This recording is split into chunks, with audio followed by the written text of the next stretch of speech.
Ladies and gentlemen, it is myself, Sir Pegasus, alongside Borky for the Elite Rematch Tournament. It's been quite some time since I've been able to say that, but it's an absolute pleasure to be here for this wonderful event. Oh, it's an absolute honor. You know, the game of Rematch, it really took everyone by storm when it came out. And then since then, it's kind of dwindled off a little bit. I mean, there's still a very passionate community around this game. And what a more perfect way to kind of bring that hype back and revive the passion for this game and kind of bring it out to a more larger audience. So it's going to be a real pleasure, Sir Pegasus. It really is. And this has been, of course, all organized by Aziz. He has put all these streams together. There are many running at the same time. I couldn't simply go through the list because the first game would start by the time we got there. But it's a rather interesting format for this tournament, one that I haven't seen before in esports. So I'm very excited to see how this was go on. It's the typical European Champions League format where we are going to have 8 rounds. It's going to be 10 minutes, no overtime, all best of 1. And then by the end of that 8 rounds, we will have our seeding for a top 16 bracket. Round of 16 finals, semi-finals, and finals. Where I believe it's 10 minutes games, all best of 1, and of course with overtime included for the knockouts. But that's a long ways away. Let's start off with our round 1. It's going to be Strive Esports versus Orion. And well, I had a look at these two rosters, and there haven't been many rematch events I have been able to cast, and still, I'm recognizing the players on the side of Orion. We have got a French, Portuguese, and a Belgium roster. Well, mostly French with a 3 out of 5. The goalkeeper's going to be Leitao. Your defenders are going to be Ghastly and Creed, who are two very, very serious rematch players. I've seen both of these play for their country and absolutely lock down the defense. And in their offense, it is Kurdish, and I'm going to go for Vixie. I've seen Kurdish before. He's one of the best strikers that Rematch simply has, full stop. I mean, just like Rocket League, Bulky, you'll be familiar with the fact, as long as someone's got a French flag next to the name, chances are they're going to be pretty darn good.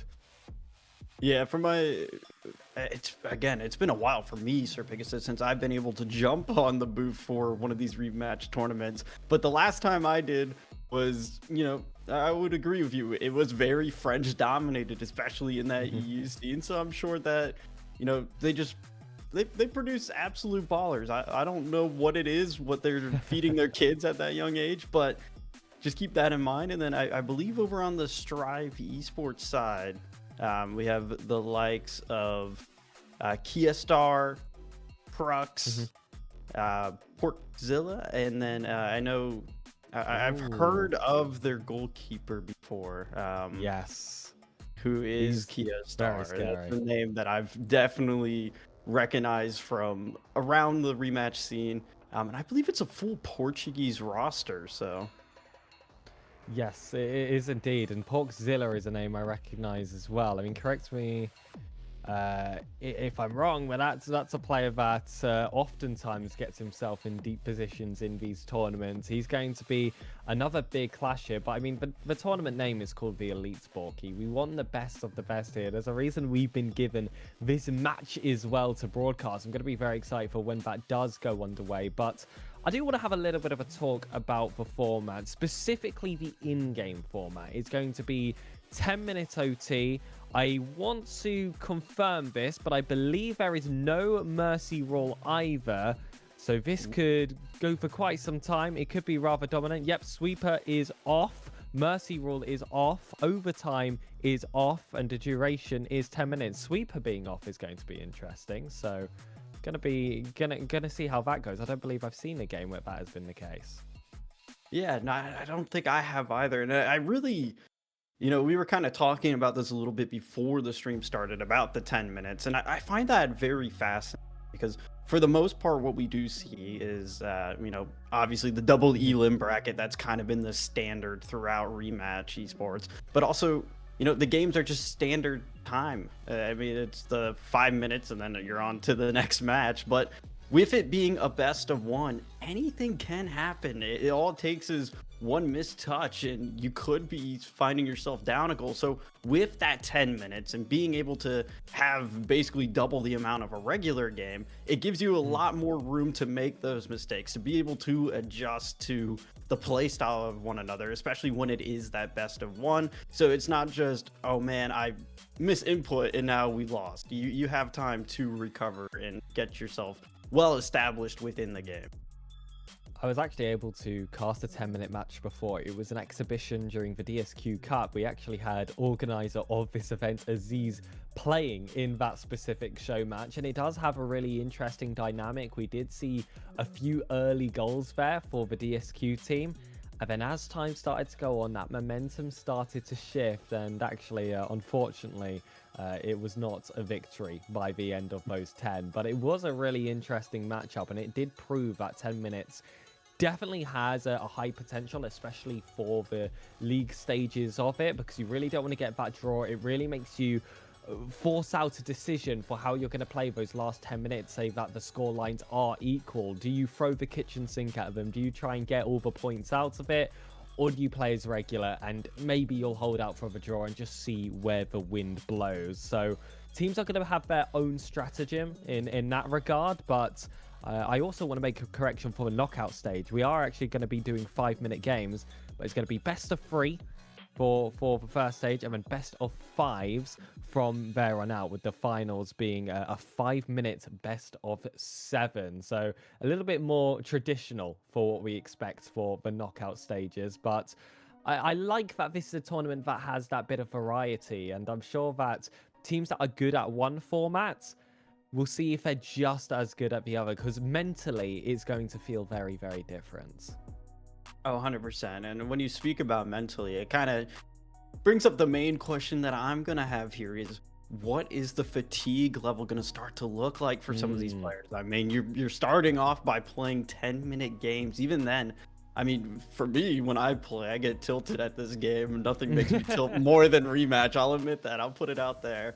But so for 5 minutes of that, and then you double it, it really, you have to, it becomes a mental battle at that point too. It's a war of attrition. Who is going to be able to stay composed for those 10 minutes? And then especially once you do head into the best of 3, the best of 5, and I mean, if you make the finals, that best of 7, it really does boil down to who can keep their cool the longest. Absolutely. I'm actually having a little bit of a look through the list of teams that have been able to sign up. I do see the likes of Hayes, but hold on a minute. We don't have time for that. We are already into our first game. Stride Esports versus Orion. Coming off, we do have Krugs. It's going to be a formation of a bunch of players sending themselves forward. It's inside, looking for that first strike. The Portuguese man gets his hands onto the ball, and it can already be the start of a counter-attack. Ooh, and I'm going to be very curious to see how the meta has continued to develop across the time of rematch. You know, the start of it was very just one-sided, put it into the box and instantly shoot, hope you win the priority battle, but it seems like it hasn't been the case here so far. Keeper doing a good job moving this one around field. We'll see it played up here. And as we find a quick interception back into the arms of the goalkeeper, looking for a teammate. I really like this here too from Orion, just using as much time to create and develop space. Oh, and I didn't realize Ghastly was going to be on the roster. That's another incredible player for this Orion side, which does have me looking at them as the out-and-out favorites, but Porkzilla will look to change my mind. It's a wonderful pass inside. Trusky has saved it off that back wall. But strike on, saved confidently by Leitao again, who's going to prove to be a very, very important facet in these 8.5 remaining minutes. He'll have to step forward, and distribution is put to the test. Every goalkeeper has to be strong at that in rematch. It's a beautiful through ball forward coming in from those wings. Vixie will look to try and take some space, but it's the first cut forward to beat Ghastly, and the first goal falls to Strive. That's a great counter attack there from Strive as well. The quick interception, playing it all the way downfield, and then just the patience of time. And by the time they were able to get that strike on, well, what can you do? It's very awkward. You have to predict, and it's a great way to get themselves on the board first here. Again, Orion using this goalkeeper advantage, making their way downfield. But look at this here from Strive. Just the man coverage, absolutely unrelenting, and it allows a takeaway like this again. Okay, a start. Will grab hold on his own lines, and well, it's lucky they have double the time here. Otherwise, we'd already be approaching a halfway point, just a quarter of the game gone, and it's interesting to see how these goalkeepers like to play. Going very, very wide in this instance, just looking to try and find his man across. Porkzilla stretches that space yet again. We'll wait for those bazookas to the back wall, might go straight for them instead.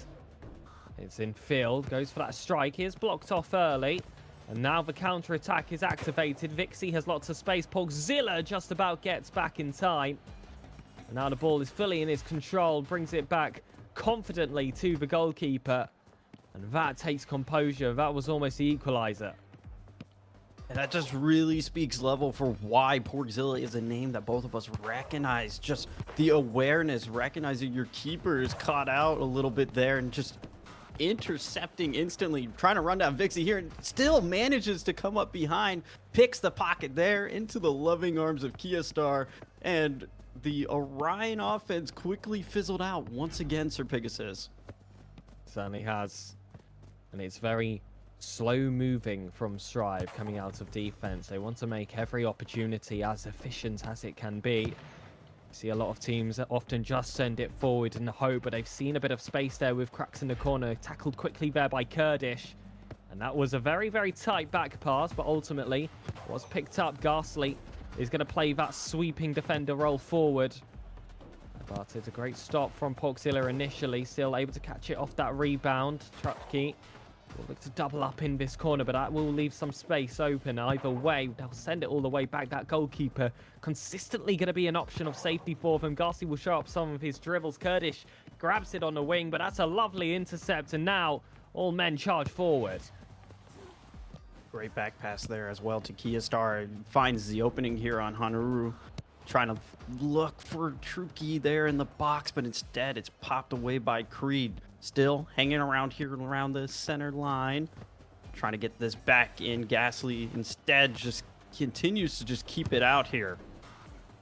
And they'll boom that ball forward, just give themselves a moment of calm, and if any intercepts and some high presses can regain possession, so be it. Kiastar's forced to put that ball down. You do have limited time to hold on in rematch.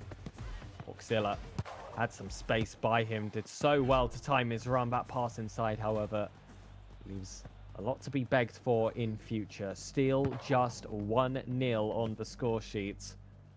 Ghastly will try to use this opportunity to extend it. Oh, quick pass coming up towards the box there. Vixie tries to get it in, gets the quick follow-up there as well. But again, it is denied there by Kia Star. Great hands. We can see here from Orion, it looks like they're getting a little bit more desperate as this time continues to tick down. Putting 2 there against the keeper. It allows Crux a lot of room and space. So is Hanaru just creeping up this left-hand side. Plays this one back here to Porkzilla. Again, back up. Strive looking for options, looking to create an opening here if they can. It doesn't seem like Orion have too much pressure on the offenders here. And I love this back passing that they're opting to go for here with Porkzilla, just trusting that he'll be able to find the next man that's open. Oh, ball in the back post, though, a little bit too heavy, so Creed will be able to pick it up. Curtis is an option far forward, and that ball will thread its way through. It's a 1v1, but Porkzilla has just about been able to get himself back in time. There is the equalizer they've been looking for. It's been quite some time for that mark.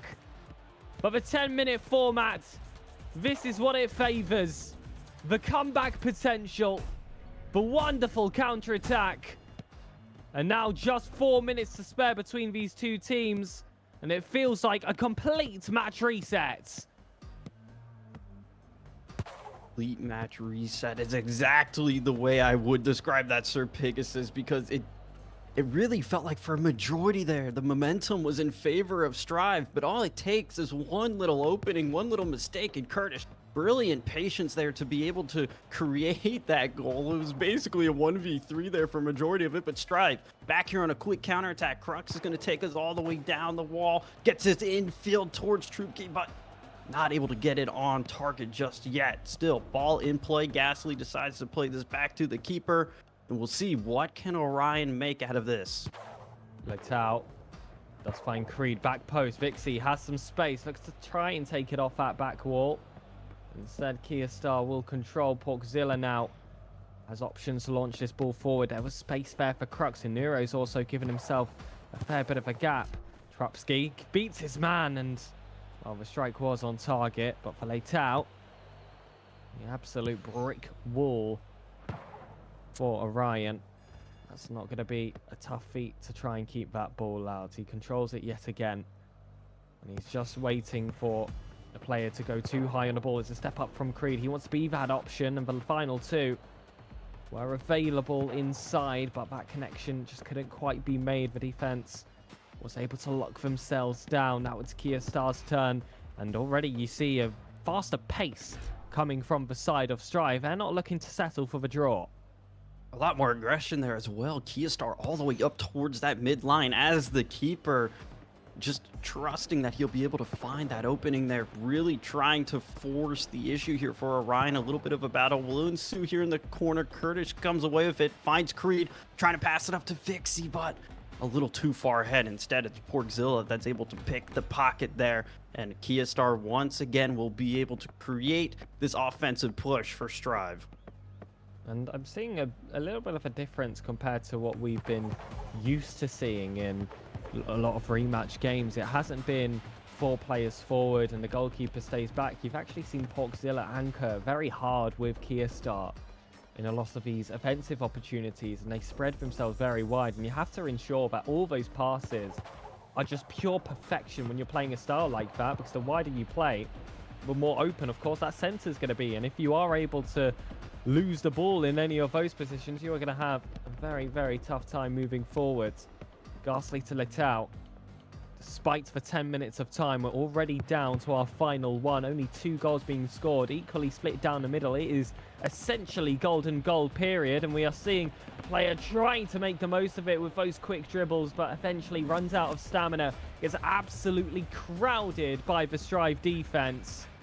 And now the 60 seconds call is made. Porkzilla has an option for Kia Star. This is potential to be their last attack. This really comes down to the question, Sir Pegasus, we asked on the desk. Do you throw the kitchen sink at this? Do you try to just take the points that you can? Porkzilla still looking for a teammate. Strive is well defended here by Orion, but it allows him a lot of room downfield. Instead, just plays this back towards Kia Star. Vixie, though, charging him down, being strung from corner to corner. And it looks like Strive might be hoping that they can just kill this clock down for one final attack. Here it finally comes in. Portzilla towards the box, gets it up to Kruk, but it's a brilliant save. Final 10 flashing on our screen for all to see. Does Orion have what it takes to put this away, or are we going to end here in a draw? Final possession. Gasly up to Curtis here in the corner. Portzilla, he's going to steal this one away, and I think it should have sealed the game, but it seems that Orion managed to hold on for now. This is going to be very stressful. And if you are on the side of Strive, you've got nothing to play for here. It is just pure survival. Creed will catch the player inside. Kurdish pops it up, and Vixie ends up hitting that backboard. Portzilla just has to make a touch. The first game will land as a draw. And it was a comeback from Orion to make it happen. But we were so close to having a 90+4 style goal for Strive. I'm sure that there in the final seconds, clock just rested on 0 for forever. Sir Pickett says that heart rate had to be through the ceiling, but they hold on in the last second heroics, and we'll find ourselves a very fitting start to the day of a draw between two teams that I would argue are probably titans of their groups.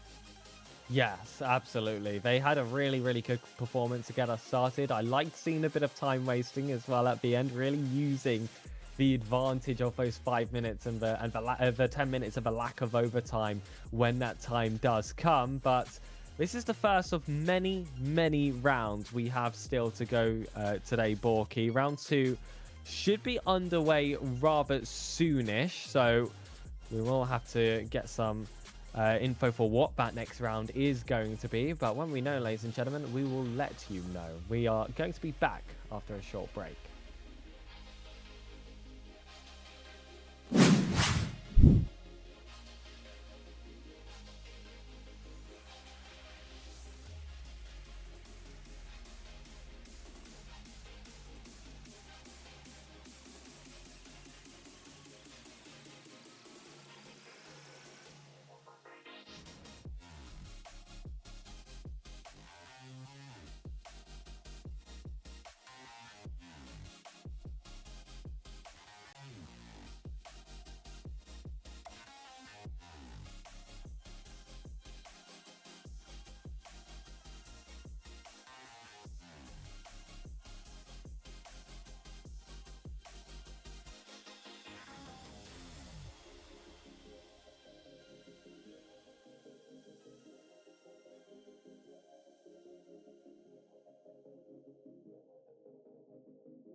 Well, it was a thrilling round one, but ultimately nothing decisive. A draw being the final results. Heading into round two for over two teams we've got to face.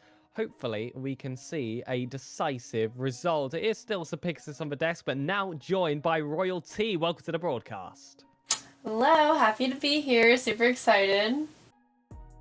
And we got a big matchup up ahead. We've got some very, very experienced players. We've got SPK X Flow Riders playing against Overdose, a full Russian roster, taking on a team name which has seen a lot of success in rematch history. I personally have seen a lot of Flow Riders, especially the likes of Kami-Sami Sama, who has played for his country for the Alanus Nations Cup.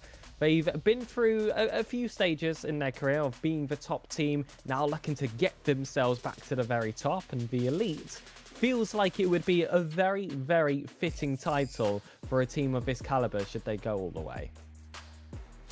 This is an exciting matchup, so let's see what happens.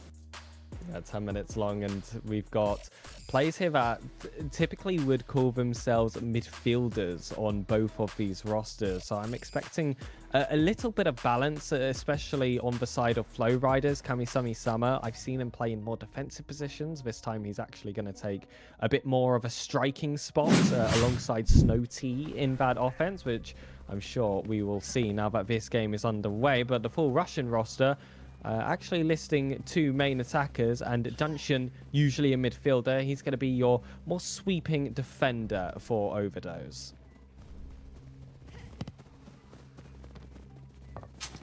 Alright, well, I'm excited to see what all these players have. You know, you listen off what they're good at and what they are playing, so let's get into the action. Absolutely, it's Kami-Sami Sama to get us started. There's a quick ball inside already. Going to find the target very early, but the Overdose keeper already passing that initial test. And I'm sure he'll be looking to continue as he has begun. That's going to be a ball across. Looks for that pass inside, but ultimately possession is overturned. You see everyone start to chase themselves back into the defense on the side of Overdose. And now it's all going to be up to the likes of Summies to get this ball inside. Vendrick sitting rather deep, however, so it's only going to leave two up top. And that's already very different to what we saw in the series beforehand. Typically, it'd just be a goalkeeper and a defender in their own half and three-man charging forward. And compared to the days of just four-man forward and just a goalkeeper as the only sole sitting back defender, you can see slight evolutions in how this game is played. Now it's Ilmi in the attack. Yes, as things have turned around, we go for a pass. Nobody quite getting to it. Game turning around once again. There's the long haul pass all the way downfield as we got two defenders in the way. A nice little back pass. Trying to set up a play here. Going for another pass. Almost a shot. Goalkeeper back with the ball now. He does well with those quick feet just to bail away Snow T from that ball. Space was left for Ilmi. The EE is popped from both of those players, and now had a clear run to move forward. Instead, though, preferred the safety of Rowe to pick up that ball. Sculler isn't able to keep this one. Vendrick is going to go for the drilled ball forward off that ground. Kami-Sami Sama is really good in these kinds of positions, just getting a ball inside. He's one of the most hybrid players I've seen next to Jaeger, probably in that regard. Samies isn't going to be able to catch this one. Lecter is also beaten by Vendrick.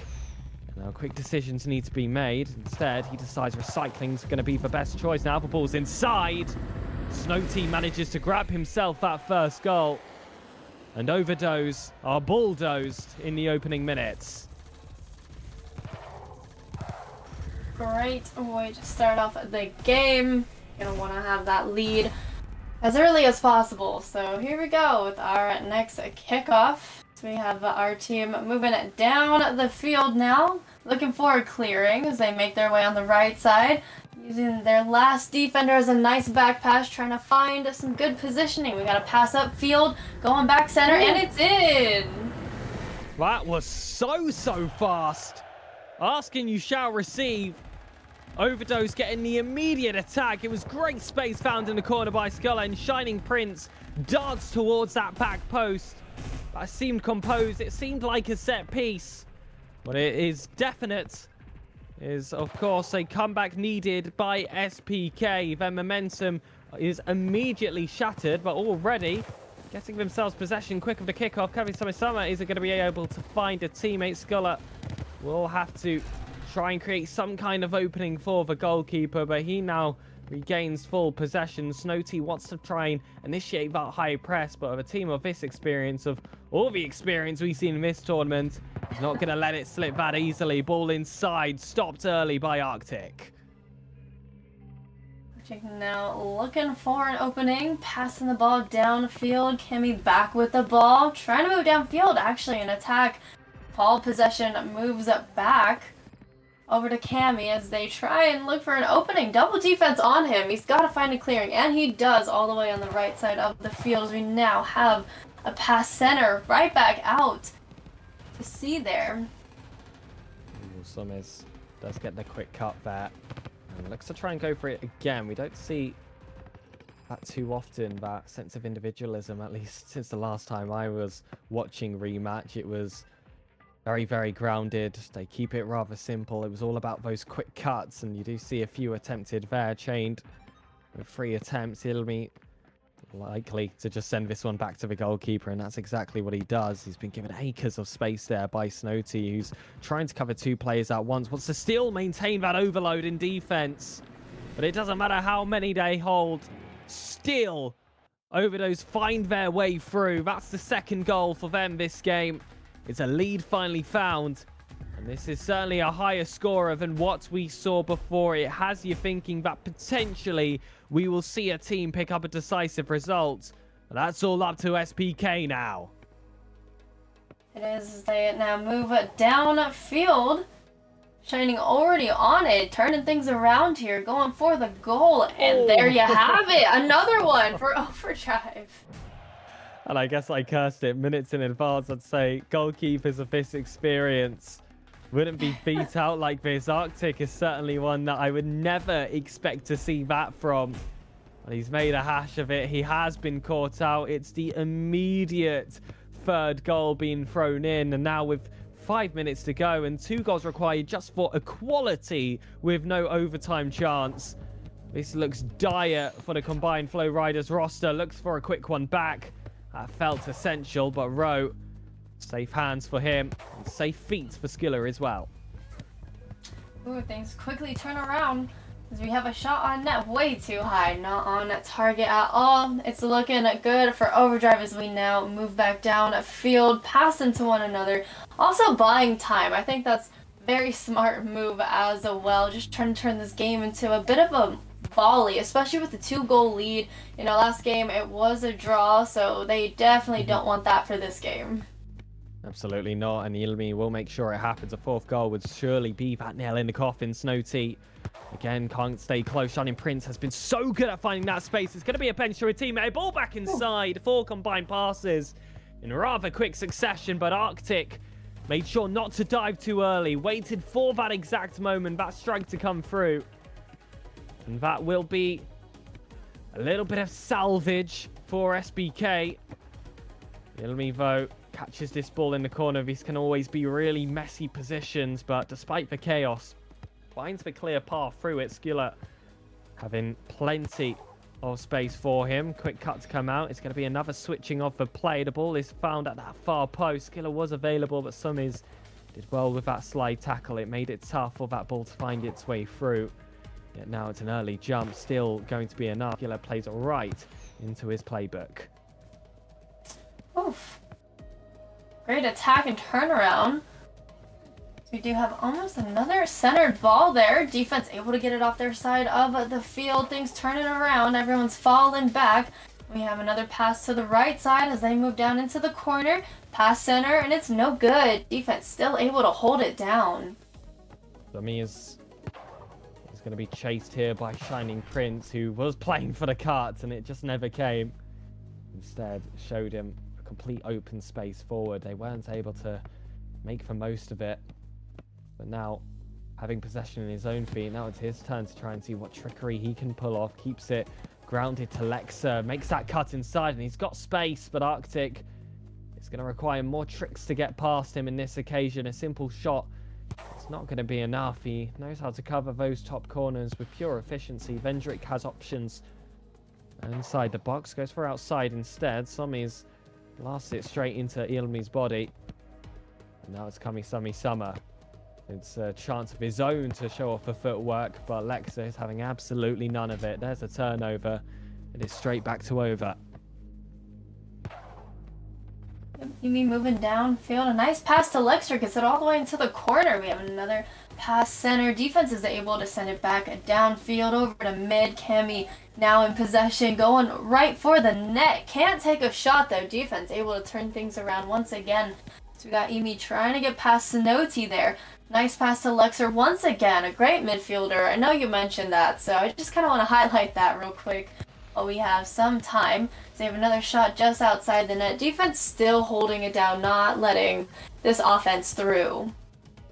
Snowty has been playing so aggressive off the ball to try and pick the ball back, and Skill has been the one that oftentimes has been trying to sneak his way through, and that failed success is going to lead to the counter-attack against themselves. But the most important facet of this game is that it's no longer a 5v5, it's a 6v5. That clock has gotten involved. 2 goals gonna be required from SBK at a minimum to get something out of this match. And it has looked unlikely. They have to be efficient. They have to take something from this chance, and they need to do it quick, but that one flows wide. Snowty isn't available off that back wall. And there's going to be a bit of time wasting here from over, but the outnumbering actually causes a change in plan. It's a 2v2 if you include a keeper. Lexa still has Shining Prince as an option. Vendrick tries to volley his way across, but these greedy benches will keep Lexa in his own possession. V cuts behind one, and that back post, the player was available. Semi's just about closes that gap. But the only gap that I'm seeing as impactful in this game is that minute and a half down to just 40 seconds. Oof, things are heating up. Lexer back in possession. Trying to get around Vendrick there. Can't quite do it. Another pass to Shining. It gets blocked by the defense. And things are turning around as Cami's back in possession. Moving downfield. Going for the long haul pass to the right side. See what they have here is we got double defense. Shutting it down. Honestly, couldn't do too much there if you ask me. Absolutely not. And it is getting increasingly dire for that SBK team. A little bit of a catch here, an 8-second call. This is just a victory lap, but Shining Prince will be looking for more against Arctic. Won't get it. Gets the tackle. Maybe. I spoke too soon. Last shot won't mean anything. Just go straight for net. And that will be a win there for over SBK. Explode Riders not being able to take that one home. It was a rather close affair there at times, Royalty, but once those few opportunities had slipped their way through, all they had to do was just walk that one home. Basically, like I said, time killer near the end. I know it seems like a lot of time, and sometimes there's just not enough, and this time was not enough for SPK, but Overdrive knew exactly what they needed to do, and they played it very well, so... Already getting a taste for that 10-minute format. It's all about making those opportunities, because every single one counts, and there have not been many throughout the first 2 games we've seen on this broadcast, but there's a chance that that will change during round 3. Our first decisive result, surely the first of many. We will catch you all after this break.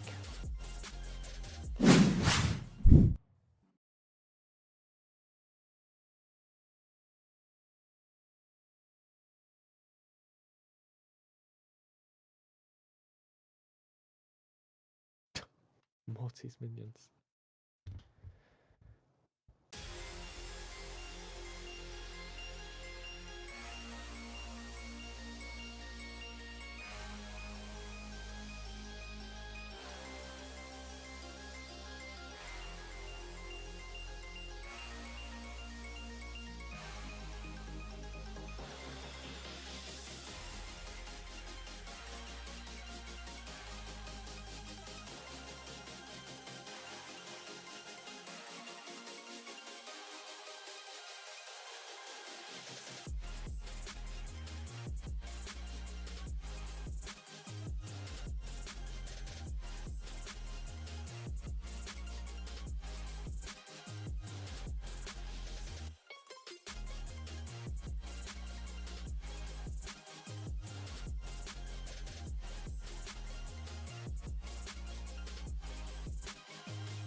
And welcome back, rematch lovers. We are continuing to chug along here with the Elite, partnered with Slow Clap. It's been a very exciting day so far, and I'm sure that's not going to change. My name's Borky, joined once again by Royalty, and we have a very, very good matchup here for you. 100x35 versus Enemy. Battle of two titans here. Very exciting. We were looking at the lineup and the breakdown of everything, and it's looking like it's going to be a really good game. So I'm crossing my fingers for this one. 100%. And just kind of taking a quick look at both of these rosters here for the side of Enemy. Most recently, your Strive Cup champions coming back from the January 11th. A very solid roster all around here. I mean, Lolmaster, that's a name that is going to strike fear into any attacker. Just well known for their defense there in net and across the board. Enemy is ranked currently, according to Rematch Scout, 5th in Europe. So that's going to be a good matchup here, but they do have to face off against 100x35. Just talked about that power ranking. Well, number one is the team you're seeing here on our screen again. Both of these teams are made of champions. They just most recently won over Tour EU as well. So, I mean, I feel like me saying it's a battle of the Titans is a little bit of a underestimation here. Maybe just a little bit. Yeah, right when I saw 100x35 as the number one spot, and we have that on mainstream right now, I knew the stakes are going to be through the roof. So I'm excited to get them all out on the field and see what happens. Definitely making sure we get the best matchups here for you. Again, number 1 versus number 5 according to the EU power ranking. So we'll have to pay close attention to this. I'm going to try to look to see how their previous matchups went here. It's because we are now heading into round 4. But if I do take a quick little glimpse over at the fixtures for round 2, because that's what I have right now. Enemy, they had a nice little 3-1 win, but 100x35 7-0'd Fusion. I mean, Enemy's not going to allow that, but we'll have to see how things play out as now we hit the pitch. Yes, it's a great start off. Everyone getting a feel for the field here. We have a nice pass from Slayer. Everything falling back. We have a takeover by Enemy here. A little bit of an attack. Defense trying to get a hold on the ball here as they're pushed back into their corner. Nice pass all the way to the other side of the field. Xenu making their way down line. So we got Slayer trying to go for the attack. A pass over to Mini, and the keeper has it. Great awareness there as well from Verso, just anticipating what the pass might try to come out. This one's going to find its way over here into the box, try to fake out the defender, and it's right through the defense, and 100x are going to open up the scoring first. Whew.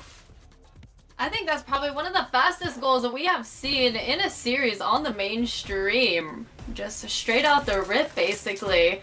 Still have 9 minutes, 12 seconds on the clock. We have a nice pass down line. ASCII taking it downfield, going into the corner, off the wall, playing the bounce, and it's a nice pass center, but defense is on it as they get it off their side of the field and move down line. Let me try and get some of that momentum back here. As you said, some of the fastest scoring we've seen here today, 100x, have come to play. Slayer trying to get that one in box there towards Ricky. Won't be able to do so, but instead we have Dosi here again looking for another pass. 100x really just moving this ball around well, not allowing Enemy too many opportunities to intercept here. Another quick pass comes in, but box well defended by Enemy, and maybe a chance here for them to get some offense going. Yes, as we move down from the left side, we pass over to Bellamy on the right as they go down into the corner. They're playing off the wall once again, trying to get past this defender. Slayer getting in his way every angle as we now have a back pass to ASCII. A nice pass back over to the corner. They have found a way in, and they are taking the shot. There it is. What a brilliant pass that is as well. Mini just lurking here. Fox in the box. Bellamy perfect angle, and the timing is immaculate. 1-1 is now the scoreline here.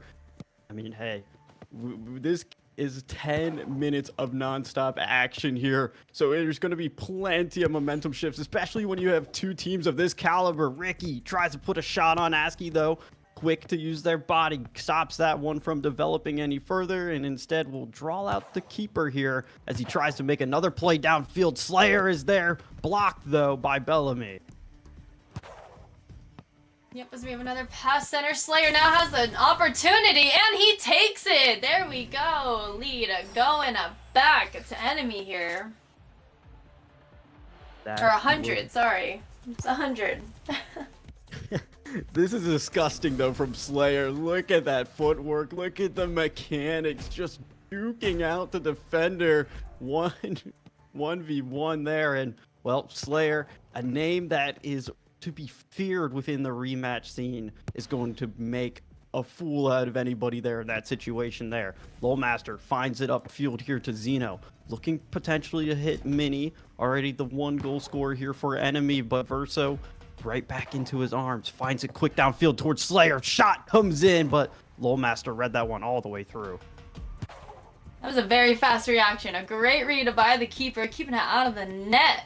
We now have a turnaround. Slayer now back with possession. A pass over to teammate on the right side as we have a back pass. Basically just killing time once again, playing around, trying to find some openings here as defense is locking in on all these players here. There's another block on the pass, and they are moving back down field. Yeah, and it feels like enemy kind of figured out Dosie's their go-to here once it gets up towards box. They've been trying to take that away. Ricky rips one towards net. Lowmaster is able to get a touch on it, but won't be able to pick up the box instead. The ball instead, he has to rely on his defenders here to help bail him out. They'll be able to do a good job, but 100X still here on the attack. Pass comes back through, and they've been doing a really phenomenal job here so far, just controlling this pitch. And enemy, well, one of their very few glimpses of offense coming through here, and again, just instantly stuffed out. Yep, they are trying to make a breakthrough here, but Slayer is not letting it happen. Alex now in possession. Pass over to the keeper, getting away from the defense here as we turn things around. We look for a pass as everyone's being guarded here, trying to find a play, and things turn around once again as the ball went off the wall. Nice catch by ASCII as they move down line, and they now have an opportunity to look for a player here, take a shot or something. Ooh, a quick one there. Mini gets the rebound, but just barely off the mark. Verso instead will be able to collect another save to their name as they once again look to create as much space and opening here on the field. What an angle there from Ducey, but Lowmaster again continuing to hold strong as now we approach half point in this game here, and it feels like it could be anybody's royalty. Woof! Yeah, it really is. We got another goal in the net here. ASCII with one. Well, just as I said, it could be anybody's. It is enemy that finds themselves a quick equalizer. 2-2 with under 5 left to play. We said we would see a couple lead changes here, a couple shifts of momentum, and that's what it's looking to be right now. Enemy, good interception there around the midfield line by Mini, being a good thorn in the side here for 100X, but we'll just see Verso opting to find somebody getting open, maybe a little bit of clock killing as well. Yeah. It is a tactic, definitely one to use, but I don't know if now's the time as we now have Mini back with the ball. Great attack. Alex with a back pass to the keeper. All right, they are keeping possession here as once again they are faced with the challenge of finding an opening. There's a play off the wall, a pass over, and it's blocked by defense. Ooh.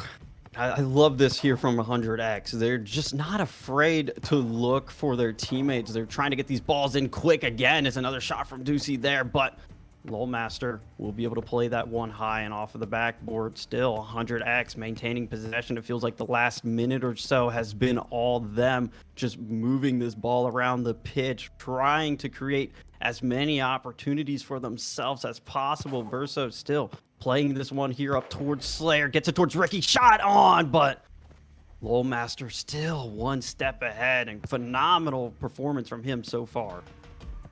Absolutely. I've seen so many shots on that net, and he has gotten into almost every single one. You were not kidding when you said he was going to be a fierce force on the field, and he is definitely living up to those standards that you set for him. So great on him, as the enemy's now on the attack, and there it is! Enemy taking the lead.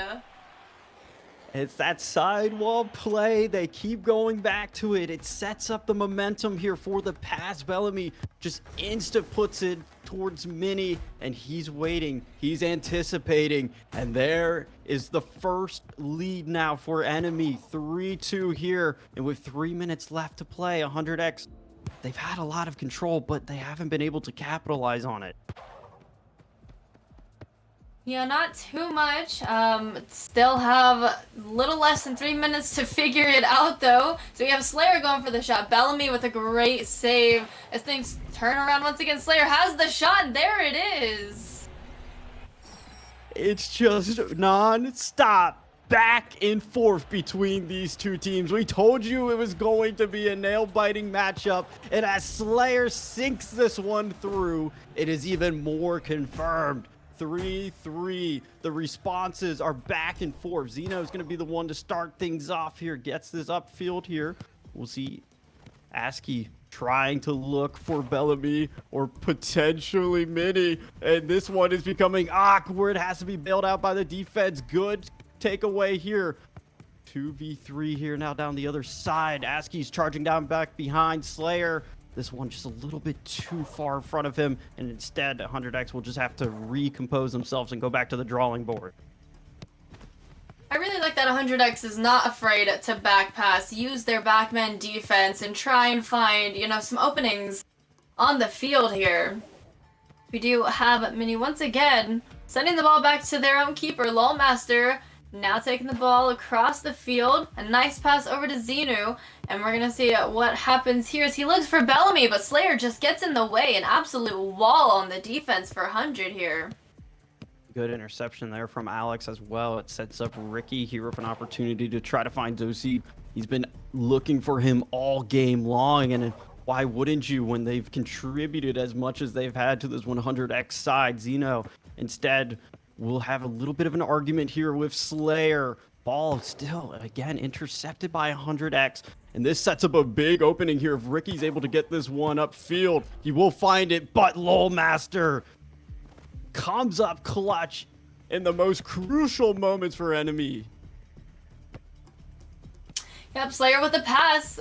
Doozy couldn't quite get the angle that he needed there. He looks for another pass, and the shot is wide. So no good, as we got ASCII now sending the ball all the way downfield, getting off their side of the field. Mini now looking for an opportunity. Can't quite get it, as ASCII now has to beat Drewski to the ball now. ASCII, what can you do? We're under a minute here in this game. It's going to feel like it's do or die here for both of these teams. And what an angle that they were able to create here. Bellamy, are you kidding me? This is perfection on the highest level. Excellence only is the motto here for the elite, and that is on display. It's exactly what you were just talking about. These wall plays, playing the bounce, the angles here. That was an amazing goal by Enemy, and that also gives them the lead with only 35 seconds on the clock. 100 has to respond quickly now. And they do. What are we witnessing here, Royalty? Slayer, again, has been the main striker here for 100x. I mean, it's just absolutely pelting this net. And the control, it's picture perfect. takes it away. 28 seconds. We're equalized yet again. It felt like surely that should have been enemy's game, but it just slipped away from them. They'll have another chance here for an attack. Bellamy's touch is deflected, goes up high towards the backboard. Verso gets the nice clear. Ricky, can he find Slayer? And Dosey has been looking for them time and time again. Dosey gets that one, and Lolmaster, well, he can thank the rebound, as now we hit the final seconds here and one final attack. Yep, here we go. It is last defense, and there it is. Man, what a save, though, from Verso. Final moments. That game was, I mean, sometimes you just have to throw the hands up, hit the absolute cinema, because we talked about Battle of the Titans. 4-4 is our final score line there, ends in a draw. But, I mean, neither side was willing to lay down and go out easily. Oh no, they were definitely there for the win, and we can definitely see that in their gameplay and how hard they fought until the very end. So, it was honestly a great performance by both teams, you know. Sometimes the seeding might sound a little off, so, you know, a number 1 and a number 5 seed might seem like, you know, oh, it's wraps, but clearly it's not, as it ended in a 4-4. And I was having a little trouble when you mentioned, you know, they took their last game in a 7-0 fashion, and I thought, no way, but 8 goals on the scoreboard, you know, between both teams, absolutely an incredible game series, so. Without a doubt, couldn't have said it better myself. And, well, we know that the matches and the stakes are very high here in the Elite. It is the best of the best that Europe has to offer. And we have plenty of more of that left to come today. So stick around, refill your drinks and snacks, and we'll be back shortly with round 5.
Ladies and gentlemen, welcome back to the stream. It's an absolute pleasure to return to the desk after watching what looked to be an incredible matchup for you there, Borky. But this looks like one that could potentially beat it. Orion versus SPK X-Flow Riders. These are two teams that are already finding a lot of success in the elite. For Orion, it has been 3 wins. That's actually matched as well by SPK. The only difference is Orion has that extra draw, the exact one that we saw right at the beginning of today's broadcast when they played versus Strive. So this is heralding to be a close affair, just like the one we saw before. I just hope that it's another high-scoring thriller to make up for it as well. Yeah, got my fingers crossed. I mean, looking at SPK, I saw somebody in chat earlier said, when do they play? So obviously one of the fan favorites that we get the privilege of presenting to you. And I mean, we talked about a little of the EU power rankings provided by Rematch Scout. And well, 100x35 were the #1 on that ranking chart. SPK X Flow Riders is the #2. So yes, I mean, definitely have their hands full here, Orion, but it's definitely something that they're up to the challenge for. Also, there is a big gap between #1 and #2, but already we have a goal quick out the gates. It is going to be Orion. You said they had their work cut out for them, but immediately you can feel that impact. It's a big ball forward. Kurdish able to take that from post to post, and then the final back pass was just the cherry on top. You saw a really tight angle bicycle kick in your last game. That's always going to be something that the goalkeepers have to be prepared for. So even in those positions where the pass seems obvious, in a game of rematch, when you have top players, is always a striking opportunity.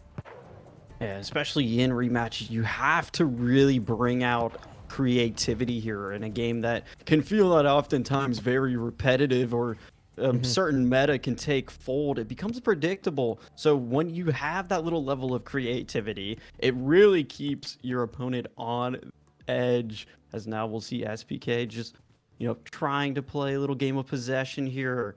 Still plenty of time. That goal came in very early here. If it's a full 10 minutes that we have to play, Kurdish plays this one back towards the keeper, and we'll see Orion have an opportunity here to flip the pitch.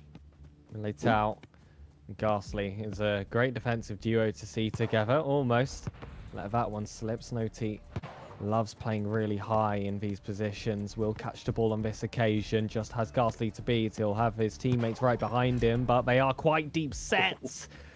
And Leitao watches that ball go over the line, but laws of rematch, as long as the ball's in your gloves, that's no issue whatsoever. Ghastly to take control. Leitao, again, with plenty in front of him. All players, though, specifically man-marked. Creed will use that E to get some space. He's got Kurdish close and Vixie at that far post, but Kami Sama is just such a brick wall in defense.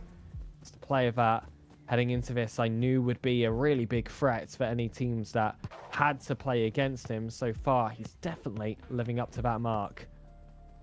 100%. I mean, Creed went 3 times, and all 3 times blocked there on defense. And it's a change of possession quickly, and already downfield here as well. Kami Sama trying to find this over to Snow T. Leato's able to get that save, but look at Snow T just instantly challenging the keeper, not giving them any respect, really limiting the space that Orion's able to create here. And that's one thing we saw in that draw earlier here, Sir Pegasus, was the amount of space that Orion needed to get things going. And it feels like SPK are just suffocating at times. And Snowty did that in the previous matchup. We were able to witness him play, and just positions himself so far forward, and at times that can leave a little bit of a gap deeper set. Of course, if you're committing one player, somewhere space will open up.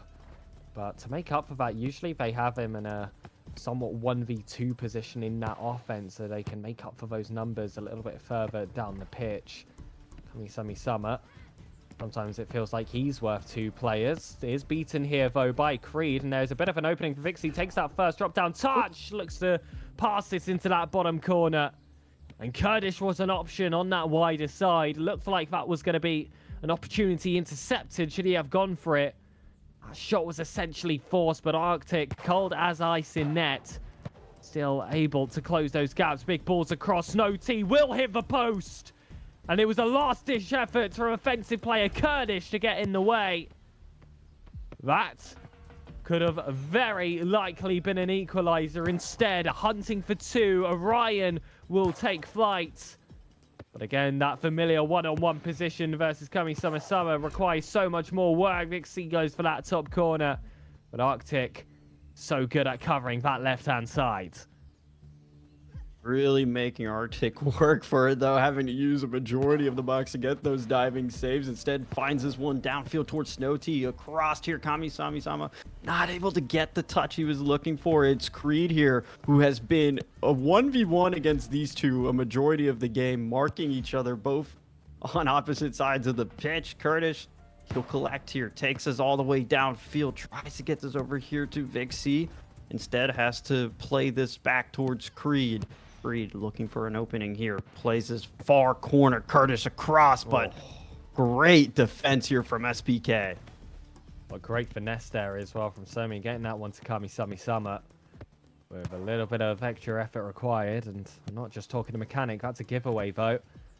And this should be all Orion in the offense. Ghastly will take his time, brings that one back to the keeper and lays out. Portuguese player doesn't waste any moment to find that space on Ghastly. Snow T wasn't able to react in time to try and block that pass. Kurdish looks for the front post option. Perhaps not realizing that was Arctic marking his man. Should not have been a defender. We didn't have to risk that catch from the goalkeeper and a complete loss in offense. But now here's the position they sit. All players crowding just on the edge of that box. Arctic weaving, waiting for that moment. Snow T's had to drop deep to get that first touch. Unfortunately, it's going to be a touch wasted. Minutes grinded down. We're already past that halfway point. And despite all the action we've seen so far, Borky, it's only one goal to show for it. Yeah, and it just feels like since that opening, Orion really caught SPK off guard. And it's been very lights out since then. Orion, yes, they've had a couple looks on offense, but it is old, reliable Arctic that they keep going back to. That just, as soon as that ball touches the gloves of the keeper, your offensive opportunity's killed. Here comes Vixie, though, trying to get a 1v1 here, but just forced out. Creed comes all the way forward. We'll be able to extend the offense for a little bit, but eventually the pocket is picked. Arctic gets the ball. And we'll see, what can SPK try to develop here? We've seen that they have to come a little bit farther forward on offense. Great footing there. Gets us over to Sammy. But Snow T's shot instantly deflected. And this is going to be a vital point in the game now. You look at your top corner of your screen. You see how low that time is really starting to get. Over half a game gone. Well over half a game gone. Low Riders really haven't had an opportunity to write home about. You've seen a few opportunities for Orion to extend the score sheets, but in terms of closing that gap, we're still waiting for that moment. This is a chance for Kurdish. Just make that run outside! And what did I say, Borky? A chance to extend, never to close. It's Orion's Vixie to try and storm the top of this table. My goodness, what a pass there as well across middle. Vixie just insta-firing that shot on net. And Arctic, he's been close to perfect in this game, but that one extra hard to save there. And Orion, again, keep in mind, SPK is the number 2 seed heading into this. And well, that play right there is exactly why they have earned that regard. It's just that never quit attitude of the team. They'll keep that ball flowing.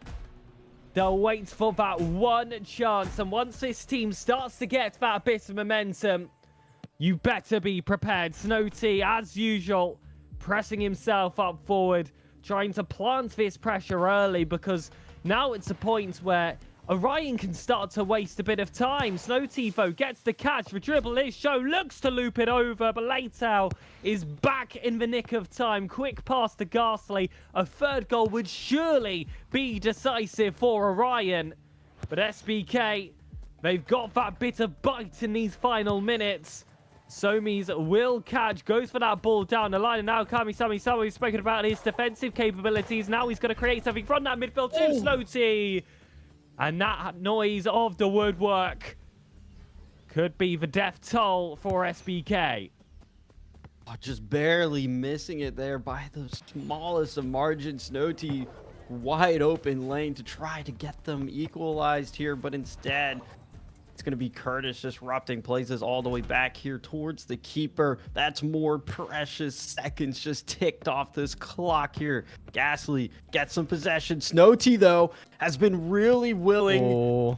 SBK back in here. Here comes Kami-Sami Sama. 1v1. Places towards the backboard. Tries to get this across, but Curtis just a step ahead. But they've still maintained possession, and that's the part that's important now. Ball across. Kami-Sami Sama. That looked like a pass attempt to Snowty, but it's picked up by Creed. This is someone who doesn't lose the ball very often. Keeps his composure in this instance. Ghastly is able to catch.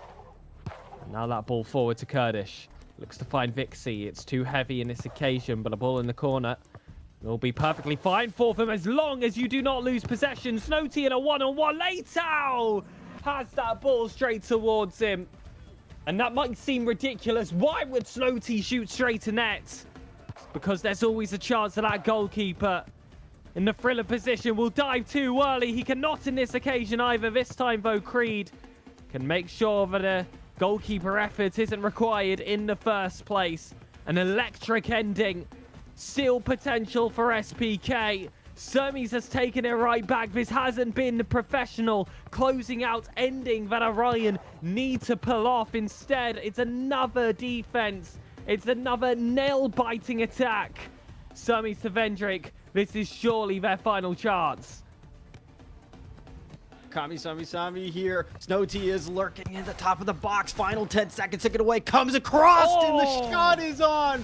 What an even brilliant save from Loti. Keeps things out. Ghastly. Can he kill this in the corner? Snowty does get touch on it, but the last second, Orion will be able to squeak things away and come away with the upset, Sir Pegasus.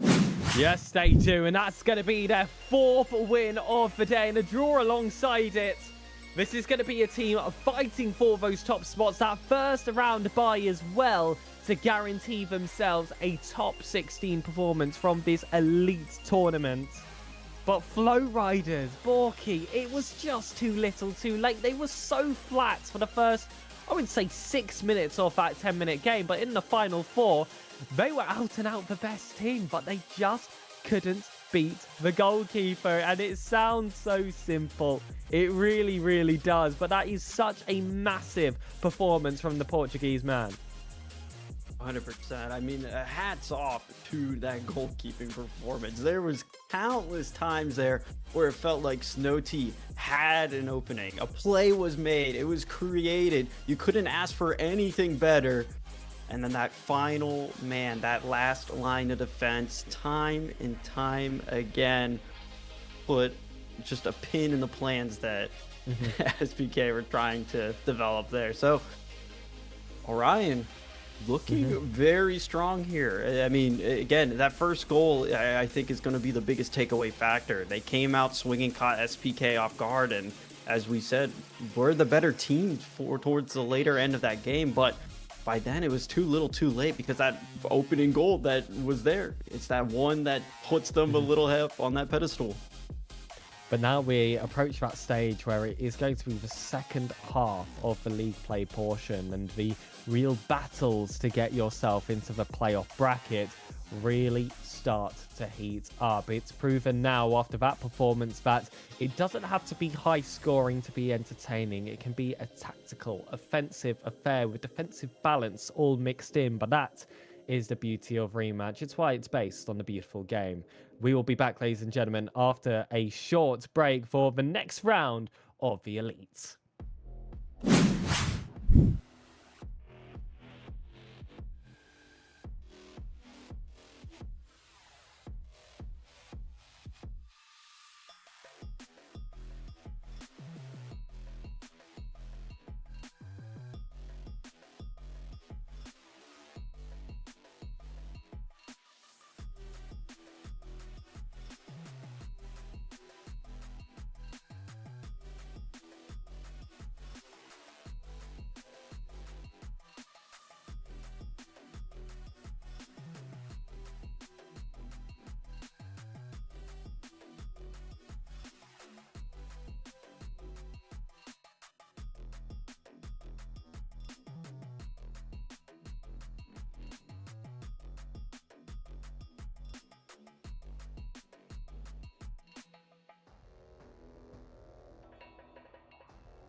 We are so back, ladies and gentlemen. Barely any break. We're going to be quickly into this next game because the players are already prepared. It's going to be Karma versus 100x35, brought to you by myself, Sir Pegasus, and Royalty. And we're quite excited about these rosters, not particularly about the pronunciations of the names. It's going to be in goal for this roster. I'm going to go for Kiristro in net. This is a full French side with Sholcom and Kurapika in defense. Lamskaz will be taking our attack alongside Zen, but facing is, of course, going to be the top seeded team overall. It's 100x35. Yes, and it's looking like we got Kurapika with a pass on over. Ball is back at center, and we have defense making a move as things turn around very, very quickly here. Very early starts, and Alex will look to get that ball forward. This is a player that has plenty of experience at these high-level tournaments, although so far for 100x35, it's perhaps not been the performance they've been looking for. They do still have time to ease into the day with a head start they've given themselves. As for Karma, go time is now. A few more losses, and they'll be looking at the drop of elimination. And 100x35 is not a great team to have in your way when those are the stakes that are facing you. Chokim's being chased towards his own half, so will save. Goes for the immediate long ball, and Josie's been left completely open, and he's got Slayer as that option behind him. Instead, goes straight for shot, and it's Snuffy to snuff out that first chance. It was a great catch by Snuffy there as he's trying to get around Slayer. We got a nice pass to Kurapika as Rosie tries to get in the way. A long haul down field. Shot going all the way from the corner. Pass to the other side, but it's going straight towards the net there. Great catch by Verso. Keeps these passes going along their own side. We already know from watching him previously, they like to play rather wide out of their defense.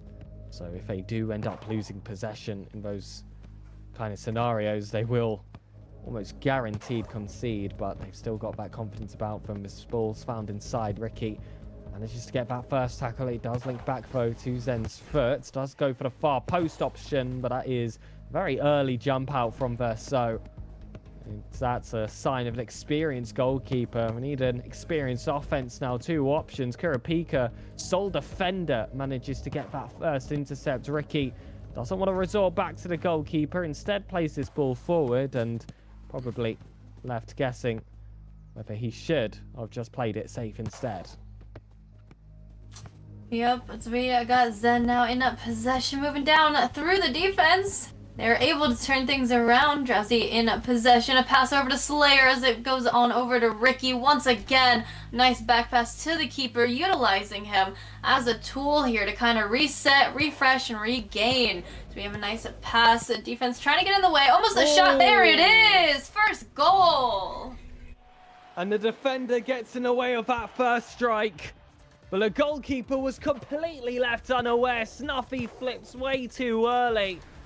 And that just leaves a clear ball for Josie to send that one home. It's a huge start from 100x35. But now, on the side of Karma, you've got that double-edged sword. Plenty time left on the clock, but also plenty of time for 100x35 to start opening that gap. Because once they do start to get that momentum, when it rains, it pours, ladies and gentlemen. Verso, Shokam and Lamskaz in front, but there is a clear passing option in the center. It was Josie back to Ricky.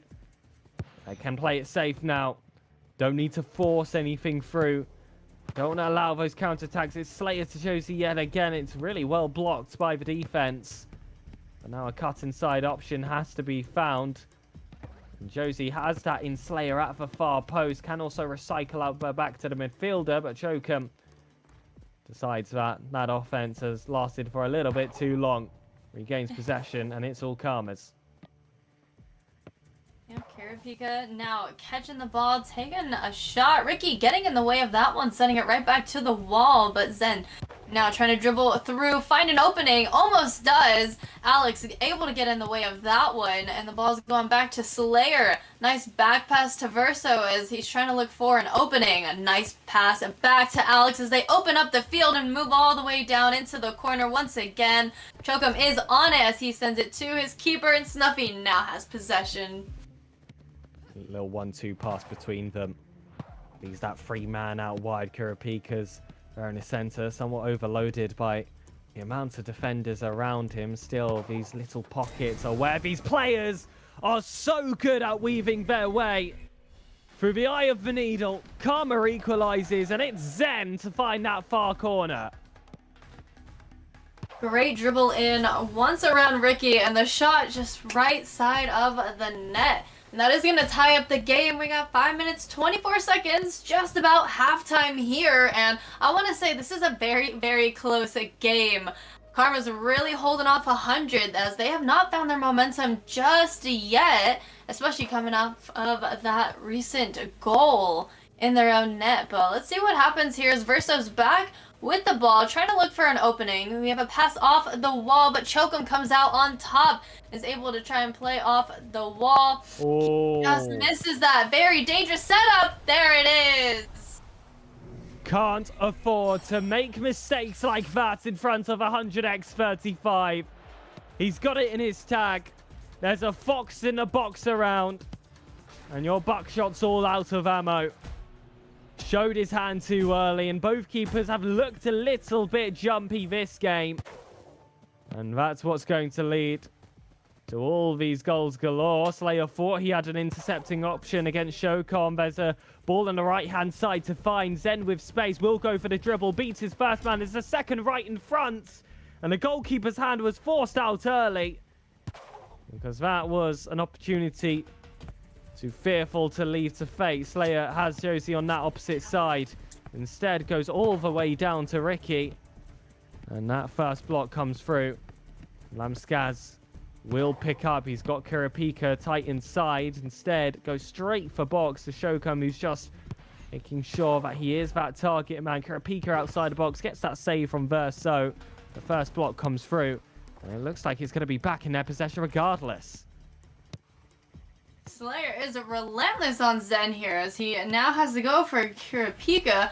He's going to have to go all the way back to Snuffy as they try and get the ball downfield. Chokum now in possession, moving it down line. There's the pass.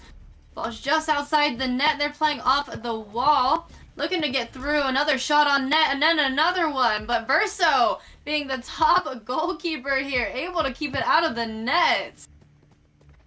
Oh, but Chokum is in a very good spot now. Had two options, and there was only one defender, but now it's going to be Slayer taking this ball forward. Kurapika has to try and defend Josie. Didn't block him on the initial chance. That final line of defense, that double padlock, made its full use. The goalkeeper steps in. And now Shokum needs to find some space for Karma. Zen oftentimes has been that player to make work happen. He's got all the skills in his locker, but that Joga Benito is not going to be enough. Big block coming out early. Snuffy does well just to get this one back to safety. Give a moment to breathe now. And all players can have that opportunity to regroup. Verso is just on it. He is charging the ball, being an absolute wall here. Got Chokum now moving down line off the ball. Another setup, and it's blocked away. A great defense. Ricky now coming out on top, looking for a back pass to Verso, who's got a defender on him. He does make it over to Alex as he has the opening, and he is now looking for another one. Slayer with the pass center. Oh, what a block. That one was very, very close again. And it feels like both teams have been getting away with murder at certain positions. There are 2 minutes left. Oh my goodness, that's not a chance you want to concede. 100x managed to extend. And for Karma's hopes deeper down in the elite stages, we start to see the first crack in the glass. They'll be surely falling just outside of our top 24 range after this game. And it is going to be perfection or bust to see any chances for the playoffs. Yeah, like you said, it's very unfortunate that this is one of their knockout games and it's against 100. But they are able to make a small comeback as they just scored one. I guess we can't count them out. I said both goalkeepers had been jumpy. That includes Verso. It's not an easy shot, though. Still has to get that perfect looped chip over a keeper with so much experience. He's done well to pick it up. Looks to try and both waste time and find another, but that was somewhat wasteful by 35. Karma now gets to pick it up. It's Lamskaz with Alex just behind him. That ball does end up dropping for Verso to collect. That was another chance that was a little bit too close to call. The 100x35 fans in chat will not feel as confident as they perhaps did just a minute ago, where 100x35 were completely dominating. Alex finds Josie! And I wonder what they'll be thinking now. Honestly, we're back to a 2-goal deficit here. This 2-goal lead could be the nail in the coffin here. I mean, there's still time. There's not a lot of time. A minute 13. See what happens for Karma here, as we're hitting that minute marker very, very soon. And from a very slow burning flame to a roaring inferno in the later stages, this was a game which didn't look like it was going to be high scoring. Now we're on goal 6, looking for 7. But Karma need there to be 8. Lamskaz is 4 top, and now this is a 2v1 position. Mazen wants to take it all alone. The blade shot isn't going to be enough to get past Verso. It's been through a few nerfs over time. And Verso's a keeper with a lot of experience. That's going to be it. 100x35. Managed to catch the defense sleeping. One ball to the back post. A wonderful cut behind it. And this looks to be it. 100x35 surely taking this game the whole way. Another chance will soar, but even if they find the back of the net, 25 seconds feels like way too little, way too late. Yeah, unfortunate for Karma and all their fans out there, but 100x coming out on top as we have that 10-second marker. Slayer with the ball, trying to get around the defender. There's the shot, and there's another one in the net. He's made it 6. He's made them pay. That's a hat trick at the minimum for Slayer. A wonderful performance. And despite how close this game may have seemed at times, there was no doubt about it. 100x35 had the more intimidating opportunities. They've been the most intimidating team heading into the tournament. And now they look a little bit closer to that pedigree they'd hyped themselves off of. 100x35 looking for those top spots for Karma. Where do you go from here? It's a tough draw, of course, for the round, but you need a perfect final three. Yes, well, good luck to Karma in their run. 100x coming out on top. I mean, are we really surprised? At times I was definitely left guessing. I was surprised at the end that it was so wide, but when the game began, that would have been close to the scoreline I was expecting, especially when they started to find that flow. You didn't see them lose possession all that often, but I'm sure we'll see them again here on the main broadcast. For the time being, though, it's going to be another break as we go to the next stage of this Champions League-based format. The Elite has been worthy of that title. We will see you all very soon.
Well, I hope you didn't go anywhere because we are back again with round 7. It's a quick transition. Serbian Pizza versus We Hate Crossing. So, a very exciting matchup here. It's been a very action-packed day so far, and that trend's going to continue here. It's myself, Borky, joined by Royalty once again. And, well, we have Serbian Pizza is currently sitting within the top 8, and We Hate Crossing just right outside the bubble at 10, trying to get a couple more points to make up for it and fight their way into that top 8 for the seeding and playoff purposes.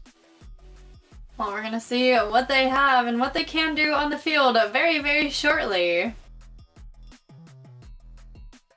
I think we should be getting that action for you very soon, but again, for those of you that might just be tuning in or aren't familiar with the format, it is very similar to the current day league, but we're playing 8 rounds of Swiss here, 10-minute matches. No overtime. So if you draw, you draw. That's the point standings. We're round 7, so down to the wire here, and every single goal and game matters for your chances to make it into the playoffs. We'll see already, though, things getting a little bit dicey here in the first 30 seconds, but no real fireworks to start. No, not really too much happening, but a lot of like inner team work as we have a lot of back passing, quick touches here happening. It's looking like Anakin's trying to just get in the way. They're not really letting this team off their side of the field. There's one small breakaway. Dynasty trying to go for the shot, but he gets blocked by the defense, and it's looking like things might be turning around here. We can see already down the other side of the field. Reku gonna be able to collect things up here for Serbian Pizza. They are the team with the black name tags for those of you at home, so you can keep track. And they're currently the ones here on the offensive push. It will be stalled out. We Hate Crossing getting an opportunity here as Nacho plays his one midfield. Looking to thread the needle of defenders, plays it back here. Anakin can't quite get it towards a teammate, but the ball is still here in possession, and a great pick of the pocket there from Ads.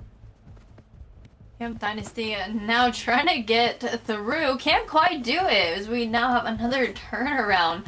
Ball's over to Anakin as he gets the pass. There's the shot, and it's in. And I'm going to butcher these names, so I apologize terribly. But Rangini, I'm sorry, but what a beautiful shot there. Just preloaded that kick, and we'll see. We Hate Crossing will be the ones to jump out to that early goal lead. Adzi here playing it down, trying to draw in the defenders, trying to create the opening here for Serbian Pisa. Reku, though, goalkeeper far out. That's been the trend here today. Dynasty passes this one over. Ryu's shot, though, is instantly blocked, and we'll see a quick counterattack coming out here for We Hate Crossing. Nacho streaking down the middle, gets it towards net, but the shot hits the woodwork and out. Ah, that post getting in the way, man. I think that's the first one we have seen in a series here. Pretty exciting. Got ends with the possession of the ball now. Nice pass back to Reku. Team moves down the field, and he's looking for an opening here. Defense blocking every opportunity. There's another shot attempt, but there's the clear happening, and the ball goes back to Anakin as he has the breakaway. There's the shot, and a great catch by Reku once again. For We Hate Crossing, I think they should change their name to We Hate the Backboard, because they just continuously keep pelting it. The shots are getting very close with each one that does come in, though, just kind of narrowing it in, pinpointing the exact location. Dynasty here, though, trying to make sure that for Serbian Pizza, they'll have an opportunity to get that equalizer. This clock has been absolutely flying here. Ryu plays this in. Dynasty is there. 2 of the Serbian Pizza offenders are really limited in their opportunities because We Hate Crossing has just really taken away a lot of those passing lanes. Yep, Reku now sending it back down. There's the shot. A little too high once again, but a great opportunity, and taking the chance on that. Great read for the player here. We got Vox with the pass back. Ryu with the send over. Okay. Dynasty trying to get in the way of that one, but his teammate's going to be taken over, and the pass goes right to the keeper. Yeah, some fancy footwork there from Vox, but when you're in a sea of We Hate Crossing defenders, they're just going to be able to intercept that one every time. Quick pass comes over here towards the top of the box. Rangini's sitting, and Anakin trying to get that bicycle kick off the slimmest of angles. We've seen a few of those today, but Reku well aware of the shenanigans and will shut that one down very quickly. Yep, Ads now trying to get to Dynasty. As he gets blocked, we have a shot, and keeper's on it. Pretty easy save there. Nothing too crazy or out of the ordinary. Ads back with the ball as he passes it over. Another shot, not quite on target, and the ball's going to the other side of the field once again. Seems like they're just kind of kicking the ball around, like, pretty crazy, but that one makes it into the net. Oh my goodness, there we go. Finally, an equalizer here for Serbian Pizza. Vox having to do a little bit of geometry of that one. Just puts it onto the post, and then off the ricochet finds its way in. No saving that one. And as we start to approach halftime here, we'll see if We Hate Crossing will be able to reestablish themselves with a lead. Instead, it's Adzi, though. Shuts down the quick counter attack, and here comes Dynasty. Pass one, places up here towards Ryu. 1v1 past the keeper, but straight into his arm. Great catch off the walls. Anakin now takes over. It's looking like it's him and Adzi. There's the pass, and it's cut by Reku once again. The send out with the kickoff, and it's downfield, but things quickly turn back around. Anakin back in possession, taking the shots a little too high, just off the wall, and things once again are on the left side of the field here. That would work. Absolutely taunting for We Hate Crossing. So many shots that have been by the slimmest of margins off of it, and really would have been great opportunities for them to get that lead back, but instead we'll just see what Serbian Pizza is able to do, moving this ball around the pitch. This one comes over from Dynasty, hits the leg of Ryu, but Mattok has been exceptional here on defense. Hasn't really faltered too much besides that one play, but can you fault them when that level of ricocheting has happened there on the pitch? Instead, we'll just see Reku here once again looking for some openings, and that's what Serbian Pizza has excelled at, but they just haven't really been able to capitalize on a lot of the looks they've developed for themselves. Yeah. Another shot shut down by Nacho there. Great defense as he gets it all the way back to Anakin. He's outplaying Adzi just a little bit. Has the breakaway. Looking for a shot, and there it is. Oh my goodness. This play was all Anakin. Takes it all the way downfield. Adzi and him are in a battle. But the last moment, is able to regain possession, rips on the quick shot. Reku in that sea of chaos wasn't able to come away with the much needed save. Instead, he's going to be having to will his team back in, doing a good job killing some clock, but here comes Anakin, old faithful here for Who Hates Crossing, really being that star caliber player here for them. Picks the pocket here, but Adzi has had enough of the Definitely, as he's holding down that midfield. A nice pass over to Vox as he's under attack. We have a nice steal. Dynasty trying to get in the way, shoving the offense to the center. Nice pass to the keeper, goes all the way downfield, back into the corner. Reku is on it. He's out of net. It's looking dangerous as, you know, offense is being relentless here, but they are able to get it to Adzi, who passes it down to Vox, and it's up to one defender who does get in the way successfully. What can he do here? You need to kill more of this clock here for Who Hates Crossing, but surely a third might as well be the dagger. Reku, though, isn't going to allow that. Instead, it's another well-saved ball. Adzi working up here towards center line, gets us over here towards Vox, into Dynasty. Shot comes in, blocked, follow-up, still blocked. Rangini, great defense, but Ryu is able to keep possession, and that is huge for the Serbian Pizza squad. Yep, Adzi looking for a pass off the wall, but Nacho gains possession, sends it all the way downfield, right over to Reku on a defense there. A great catch by him as he sends it back to Adzi. Anakin trying to make his way down, but the pass is already over, just outside the net. Very close to shot. That would have been the tie maker there.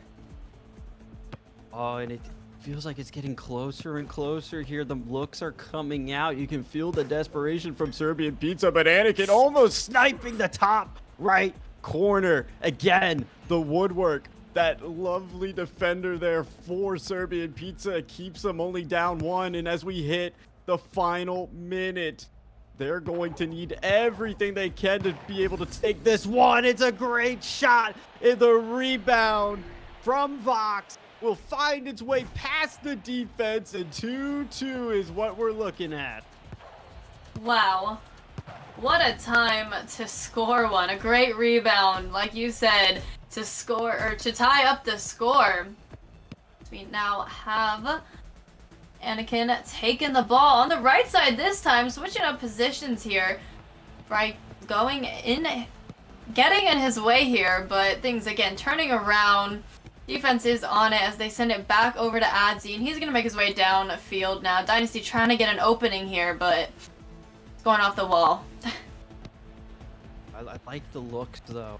Adzi just trying to use the surroundings to create the openings, which have been very few. Who Hates Crossing doing a good job marking their man. Anakin pressuring Reku there, not allowing too much breathing room so he can create a play. Adzi though, great move there. Plays us up here again towards the backboard, gets it to Dynasty. This time it connects. It's Vox that's pushed away, and here comes one final attack, 1v1. Anakin versus Reku. Who's gonna come out on top? And it is Reku with the clutch goal line save. And we'll see if Serbian Pizza can steal this game away with one final push. This is it. Oh my goodness. Last attack. Reku in possession, looking for an opening. A pass it back over to Adzi as they're trying to find an opening. Defense is going to be on high alert here. This is not going to be an easy attack. Clock no longer a factor. Pass comes in, and just at the very last second, again, the dramatics are on display, and Mattock isn't going to let his team down. He manages to make the save. 2-2 is our final score line. Great comeback there from Serbian Pizza to force the draw. And, well, that will keep them seated pretty comfortably within the stand. Very exciting news for them, as we did want to see, just a couple more points on the board for them. So they had a little bit of motion. They kept up with the opposing team, whether they were in the top 8 or not. They are definitely showing why they deserve to be here. So great performance by both teams out there. And folks, as round 7 now hits its completion, we have one more round of the Swiss stage left to be played. Again, everything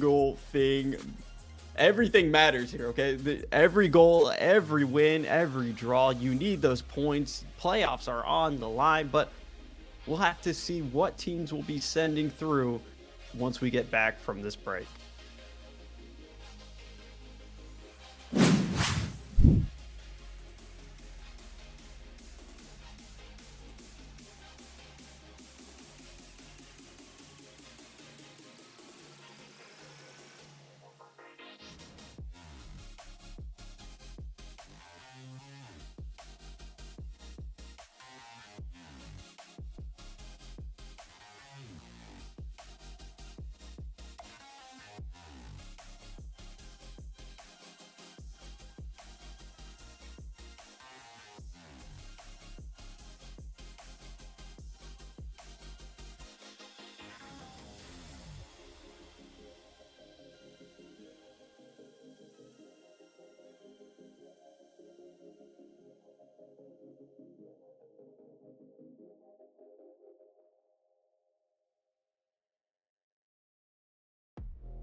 Well, we talk about the potential of being the best team in the tournament, and these are two teams that can certainly join that pedigree. It is going to be 5 Fates versus Orion, the current third versus the current fourth, to try and sneak away a top spot by the end of the league play stages. A star-studded double roster where we can see many players, of course, that we recognize on the side of Orion, but for 5 Fates, there are so many standouts. Of course, Andrea Giacomo, one of the best goalkeepers in the world. Jaeger, easily one of the best hybrid defenders in the world of rematch. He can step up. He can be your anchor. And when you've got players like Constantino on the team, he can definitely provide as well. It is myself, Sir Pegasus, joined by Borky. Hello, hello. Just straight into the action here. We started the Swiss stage today with Orion, and we'll be finishing out round 8 with Orion. That team needs no introduction. So, but just keep in mind here, both of these teams sitting within the top 8. I believe it is 5 Fate at the number 3 position, and then Orion 4th. So for them, very comfortable within the standings, but they do need to continue to play their hearts out because seeding is important regardless. I mean, both of them have some of the highest goal differentials across the entirety of this tournament here. And I mean, it's pretty obvious why when we've seen the likes of both of these goalkeepers and what they're capable of, especially they're very versatile defenders. Yeah, absolutely. Jaeger's going to be one of the most balanced players on the pitch. It's actually interesting to see how much Giacott steps forward, but it has been somewhat of a theme with a lot of these Italian-based rosters, Giacott, of course, being an Italian goalkeeper, that they do seem to press very, very high, and that goalkeeper, of course, will follow suit.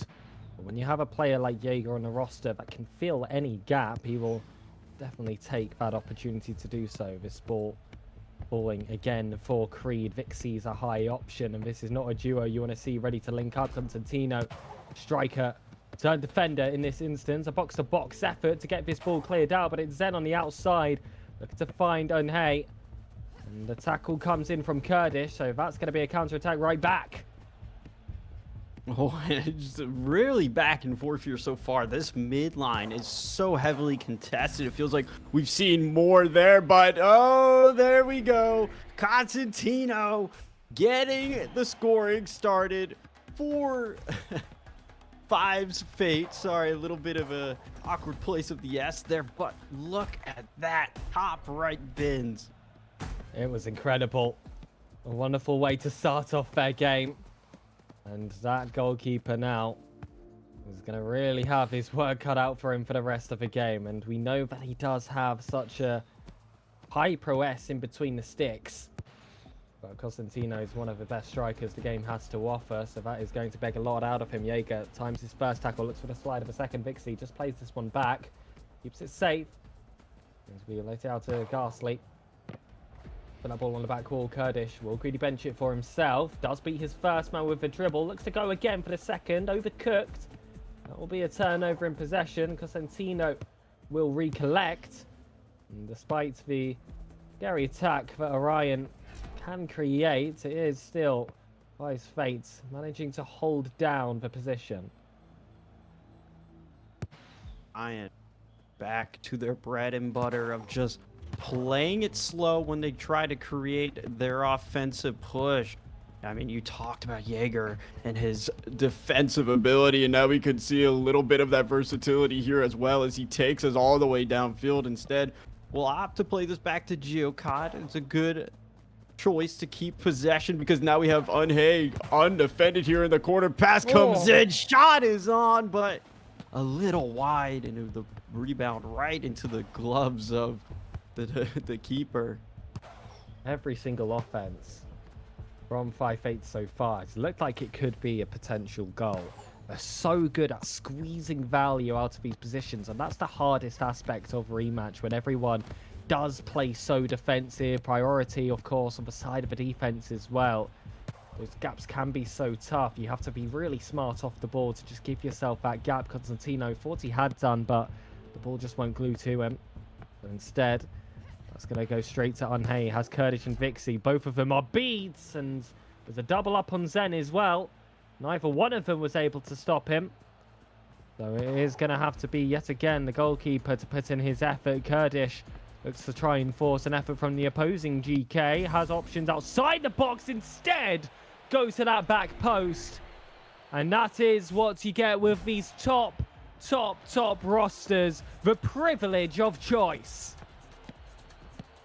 Look at Vixie there, just sneaking his way through that defense, finds himself wide open in the perfect opportunity. The player tag said Fox in the box, and well, that was on full display right there. Equalizer is found, and it feels like in a game where 5's Fate has had a majority of these offensive looks and shots on net, that for Orion, It's a great way to just continuously keep their fight in here. Unhey is going to get his pocket picked there by Creed. Finds a streaking Curtis downfield. Has 2 to beat here. Bud looking for Vixie yet again. Comes back with the pass. Not a lot of heat on that one, though. And it allows Geocott a nice save. And it felt like the final little pass attempt there that just was too close to the keeper. Wanted one just inside goalkeeper's goal kick area. Kurdish wanted a cross. Space again! Just a gorgeous dive from Vixie. Looked like there was going to be no chance he would find a space. But he cuts himself forward, catches Jaeger off guard, steps back, and you saw Jaeger commit so early to diving towards the net-hand side. But when you do have a little bit of these false 9 actions come into play, that's how you earn yourself that space. That's how you earn yourself goals. Orion, from the death, put themselves in the lead. I mean, you just have to admire it. It was the same exact play, and they're looking to set it up again. Curtis still remains unmarked, gets it to the backboard, plays it here to Vixie once again. These two have been connecting in a series of events that feel almost undefendable, but for 5's fate, they'll be able to wiggle their way out of that mess. And hey, turns quick, uses that EE just to get some space from Kurdish. That slide tackle isn't going to be enough. But the bicycle kick stopped there by the defense. Constantina keeps it simple, though. Mbappe-esque. Just gets his body around the ball, sends it towards that back post. It had a little bit of curve behind it as well. That is pure composure. And Leitao, likely expecting something a little bit more complicated, was just beaten by the very, very basics. 2 goals for Vixie, 2 goals for Constantino. We know why they are such renowned strikers, and they are leaving everything out here on the pitch as Curtis again looking for Vixie. It seems like he's just happy to camp himself in front of the box, but quick turn of events here. Zen and Jaeger trying to connect on a 1-2, but they have Ghastly in the way. Zen able to navigate through that, but a little bit too far ahead of Jaeger there, and the offense is going to find itself quickly fizzled out. And hey, it's going to be a switch ball. Costantino, Vixie used his jump very early, but still has some stamina to just keep up. Costantino managing to burn all of his opponents off that back wall. Plays for the bench instead. And you thought that was going to be a shot straight to net. But a team like this always has a second plan. And again, it's about that off-the-ball positioning. How he leaves himself available in case that play was called. The communication is fluid. The gameplay is excellent. And whilst there's artistry and flair, there's still beauty and simplicity. You really have to appreciate just the constant awareness that both of these teams have. The play is not over till it's over, and there's exactly what I'm talking about as Vixie plays this one towards net. It's high. It draws the defender. Which way is it going? And then Curtis, all he has to do is clean up the job. 3-3 is our score line here, Sir Pegasus. And that's such tight gameplay for the 1-2. Flicking that one backwards while still maintaining inside the confines of the box. You have to have such fluid reaction time, perfect control as well, not to send that one too soft or, of course, too heavy as well. But these are just traits that the best teams in the world can do effortlessly. It's all automatic. A ball across automatically stopped by Creed, but hold on. And hey, space on the wing. We'll look for Constantino. The goalkeeper's jumped early, but just about can recover himself in time for the second dive. Been a few opportunities like that that looked like they could be exploited. Another jump by Giacomo. That dive just reaches. And Kurdish will stay close. Gets the instant bruiser there to regain possession. Jaeger gets that first block. And we're getting to that stage now where everyone's a little bit nervous. It's the final minute, but both of them want the full 3 points. And they are going to play till the very bitter end. And keepers are looking jumpy. Well, I do feel that 7th goal on the horizon, saved by Giacomo. This is a preview of what we could expect from the playoffs. But this is just Swiss. This is just the appetizer, and it's going to come down to the wire here. Here's Curtis on a big breakaway. Has Gioka trying to fake him out the movement. Defense is coming around to help out, and Jaeger, he'll be able to collect that shot from Curtis a bit wide, but still Curtis is able to stay on this ball, still has possession, draws out Gioka, but in the last moment, recovers. Another second dive recovery. And Zen, not typically the goalkeeper, picks up the ball, sends it long to Jaeger. This is last attack unless Vixie can pick this ball up before 0 seconds. He doesn't, so it's all on Hay. It is all 5 fades. Constantino to Zen, finds space to one Hay. Everyone steps forward, everyone sits back, but a goalkeeper holds his hands on. The final whistle is blown. And I think you're right there, Borky. This feels like a prerequisite for the playoff stages. Draws will not be allowed by that point, but for now, a point apiece will be settled.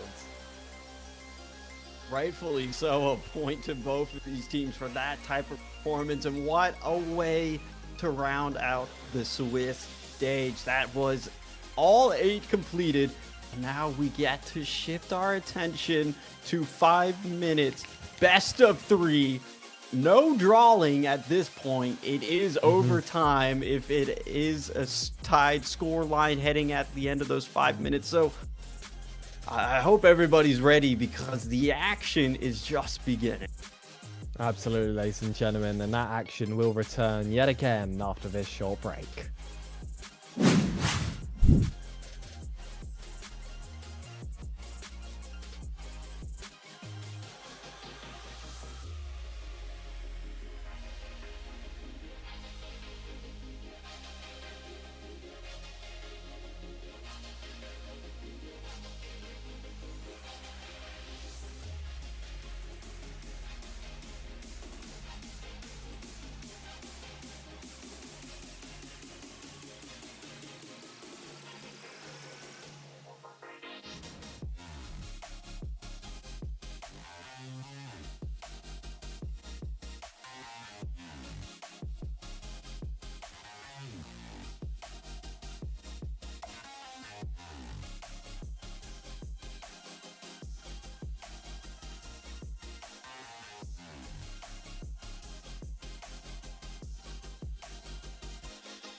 No more is this about seeding. Trying to prove you're at the very top in a long chain of games. There are 0 chances. This is the playoff period. This is where you establish yourself as one of the very best. And it feels like we've got some of the very best on our screen. 5 fates have returned, as has my wonderful co-caster Royalty.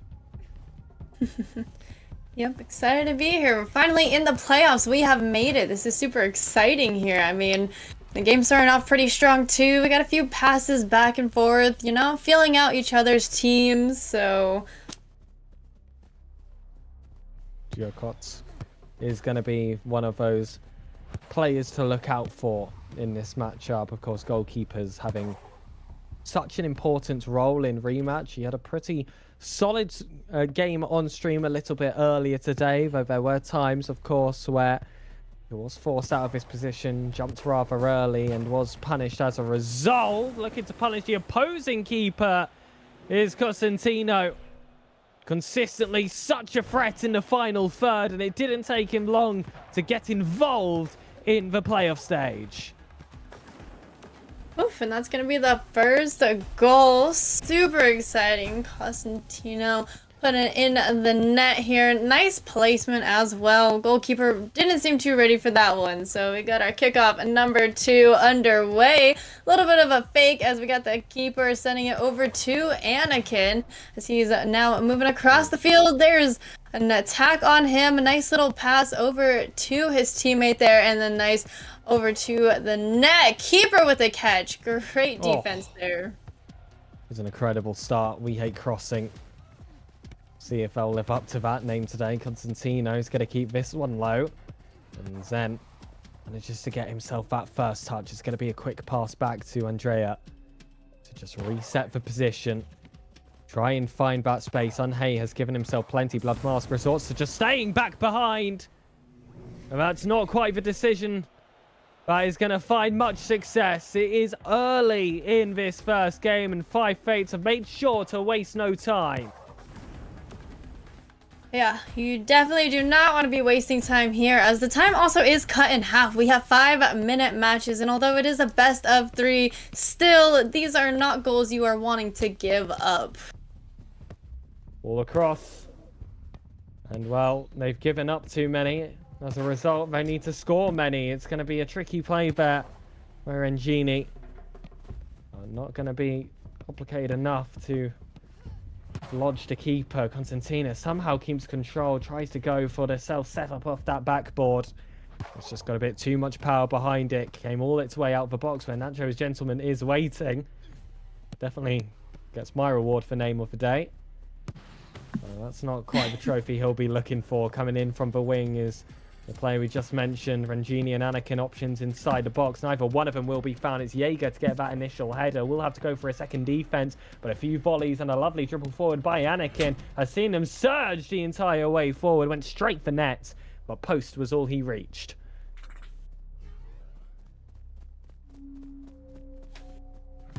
Yes, very nice by Andrea as they go across the field here.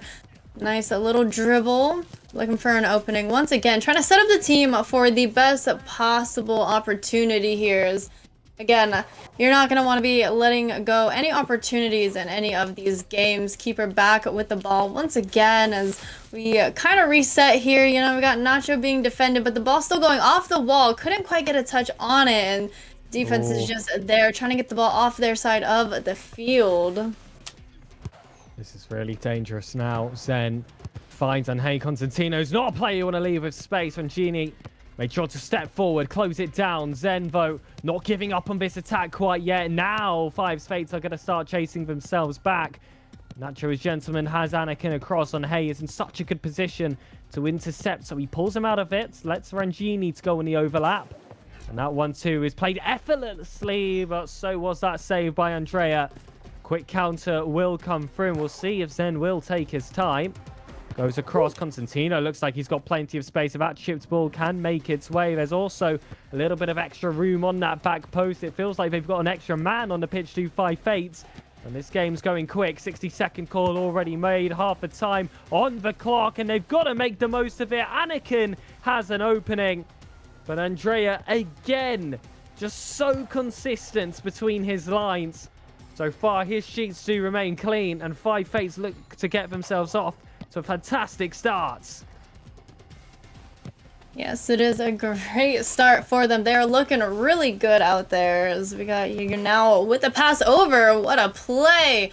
Defense still on it, keeping the ball away from their net. Very, very safe distance as well. Anakin now making their way down the field. It is a shot saved away by the keeper once again. Now getting a clear all the way onto the other field. The shot, and Matok is on it. You start to see some of those players stop moving. They know that this is all over. Anakin gets tackled by Jaeger, sends that one long, and this was a perfect start from Five's Fate. There's not really much more you could have asked for out of it. It didn't feel like there were any positions where they were particularly in too much trouble. I can think of maybe one in that entire 5 minutes of play, and even still, that would not have been enough if it found the back of a net. Whereas offensively, still feel like they could have put up a third or a fourth. So looking now at match point in this best of 3 format, this doesn't look like a team that's going to be easily stopped, and definitely not reverse swept if they keep the consistency. Most definitely. I mean, we saw how relentless they were. You called it out. You know, Zen's just not letting up on the attack. So hopefully they keep that same energy, because like you said, this is a game point. So we're going to see if they keep that momentum going, because they definitely need it if they want to move forward. We're going to hope there's no issues getting into this second game as well, because last time I casted Rematch, there was always a little bit of a scare once we went back into the lobby in these best of 3 formats. But it has been rather smooth sailing today, touch wood, hoping that that will stay during the playoff stages, especially when we have less teams to try and organise as well. It's unfortunate for those that have been eliminated, but you can be guaranteed now that every single matchup on our screens for the remainder of this game is going to be very, very high level. And Royalty, we've already got a taste of that in this first playoffs match.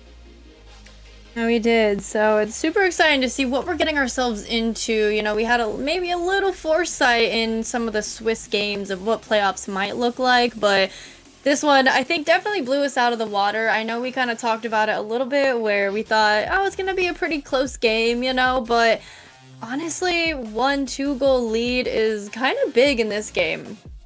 Yeah, absolutely. I mean, we thought that was huge in the 10-minute games, and now there's even less time on the clock. That comeback potential feels much lessened. Of course, the only real big buff, I guess you could say, in these short formats is that opportunity to completely reset the score sheet after a game. Five Fates will be on an even pegging with We Hate Crosses once this second game begins, and that does open up the opportunity for them to be disappointed by their opponents. But as well, there's those overtime rules in play, so if you do fall deep, you've got one less goal to score and then infinite time to make sure you can make up for it, which is why I'm glad that this tournament has had both of these formats, just to get a little bit of a taste of all the different dynamics that the game of Rematch can really bring.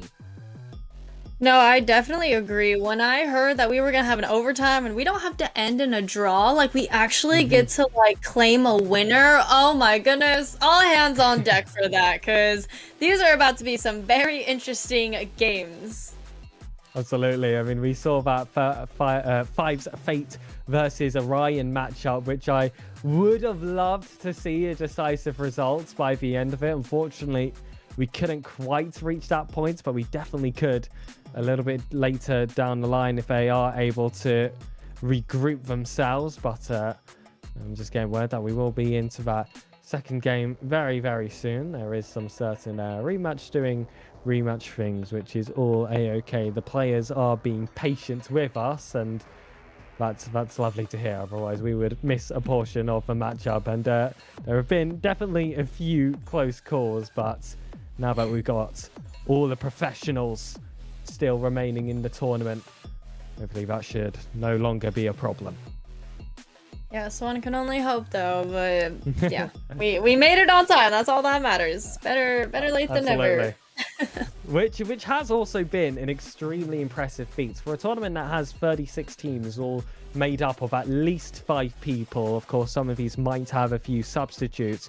We have ran pretty close to on time, which Rematch doesn't exactly have a reputation for when it comes to these tournaments, and this is definitely the most ambitious tournament I've seen out there, and somehow it has been the most on time. So credit to all the players that have been competing, and as well credit to Aziz for putting this all on together. But game 2 is underway. Of course, Five's Fate having that first game in their favor, and now We Hate Crosses backs against the wall. It is win or elimination. Very, very simple stakes to here, but one that is going to be tough for them moving forward in these 5 minutes. Oh my goodness, what a launch by Anakin there. Still back with a possession here as he's trying to move downfield, trying to look for an opening. Regini helping him out, but things quickly turn around. His teammate is on it. We're in the right corner off the wall, and Keeper's on it like a hawk. Absolutely love to see the aggressiveness coming from the Keepers here, because it's one small movement, one small misread, and that could cost you the game. Just that one misinput we've seen on a few occasions today. The keeper either diving way too early or diving in the wrong direction, and that has just slipped away those opportunities, and that's without mentioning all that distribution they have to do to create the attacks. They're not just defensive threats in Rematch, they are metronomes. They control absolutely everything. But we see ahead of us, and Andrea was tested there. That ball was wide. If there was a follow-up option closer, he might have been in trouble. Anakin's there. And there's going to be no mistakes made in this instance. It's a simple catch. Already 90 seconds gone. And we're really starting to feel the lightning aspects of these best of threes. Yes, as we have another attempt. A great catch by the Keeper. Once again, sending it all the way down to Anakin as they make a breakaway, but it's a little too far out of his reach. Andrea is able to get there in time and send it over to the right side of the field. But we got unhappy, I want to say, with the breakaway. Nice pass, and again, the Keeper is on it. A great catch. I believe it is Unhey, but he definitely was unhappy with how that offense did resolve. Now all going to be Rangini to Anakin. Does well to dribble past 2, but still he's going to start to run out of stamina. Gets the ball inside, uses it to a more well-equipped player. Rangini with that central space. But in those essentially one-on-one positions, there was no chance the defender was going to get in the way. Andrea is just so consistent. Zen gets it down to Unhey. Constantino will be the one to chase. Use that header for just a little bit extra of an acceleration burst. Cuts that one back in the EE. The real acceleration burst that's intended will be what recollects that ball. It's a lovely play off the wall there by Anakin. This is some FIFA Street action. But Andrea, once more, been an absolute brick wall. Most definitely. I think that's probably the most mechanical thing we have seen. The nice play off the wall, playing the bounce, trying to take the shot, an absolute setup for himself. Anakin is a top-tier player who we have seen pretty much dominate the field, kind of control it, and try and lead his team to victory. So it's been really nice to see him out there. As we do have another shot and another clear by his keeper. Anakin back with the ball, going off the wall, trying to play around this defender that's constantly on him. Great defense coming from Jaeger there, as things are kind of turning around just a little bit. They're trying to find a breakthrough, and they can't quite do it. And that was so impressive from Jaeger to keep that ball out. He was my ones to watch when it came to this roster, and he might be required soon because Nacho is gentleman. Now has space out wide. Those options need to be covered. Rangini is not, but Jaeger, the player we mentioned, covers that first ball, uses EE to get back in the action. Zen gets that header, but it only finds a red player yet again. Constantino, you can see him hanging high, which just increases the danger of losing possession. If you are going to be We Hate Crosses, that attack was delayed. It completely fell apart, but Nacho is gentleman is stopped by Andrea again. Felt like that was on a knife's edge of going against either team. We're approaching that golden goal period. This is pivotal for Five's Fate. Zen just going to send this one to the back, though. Yes, things are heating up. We have our last few seconds, little less than 30 seconds. And honestly, one goal is gonna do it. We might see our first overtime, which is pretty exciting out here. As this is the close game that we were expecting and talking about. Anakin with the breakaway. Keeper's out. Net. There it is! Such fancy footwork.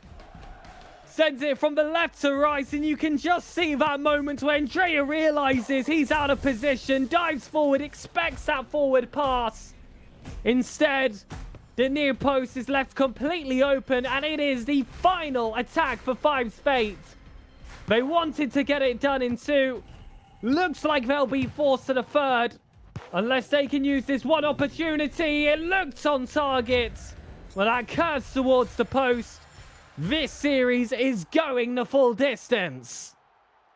Absolutely love to see that. It's a great turnaround. Way to wait till the last second, I guess, guys, right? Like we talked about, better late than never. So, game 3 underway. Oh, you're really starting to feel how quickly those 5 minutes go. Because this is the biggest stretch this series could possibly go to. And it has been done quick as a flash. The final goal went in so late in that last game. There was barely any time for Five's Fate to recover. One thing stays so consistent about Rematch. It is about those quick decisions. It's about that one mistake or that moment of magic. And it was magic for We Hate Crossing. No, absolutely. The quick footwork, quick decisions, quick reactions from the keepers as well. I mean, credit to them because I feel like they have the most pressure, especially with the 0-0 game in less than a minute happening. One little slip up and it's over. Not to blame the keepers, of course, but I mean, I know they are definitely feeling the pressure the most. It's a high-level tournament, and the goalkeeper's job, I would say, is actually the toughest in Rematch. It has, of course, very basic controls, you could argue, but should you make one mistake with those controls, that could be game over. Goals are not easy to come by, so falling to a deficit is such an intimidating experience, but as well the fact that they have to still have that bit of footwork for when players do push high, those attackers that really like to bother the defense as much as possible when they're out of possession. That can always be a very scary factor. And then, of course, the distribution, which is, at this point, feels like role number 1 for goalkeepers more than shot stopping, which might not be what you expect, but that's just the way Rematch is played. Those bazookas from deep by the goalkeeper. And, of course, usually assisted by a defender as well. Jaeger typically being that player right alongside Andrea. But now heading into the 3rd, it all has to come together because this is going to be the final stand for one of these rosters. Yeah, most definitely. This is the last chance for either team. I mean, we see both of them can win against each other, so really it's just the first team to put all the pieces together and connect and bring home a victory in these next 5 minutes. Yes, this is going to be a scary 5 minutes, and I can assure you, Royalty, 5 minutes sounds like a long time. There's a lot that you can do in 5 minutes, but guaranteed we're going to be watching this game, and it's going to be down to that final minute quicker than we could even imagine. We are in the final game, ladies and gentlemen. This is a reminder, the playoff stages. It is elimination for the team that drops in these 5 minutes. And looking at the talent on the pitch, there will be players that will be majorly missed. But starting off, it is by Fates in the corner. Looking to try and bring this ball across. Ends that wider option. Jaeger will just sit standing behind. They've cycled this one, though, towards the goalkeeper. Does play that switching ball towards Jaeger again. And I've said it about Jaeger. He's a very tricky player. Can step up whenever he would like to. I've seen a tournament where he changed his positioning, swapped himself out with another player and was able to save the entire game.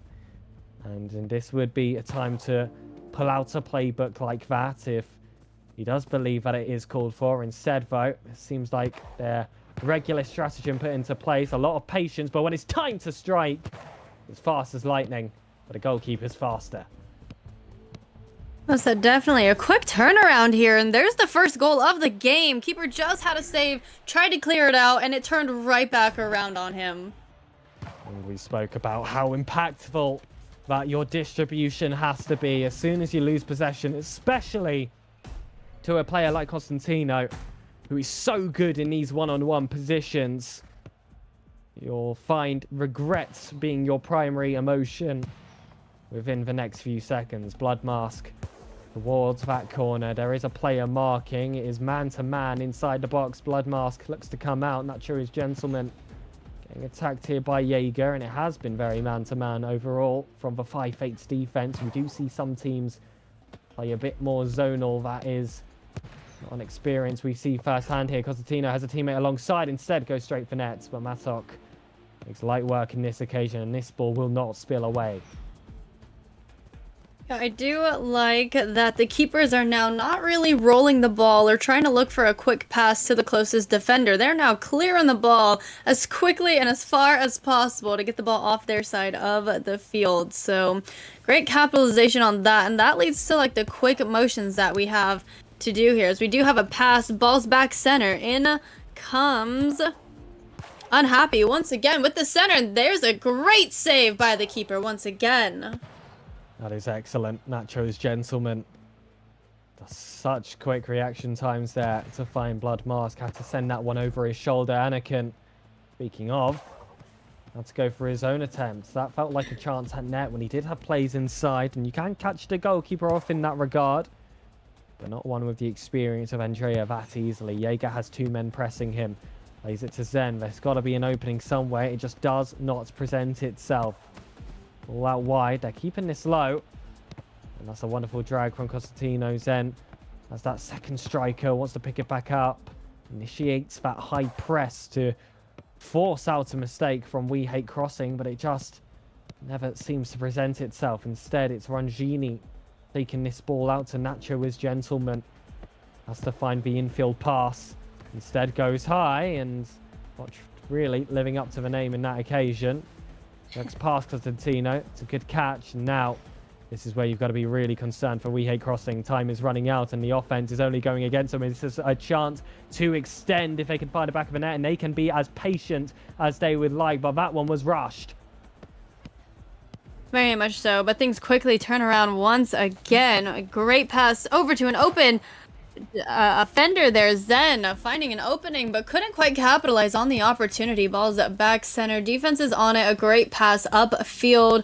Regini passing it back once more to Blood Mask, and it's going to go right back to Regini, but the attack has happened. A quick turnaround, and we do have a breakaway, a little bit of a tackle, and things turn around once again. It's getting physical out there. It really is. Rangini sends it to Anakin. And this is the time to get physical, to give it your all, because the 60-second call has been made, and you're out of possession. Five's Fates could waste all the time in the world if they'd like, but instead Jaeger sends it back. And that's too heavy of a touch. That's the conceding of possession that they could not afford to do, because if Blood Mask finds the offensive threat and a goal is scored, they start from Nord, shot inside. Rangini is blocked. There's an overload in the box overall by Five's Fate. They're playing it awfully safe, but now there's danger yet again as Rangini looks to dribble the whole team.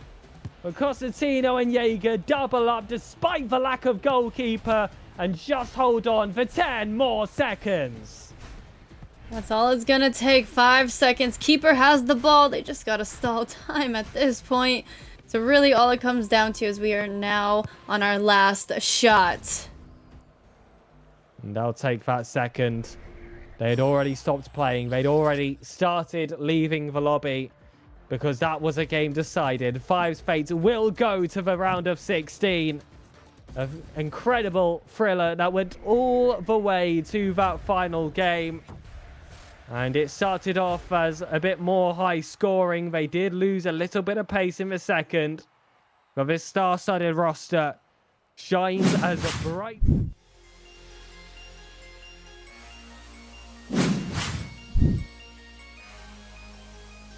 Well, it was an exciting game, most definitely. I'm glad we got to start off playoffs with a Game 3 series, testing out the team, seeing what we're bringing to the playoffs, and how we're leveling up. Because I know we have a lot of questions for some teams, like, you know, why are they here? How did they make it? What's their strategies? What is their mentality going into the playoffs now? Because it's very, very different than the Swiss round. So Absolutely. It's very stressful because those small mistakes now send you out of the competition. You don't get that chance of a later round. You do get those chances though from the extra games, especially because we're going to be moving from a best of 3 to a best of 5 format until the grand final. So it's going to be a lot more games with a lot more action and even stronger competition.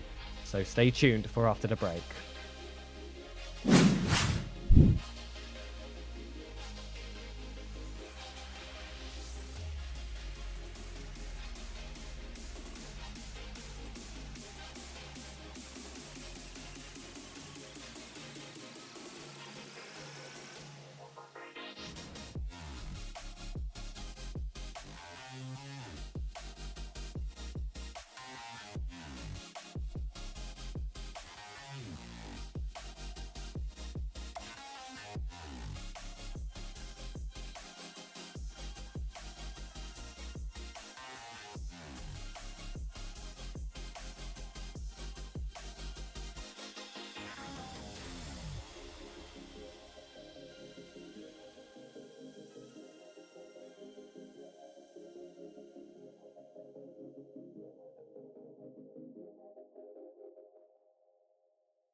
And welcome back, as now we hit the round of 16. We started with 36 teams. We've unfortunately had to say goodbye to 20 of them, but the playoffs must go on regardless. I'm Borky, again joined by Royalty, and what a banger of a matchup do we have here.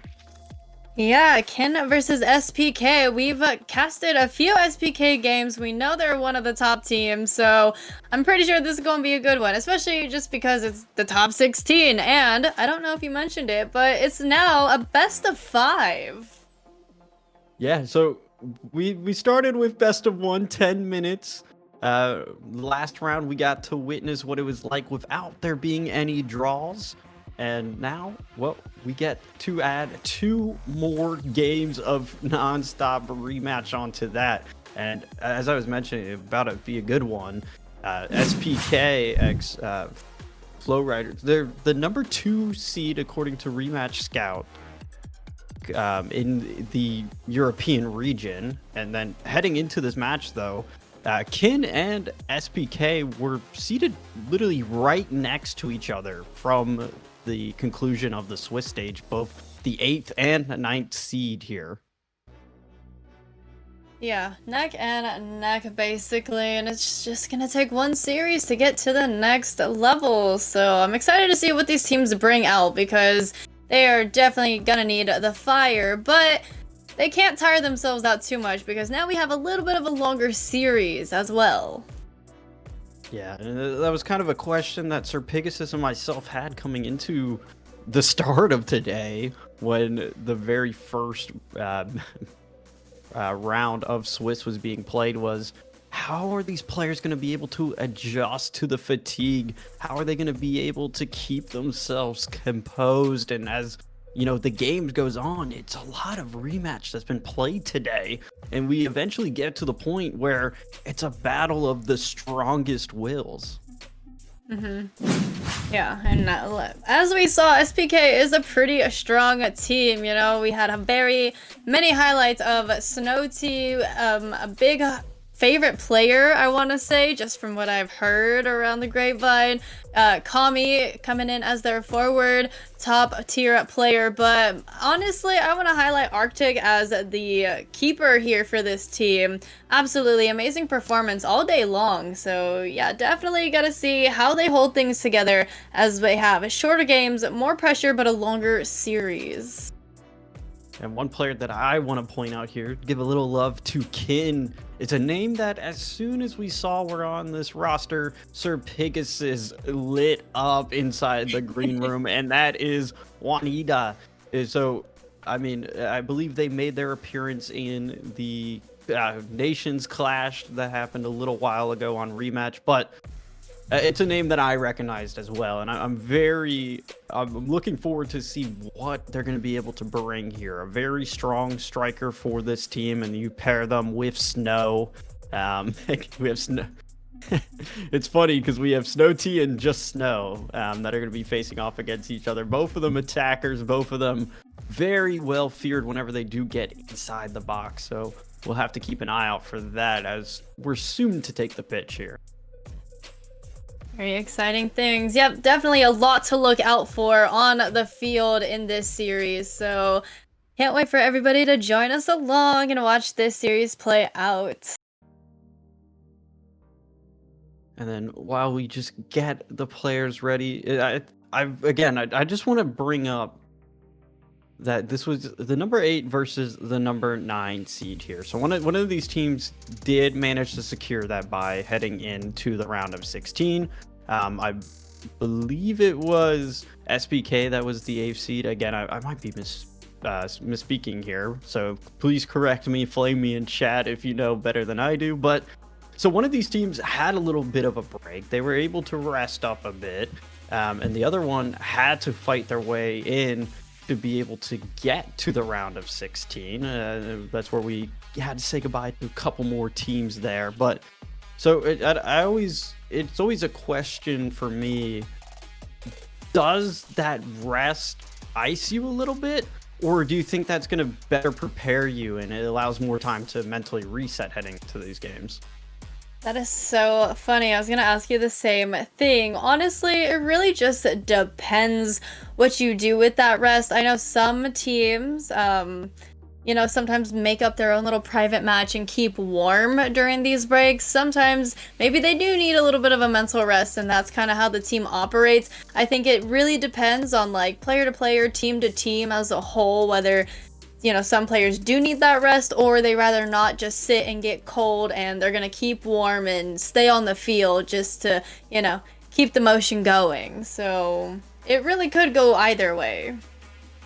Well, we'll just have to leave that question out there and we'll find out soon enough. But and I'm going to keep coming back to this just because it's so mind-boggling to me that this is a round of 16 matchup here. I mean, both of these teams very well known within the European region. I mean, the names on these rosters, they speak for themselves. They don't really need an introduction. And the fact that this is a round of 16 game is absolutely mind-boggling because I feel like this could be a final performance. Yeah, most definitely. I mean, this is the make or break here. You know what I mean? Like, this is the top of the top right now. So far, I should say. So, yeah, it really is a make or break situation here. Without a doubt. And it's a shame we will have to say goodbye to one of these teams, but that's just the nature of it. And I mean, this event's called the Elite, and that's exactly what we have left here in this tournament. Not saying that any of the previous 36 teams that are here and participating aren't elite, but it really just steps up a caliber each time. And well, without further ado, that's enough yapping from us. Let's get straight into the action. Round of 16, Kin versus SPK. Let's get it underway. Yes, and as we see, we got our keeper out, looking for a pass. A nice setup there. Nice little team play. 3 quick touches, but unfortunately no capitalization on that as things turn around and we do have a breakaway. A nice little sneaky pass over to Kami as they look for a center pass, and defense is on it. As things go back to Kami, we have a little bit of a pass to the side there, a little bit of a fake, I want to say, because it looked like they were going to do a little bit of a back pass, but that is not the name of the game, and things are kicking off really fast here. This is probably the fastest paced start we have seen in a minute. Yeah, neither of these teams are just going to sit back and let things happen. They're going to create all of that action themselves. And that's one of the things that both of these teams have done very well. We've seen it already here on the stream from SPK, is their ability to move the ball around the pitch. They really just find ways to stall out their possession as long as they can, create openings, look for their teammates, and as this one just barely misses the mark, it still will remain in possession here of Kim. Ball comes across, and a great save from Arctic. Yes, Arctic keeping the team alive. A great save as the ball goes over to Vendrick. As we now have a pass to the other side of the field. We found an opening. There's another setup there. Corner offense couldn't quite get there, so we're doing a little bit of a reset. One more pass center, and Snowty is on it. Great defense coming from them, followed by Kami, but the ball's going back to the keeper. We're going to have a little bit of a reset here. So we do have Snowty on the attack of the keeper. Great pressure as we're almost about halfway through this first game here. Yeah, this clock is just going by lightning fast. It feels like with the level of skill that both of these teams have, that whoever does score first, maybe that is the decider there. Kin trying to get this one back towards the safe hands of the keeper so they can extend possession here. He'll have plenty of time to move around the center line, looking for an opening. Does eventually decide to strike, gets this one over to Snow, but shot is blocked. Great defense again from SBK. Just absolutely unrelenting with the amount of pressure that they put onto these Kin players to make sure that there's not really any room for mistake. Yeah, you definitely don't want to have any small mistake, especially in a game like this. We got defense on the ball already, trying to make it an easier play for the keeper. A nice turnaround as we do have a small back pass, resetting just a little bit, but it's looking good as everyone's kind of finding their place here. And there's another shot. Great catch by Arctic once again. Yeah, really controlling things here, but you have to appreciate the looks from Ken. They're able to just instantly get themselves onto these offensive looks. We'll see Kami-sama here in the corner, opting to play this one across. Does have some here who plays this even more forward into the corner. Great touch there. Snowty was ready to collect, but the two defenders of Kin will quickly collapse on him and shut down that quick chance to get a shot in. Another one does find its way through, but not a lot of mustard behind it. Yeah, I was just about to point that out too. We were having these shots on net, but they're a little too soft. There's not a lot of power behind them, so it's an easy save for these keepers out here. But we have a small breakaway here. We have another play off the wall, and it's going back over to the right side corner, back center, and defense is on it. We have a nice steal here, but it slowly goes right back to the Kin team here. And one thing I want to point out here, keep an eye on the playstyle of both of these teams, really using everything that's afforded to them to their advantage. There's a lot of nice pass backs, but also just the way they play the sidewall, using that to their advantage to pop the ball up like this is a great play that's developing before us. And finally, with 21 seconds, it's Red Scar and Kin that break the stalemate and get the first goal of this series underway. Oof, and that is what we call a team play there. Pass, pass, pass, score, and there you have it. Just like you said, it could be one goal that makes or breaks this game, and with 13 seconds left, we only have one goal on the board. 10 seconds to hold it down, try and make a comeback, but it's not looking too good for SPK here as they are on their side of the field, and defense is just relentless at this point. BK do get the last touch here. Arctic plays us up. Here comes Kami-sama. Get it in midfield. Snowty was there, but the interception at the last second. That's all that's required for Kin. And game number 1 will be heading in their direction. Honestly, I think that's a little bit of a shock. I'm not too sure how you feel about that, but I definitely thought SBK was going to be coming out on top from the get-go. Yeah, and I can agree with you there in a sense. It felt like for a majority of at least the opening half of the game, it was very SPK-sided. They had more shots. They were able to develop more time on offense, but as things continued to play out and as we got further into those 5 minutes, it really felt like it unfolded, and from there Kin was just able to take advantage of that and deny any real chance for SPK to develop some of those offensive looks they had at the start of the game. Yeah, great shutdowns by, SPK in the beginning, but slowly they started to just dwindle, and it's looking more like they're an offensive team than a defensive. I mean, we had that full team play where it just wasn't looking like defense was covering that center, and that's exactly what happened, and that's, I think, kind of what forced Arctic to come out of the net a little too soon and could not get his hands on the ball, and that's eventually what cost them the game.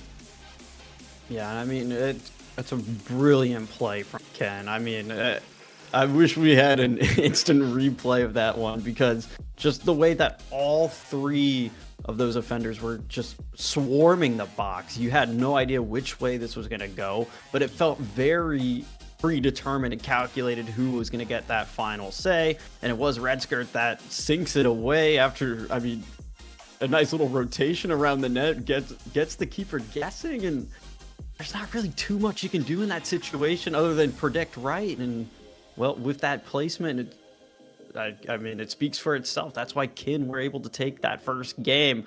And if that game was decided by one goal, who's to say what the rest of the series is going to be decided by? No, actually, and I think that's the most exciting part of this. Who knows what's gonna happen or what's gonna be the breakaway? I mean, it was a great play by Kin. They pulled it off in the very last few seconds, so who's to say they're not gonna do that again? Or SPK might be turning things around and have a little bit of a comeback, you know, in game number 2. It's really anyone's game at this point, so... Yeah, and one thing that I want to point out that I really enjoyed seeing during that match was the battle of the snows. You had Snow T on one end and then Snow on the other. Both of them in the same exact position, just kind of lurking at the top of the box, right in front of the keeper, making them sweat. And there were multiple passes I went over to them. And we mentioned a little bit during the game that it felt like the shots were coming on, but they didn't have too much power behind them. It's because of the great defending from both teams, where as soon as that shot did come in, yes, they were already somehow shooting the ball before the pass even got to them, but the defense felt one step ahead for both of these teams, and they were just enough to get in the way that caused that ball to change trajectory a little bit, make it a little slow. But Ken, take game number 1, and as we once again take the field by storm, it's up to SPK to respond. Yep, and just as we start off, we got Kin in possession here, as they are able to turn things around.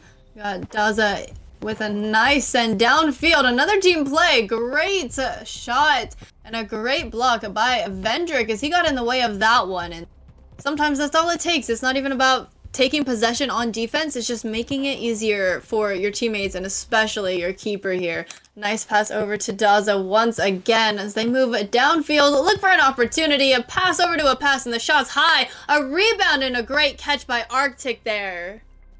Ooh, Arctic really had to work for that one. Forced all the way forward, basically in front of Wandita there. But does come away with it. Does manage to find a play up towards the center line here. Som instantly being shadowed by Snow. Instead, he'll just have to opt to rely on Arctic once again to get things kick-started here for SPK. Plenty of time already spent here on their side of the pitch, but look at this 1-2 combo. Snow T shot, well defended. Yep, and now we have Red taken over. We know he is the one to score. He can do it, so he's the one to be looking out for. But we do have a nice pass over to the other side, and defense is on it. SPK now trying to look for their own, as honestly, offense is just relentless. Arctic back with the ball, sending it back down to Vendrick as he has a breakaway. Snow trying to catch up, but can't quite do it, and there you have it. What a lovely event this was here for SPK. Kept scoreless in the last one, only one goal to show for it, but look at that. Snow T just instantly ready for it, and that's why he's that threat. That's why his name has been brought up so many times here by both of us, because we know what he's capable of. And there we go, fully on display. We're still north of halftime in this game, but it is quickly approaching here, and for Kin, some good offense might be able to jumpstart that momentum again. Yep. So we do have another ball going back to Arctic here. He's taken over. Slowly taking their time. I mean, we're just about halfway through now, so it's time to start looking for some plays now, because time is ticking away. We know it's going to go by quickly, especially with how fast these games are going. Ooh.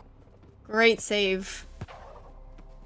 Ooh, that one would have been devastating for the mental of Ken as well. I believe that might have been an own goal if it wasn't for the keeper getting their hands on it last moment, but it's a very short-lived offensive push. SPK will turn over possession, though, so they can take a little sigh of relief as they push this one back downfield. Great intercept there by Som. Snow T instead opts to play this to Arctic, and it's instantly streaking down this left side of the pitch. Won't be able to get real possession of it, though, because, again, the battle of the snows continues to unfold here, as he is absolutely being a thorn in the side here for Kami. You love to see it, hate to play against it. We got Snow Team making their way down a field, trying to get this ball, but can't quite do it. We have a pass over to the other side of the field, and now we have a breakaway. Great touch by Snow W, sending it to the other side of the field, but they can't quite capitalize on it. And there you have it, a pass all the way back at downfield, but Ken is able to turn things around once again, and they're just being relentless, which they are definitely needing as we have 63 seconds on the clock. So much confidence and trust in one another for Ken. Every time we kind of pan down to the other side of the pitch here, we can see how far forward the defender and keeper are, just knowing that their teammates are going to be there to help them out. This one, great rebound from Snow T. Won't be able to get it though, and now it's Snow. 1v1 here against Arctic, plays it around, top left, bins, slotted. And we'll find a quick equalizer here. And again, it's Kin scoring with not that much time on the clock. I know. What a way to tie up the game, though. I mean, keeping us on the edge of our seats here. 35 seconds to go, and we have a tie. So this game might end in overtime, but I don't want to speak too soon. We still got 30 seconds, and both teams are locked in. And that could have been it. That could have been SBK's chance to steal it away, but Kami's shot little too far wide there. Instead, Ken, they might opt to just run the clock down so they can get that final possession, or they're going to be looking to end it here. This one, again, finds itself wide.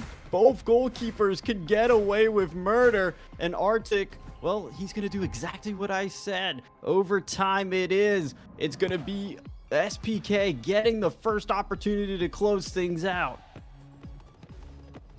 Yep, as they do have a little bit of a pass back. A nice center over to Kami as they're trying to get through the defense.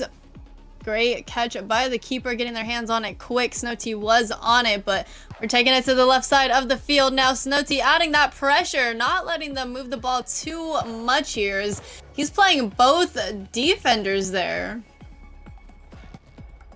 If it was overtime, you couldn't have asked for anything better in this game here. Again, it's round of 16, but it feels like it should be one of the finals. We'll see a big breakaway here for Juanita. He decides to play this back. Good footwork. Finds Red Scar. The teamwork has been immaculate here for Kid. Pass again. Intercepted there, and SPK's defense has been superb.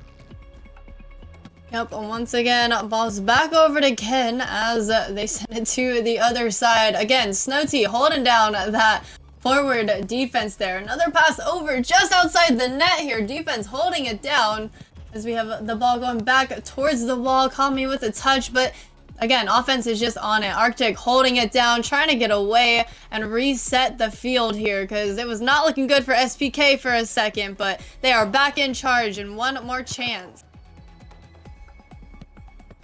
Still, it feels like the meta is to find your teammate that's sitting there middle of the box, make it a quick shot, make it unpredictable, but both of these teams adjusting very well to that strat, not allowing that room to really develop here. Snow plays this all the way back over to KS. KS puts this one towards Juanita, but it's Kami Sama who has just been absolutely unforgiving here for these Kin players. Snow, though, has a lane, trying to find it over again, but a big clearance here. Yep, Arctic back with the ball once again. Again, another little reset. Kami on the right side looking open, but we're going to go left over here. We got Vendrick going into the corner. The ball is stolen away by Red. A pass back to the keeper, and we have a nice send out.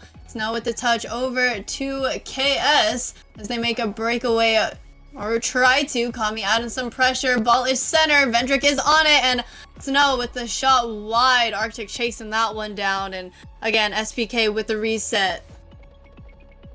We have now hit half a game of regulation here in overtime. A lot of the play was going very quick. Arctic decides to finally slow things down, but Kin, I don't think they're gonna be such a fan of that. They want to catch SPK sleeping if they can. Look how far the keeper's coming out as well. Just really trying to pull one of the defenders forward to challenge them, make a man open. We'll see Redzar. Some nice footwork, but it's Kami who's had him well marked for a majority of this game. Big breakaway here. Snowty, what do you have in you? Can you get this away from the corner? Finds a teammate, but keeper read that one all the way through.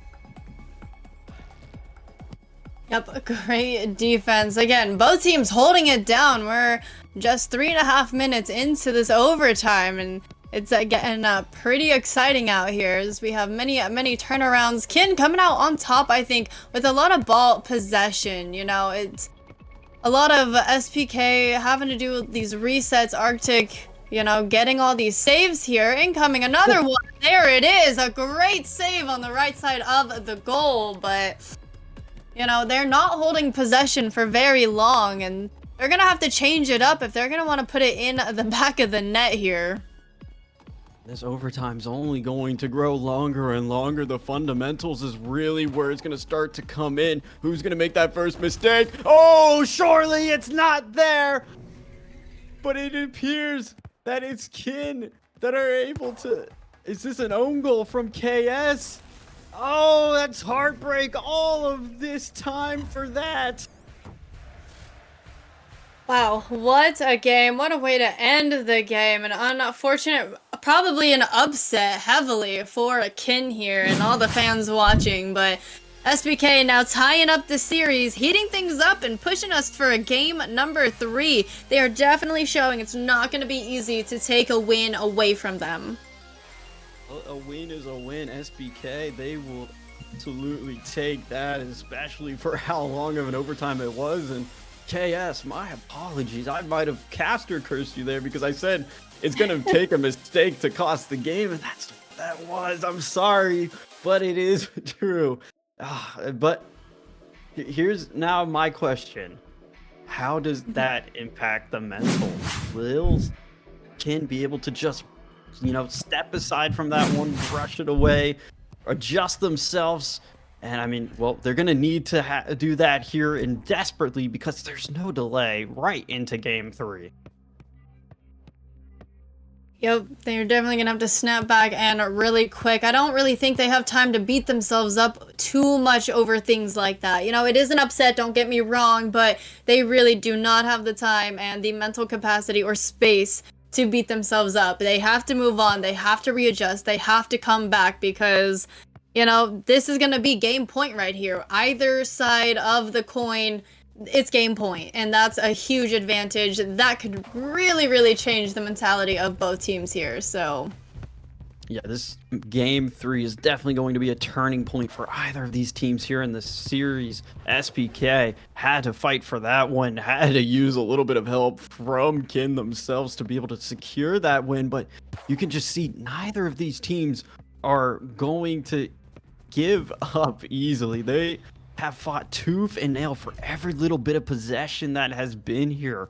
Arctic, good catch there to get SPK back on the ball, and he'll be looking to see who he can find. And Snowty, of course, gets it over to Kami, but Redsker's not gonna allow any of this. No, they definitely know they have to double team some of these players because they are smart, they are quick, and they are very witty with their plays and their motions here. Another incoming shot, a little too high, no rebound. Great defense incoming. We have Red back with the ball, sending it over to KS, and there's another midfield shot. Great save by Arctic. Man, both of these keepers have been absolutely unreal, and even when they've made very limited mistakes, they know that they have their trusty defenders there to bail them out. Arctic, again, looking straight for that midfield. Instead, it's a little awkward ball that gets away from him just for a moment, though. Snow won't be able to chase it down, but he does get an opening here as Vendrick streaking across the middle. This one towards the backboard, but Juanita isn't going to be able to collect the touch. That ball not gluing to his foot as he might have hoped. It's a great thing that it's not too big of a mistake here. We do got Snow going for it. There's the shot. Great save by Arctic once again. Quick reactions. That one was probably the closest opportunity and closest shot on net in this game. And Arctic just had the reflexes for that, and that's probably why he's hired as their keeper. I mean, seriously, how is this a round of 16? Both of these teams are playing at some of the finest caliber of rematch that we will see. See Sam here. Try to play this around Snow. Good back pass there to Arctic. So much space here on this left side of the field. A quick pass comes across. Snow T, though, intercepted right at the final second of that shot. Honestly, we got Red once again taken over. Nice pass back to him as he moves in a little bit further. A little bit of pressure from the defense. Snow T now in possession. Trying to get past KS here, and he does, but it's not looking like he has too much of an angle. He is under attack, and the shot is nice and easy for the keeper once again. Kdaza now in possession, looking for an open, buying a little bit of time here. Snow T not adding too much pressure just yet, and there you have it, the pass, and it's sent right back out. SPK, though, instantly turning over possession again. It sets up Juanita here, and Arctic, even though he's all the way back deep in the net, it's a save nonetheless. Rematch, it doesn't matter if it crosses the line, if it's in the gloves of the keeper. So we'll play on here. Still scoreless. 45 seconds remaining here, and it's a great breakaway here. Arctic is so awkward in the corner. It's not the original keeper, but he still manages to play it all the way through. And Sam, well, now he has acres of space here, has Snow T in the middle, instead opts to find Kami, but nobody can find a way through this stalemate. Yep, as we know, Kin has, I want to say, the better defense around here. Like, Game 3 is looking a little bit sharper than Game 1, but I'm totally getting Game 1 flashbacks here as we have another passing play. Ball's going to the right side. Nobody was there this time, and Arctic sending it down to Kami-Sami now. The attack on him turns things around as time is out now. 0-0 overtime. If that doesn't speak dividends for how this game has played out, then you can clearly see now full display. Redsker plays us up. Here comes Snow. Pass over, and Arctic, last moment, steals that away from Juanita. A moment of glory, but not for him. No, not this time around, as we do now have SPK on the offense. Passing around the defense, trying to find an opening. KS not letting it happen. A little bit of a back pass. Ball's going to the right side. We're back at center. Defense shutting it down. Kin now back in possession, trying to get away from Snow T once again, and keeper has the ball, sending it right back out. And KS is making their way down, but Snow T is there. Great offensive play, and we have a full field back pass. Arctic with the catch, trying to reset the team and slow things down just a little bit. It got a little bit heated there, so trying to ease up some of the pressure and find some better openings and some better opportunities here. In overtime in a row, both of these teams unrelenting. Shot, Snow T, well defended, Juanita, but the possession still remains here. Are the ghost of the past game going to start to haunt Kin here? You get a little bit of that PTSD knowing that it was a mistake that cost you your previous overtime. Reds are inward. Juanita, again, it's Arctic, just absolutely in his face every single time. Yeah, I mean, that's kind of what he did in game number 1, and it was just that one mistake where it was probably a little too far up, and now he's looking really good out there, attacking the ball early on and not letting it get too close to the net, so great on him, as we do have SPK back on the offense. Pass over to the other side, and Snow with the send down. Vendrick with a great catch on the ball. Now moving back downfield, keeping his team on the offense, but Kin has the steal once again. KS now back in possession on the left side of the field, making his way down. And there's the pass to the right side, to the left, and it's a shot that is saved away by defense once again. Oh, almost a runaway there. Snowty had the 1v1 isolated. Try to play it up towards the backboard, but that was absolutely brilliant awareness. Another one comes across. Arctic gets it this time, but this battle between both Koaza and Arctic is surely one for the history books, because how have neither of them faltered in this game? We played the original 5 minutes, add 3 to that, and still neither one can find a way through. And it's not like these strikers are nothing to write home about. They are playing phenomenal here. I think everyone really is. Both teams have found the pieces that they needed, and they are working so greatly together, but it just so happens that the opposing team has the same exact pieces, and they are keeping up. We have another pass to the right side. Kin on offense here. Snow with the pass back center. Nobody is quite there for the connecting touch, but we do still have Kin in possession for a second. Kami with the steal passes it out to Arctic as he now takes it back and finds another opening just to try and break away some of this offensive pressure. Just taking time here and really recomposing SPK here, as now Sam's going to take us up the left-hand side, plays it up towards the backboard. Pass does come across. No D is there, does manage to maintain possession. Good footwork to play this around. We'll get a back pass as well. So it is SPK that are still here, still threatening, trying to get a conclusion to this long overtime yet again. And we talked about this would be a turning point in the series. When you've had another long overtime and a heartbreak surely for one of these teams with match points secured at the end, what's going to happen? Like, how are you going to be able to recover from a devastating loss as this one would be? Snowty picking the pocket there of KS, and instead he'll just get it back safely to the keeper to extend play.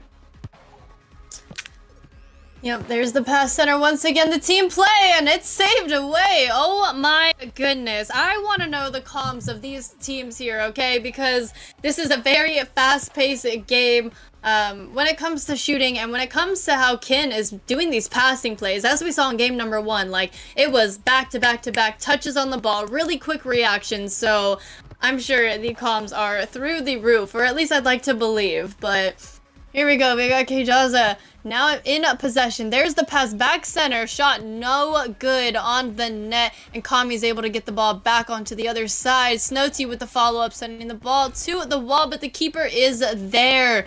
We're going to have a little bit of a slow roll reset as they now dribble all the way back to midfield. Snowty trying to get up there, but the ball's already on the other side of the field. Nice bouncing plays. Great volleys between these teams. That's what I want to say here. Oh, 100% without doubt. And you would think maybe we're playing a game of Swiss and some. Oh my goodness, it was an opportunity. The game was in Juanita's hands, but Arctic still manages to dive in. Last moment, Kami can't connect here with Snowty. A little too much on that one. Gets away from him. And it's going to be KS that opts to back pass once again to Koaza to get things moving here for Kin. But man, this game just continues to go. No one wants to falter, but finally, Juanita, been in this position time and time again, won't miss, surely this time, puts it away, can redeem themselves from the heartbreak of the previous overtime, and get themselves into series points. Oh my goodness, what a play to take the win. That was basically another game inside of a game. That was like 6 minutes of overtime. Absolutely insane. Both teams held it down till the very end, and honestly, that last shot was the one to do it. Juanita taking the win for their team. Well, this series is a best of 5. And it honestly, with how long both of those overtimes have been, we've already had game 5 in the amount of length that the overtimes were. 5 minutes and then 6 minutes there on top of the 3 games we've already played. You can do the math, but man, I would not be surprised if this one ends up going the distance. But The ball is in Kin's court. This is their opportunity to close things out. Going toe to toe with SPK has to be so exhausting. And surely a game 5, that's going to be. I don't even have words to describe how a game 5 is going to be against either of these teams. Oh my goodness, I can only imagine what a game 5 would look like. Because if we go in the pattern, right, it's SPK kind of catching up. So just based off the pattern, SPK has this next game and we will see a game 5, and it's going to be anybody's game at that point. Because again, both teams can win against one another. It's just about finding those opportunities. But we can see Kin has the offense and they have the passing plays down, and it's working against SPK, so it's not looking too good for them right now. So like we kind of talked about, taking one more win, putting us on game point could really affect the mentality of either team, if not both of them. Yeah, I mean, I feel like this right here is do or die for Kin. I know that, yes, they will be able to recuperate if they do losses. They have 2 chances now to close things out, but with how that first overtime went against SPK, and it feels like it boils down to the fundamentals. I mean, SPK, they're ranked number 2 in EU for a reason. They have that clutch factor in them. So you need to be able to take that away and just slam the door in their face while you have that opportunity. Most definitely. There's lots and lots of opportunities that you do not want to miss, you know, as we've been saying time and time again, but now it's the real deal here. You do not want to miss an opportunity. You don't want to make a big mistake, you know, big enough to give an opportunity to the opposing team, because they are going to capitalize. They have been coming out with fire since game number 1, first second in. So it's not the time for any kind of slip up on either side.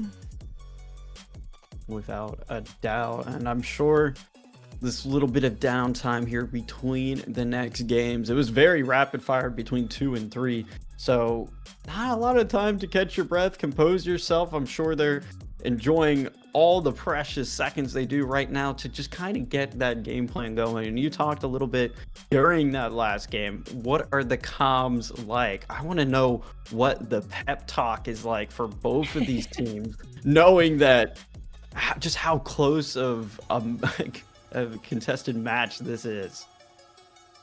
Yeah, most definitely. I mean, how do you keep the energy going? We did mention that this is a longer series, so it's not as easy as like, all right, guys, back to it. Let's go. Hop in there. It's like, okay, regain, refocus, take a breath, and let's get this. You know, it's definitely a stretch of the mentality and the motivation of the team, and it really boils down to the players. You have to have not only good players, but players with good mentality and, you know, adaptability, people who are able to bounce back and not get in their head over these small things or whatever happens in the games that, you know, causes a loss.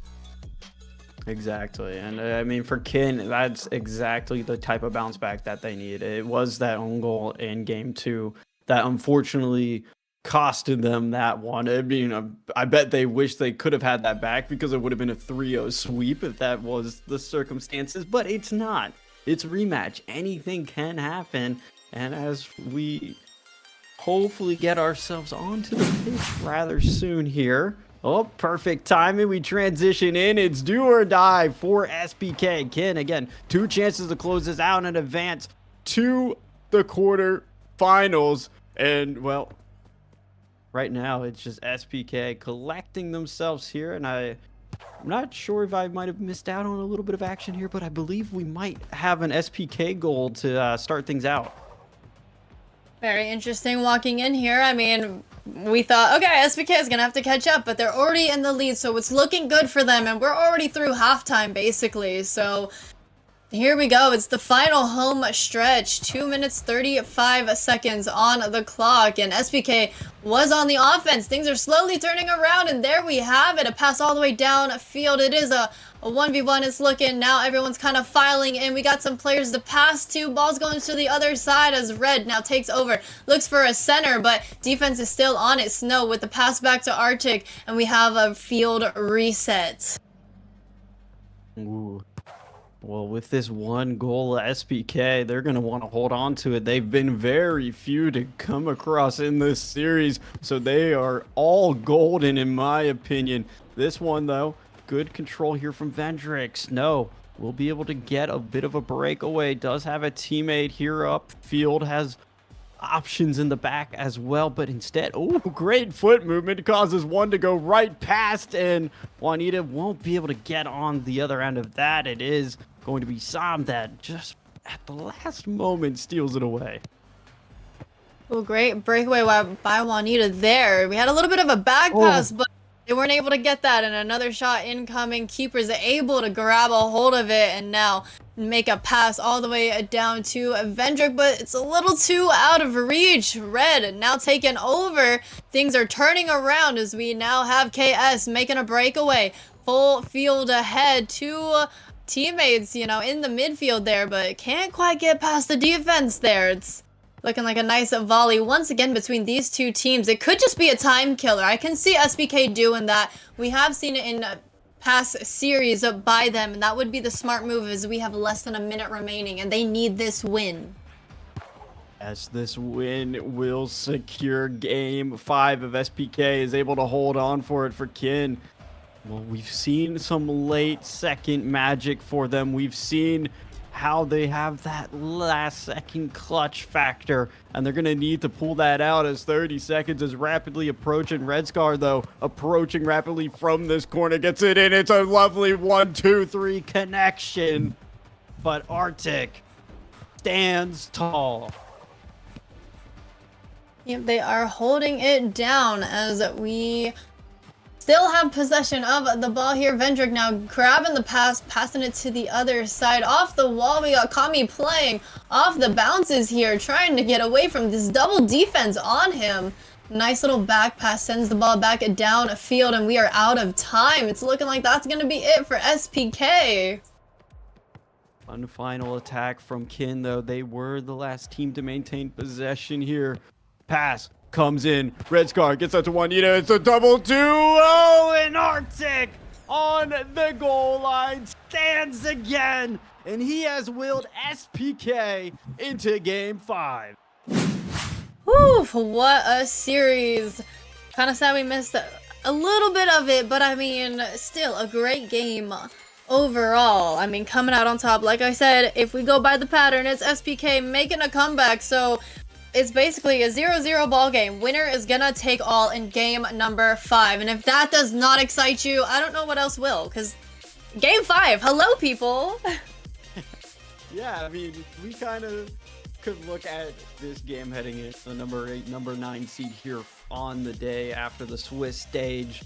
I mean, both of these teams have some of the most talented players in Europe on the roster, and it's round 16. What is happening? How is this the game we're getting? But only one can advance, and it has been so close. It's literally the narrowest of margins that have decided these games. Every game decided by one goal, 2 of them in overtime. And the fact that it all boils down to this: SPK versus Kin. It's basically a best of 1, and only one can advance to the quarterfinal. Royalty, let's find out who it is. Yes, on the edge of my seat, we do have a pass down on over. A 3-player pass there. Snow with the last touch, but things turn around very quickly. Vendrick on the way to the goal line. Snowty can't quite get the connect on it. Trips up the defense just a little bit. Comes out on top. Tries to play off the bounce. Steals it back. And the shot is a nice, easy save for the keeper here. Nice pass down to Red as they make a breakaway. No defense on him. He's looking for a pass. There it is! Oh, look at the speed behind this one. It's a quick run downfield, and Snow breaks away from the defenders. You can see the 2 SPK defenders instantly trying to change course, get behind him, but they can't. And Snow placement is as perfect as you could have asked for. And SPK, well, it's a little bit of a different story from last game. Instead, now they're the ones playing catch up. Yep, like you said, they do have that clutch factor. There it is. They are coming in clutch right now, tying up the game in little to no time after that first goal went in their net. You think we forgot about the Battle of the Snows? The first goal for Kin was Snow. The goal for SBK is Snow T. Are you kidding me? You couldn't script this even better if you wanted to. No. Has some possession. Ops the plate over to KS. Gets it up here to Kooza. And he'll have plenty of time. Snow T not really wanting to commit there, making it awkward for him. Kin again, another quick ripper, but Arctic, he's not going to make the same mistake twice, and he was anticipating that one. Yep, and now we have another pass to the other side of the field. Arctic coming way out of the net here. A little dangerous as he had Juanita on him, but they're still able to maintain possession. Look for a pass. The shot over to Snowty, and there it is! That was absolutely magical here for SPK. Absolutely faking out the defender, causing them to jump. Houdini in action. And that lead has been restored here. Again, Kin, you've had your opportunities, you've had your chances, and they just continue to slip from your fingers. How can you respond here? You do have plenty of time left in the game, but SPK, they have picked up the pressure. Most definitely. They are coming back, and they are not going out without a fight. Woof! Another one in the net, tying up the game. In comes Kin.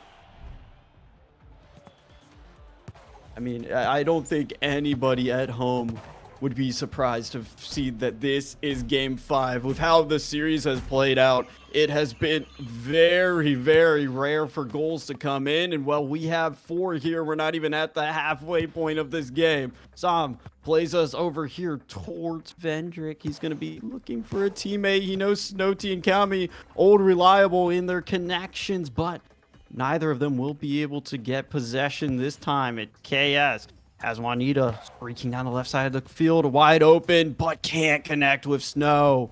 Instead, it's a foot race here in the corner. Keeper has been drawn out.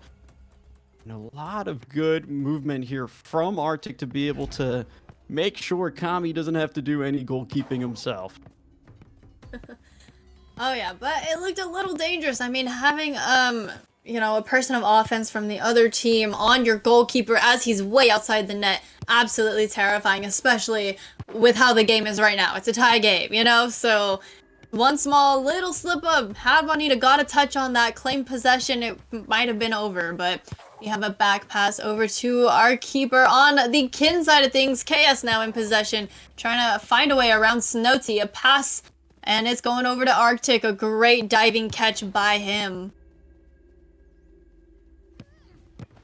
Sami trying to get us up here, trying to get SPK their lead back. Does get it towards Snowty, but it's a little too heavy for him. Instead, it's into the safe gloves of the keeper. Instead, it's into the offensive push here from Kin. Chaos over to Snow. Can't play it off the backboard, though.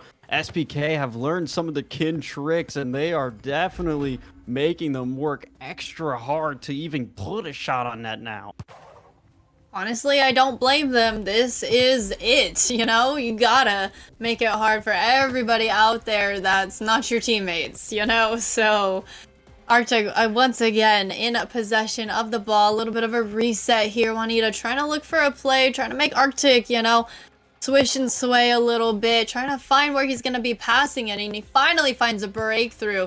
Sami now moving down, sends it over to Kami, and it's sent out by the defense. Great block by KS as he continues downfield. Vendrick with the back pass, though, as KS ran out of steam just a little bit. Arctic sending it back on over to Demi as he moves it downfield. Looking at a little defense pressure here. Arctic helping out his team as much as possible, way out of the net, but it's looking clear. You have to love that confidence, too, from SPK to be able to play Arctic out here. And as we're under 10 seconds, it feels like maybe they're trying to throw the kitchen sink at this one. You cannot. You don't want another overtime. And, well, that's exactly what we'll get. It's been 3 so far here in the series. And if Game 5 is going to end that way, well, that just sums up everything with a nice little bow. We'll have Sami here Starting SPK's attack once again back to the drawing board. Arctic still so far forward, but it's working really well for them because it does draw in those Kin defenders. But Kyoza gets another nice diving save. Yep, he is definitely holding it down this time around as he's now making his way out of the box, looking for a plays. His teammates making an opening, but things quickly turn around. Snowty has the breakaway. It's him and Kadoza once again as he gets blocked away. Ball's going into the corner, and we got Kin back in possession, trying to get around Snowty. Finally does, but it's not looking like they have too much of an opportunity just yet as everyone's falling into place here. Next goal is golden. Not only for this overtime, but for the series. It will decide who has to say goodbye and who advances here in the elite. Excellence only. That's what we've seen all day, and that's exactly what this game has been. KS collects us here. Has Snowty just pressuring. Not coming too far forward, though, so he's still in play once it does get downfield here. And that's exactly what I'm talking about, because look at that just quick change of direction and instantly getting a back pass to his team. And possession, well, it's been very hard to come by for very long for either of these teams. The way that both defenses have just been collapsing on this ball. Yeah, both teams being absolutely relentless and having the comeback, you know, when one scores, the other one's coming right around the corner, and you kind of know it, but this is it. We do have another breakaway. There's the shot. Great save by Arctic as the ball bounces out into the corner, right back to Arctic's hands. And now we have, once again, a little bit of a reset, pushing everybody off the SPK side of the field. Juanita trying to look for a little bit of pressure, trying to stay in the play as well, guard that defender behind him, but we have a push forward. Snowty with the send right back out, but Juanita's right there at mid, and it's him and Arctic and Simi. So let's see what happens as we do have one player, but he loses possession. Oh my goodness. It was one of the better looks there for Kin to be able to get away in one of those little runs downfield, but instead it's SBK that have an opportunity now. Vendrick almost lost possession there from Sami, but will be able to play it back. Gets us up to Snowty. Good interception though on defense, and we still remain with more game to play. It's been 3 minutes of extended overtime, and I mean, we've seen 6. I'm sure that both of these teams are hoping for a speedy resolution, with them being able to advance into the quarterfinals. Most definitely. There's not many opportunities, but even when there are, they're not being capitalized on like we know that these teams typically can, you know, even just the smallest amount of an opening. But everyone's kind of holding it down as we have another shot, but it's very, very wide. Arctic able to get back in time. Snow adding that pressure as we have a rolling pass over to Kamisami. So they make their way downfield, and attack by KS now turns things around really, really fast, and we're back on defense for SPK here. That was such a good look there for Kin. It was basically a wide open pass, but KS just a little too much on that one. Isn't able to connect with Snow there. Instead, it's SPK that can get a nice little sigh of relief as they try to force some offense. Pass from Kami, hits Snowty, and Snowty calls game. Oh my goodness, what a way to end the game. SPK coming in clutch, just like you had said that they would, and they did. A 2-3 ending to this series. They come out with the reverse sweep. Absolute domination out on the field, finally coming through for SPK here. What a series that was. That doesn't set the bar high for the remainder of the playoffs, then I don't know what that game might have done for you, but that was perfection. Both of those teams, you have to give them a round of applause. Kin, it is heartbreaking that we have to say goodbye to you, but from a performance like that, I feel you can leave this with your head held high. But SPK managing to close things out 2 in a row there at the very end. Overtime required. Snowty I mean, just exceptional, that Kami and Snow Tea duo. You have to, you know, it's really just still so shocking. This is a round of 16. Yeah. Yeah. Oh my goodness. I mean, I knew we were gonna have some games on our hands, but what a series. Hands down to both teams. Like you said, you know, they can leave with their heads held high because they did not make it easy for SPK. All right? And like we know, SPK is a solid team. They come out on top. They have that clutch factor. So, it definitely was not going to be easy, and Kin didn't make it any easier either for SPK to just like steamroll them basically. We went all the way to a game 5 with one of, you know, the top performing teams. That's a little iffy on saying that, but you know, still, top 16, that is hands down amazing. You made it further than a lot of the teams who have played in today's tournament. So, round of applause to them for sure, and congratulations to SPK on their win with the reverse. Well, it was probably the longest series of the round of 16, and it's been a very long day, but we still have the rest of the playoffs to round out, so don't go anywhere, and we'll be right back with you after this break.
Well, it would be a waste of a best-of-5 format if we did not use every single one of those games, and we certainly did during the round of 16. But now, after quite some time, it must be said, we advance to those quarter-finals, and there's so much impact in that second word, but ultimately, it does not matter till you reach those grands, and we have got quite the matchup ahead of us, Borky. It is, of course, going to be 100x35 returning to our screens, the team that was heralded as the top seed heading into the tournament, and of course over on that opposing side, who have been very consistent when we've had the opportunity to watch them play. They showed a bit of personality to turn around the game a little bit earlier in today's action. But Borky, this is where it has to all count.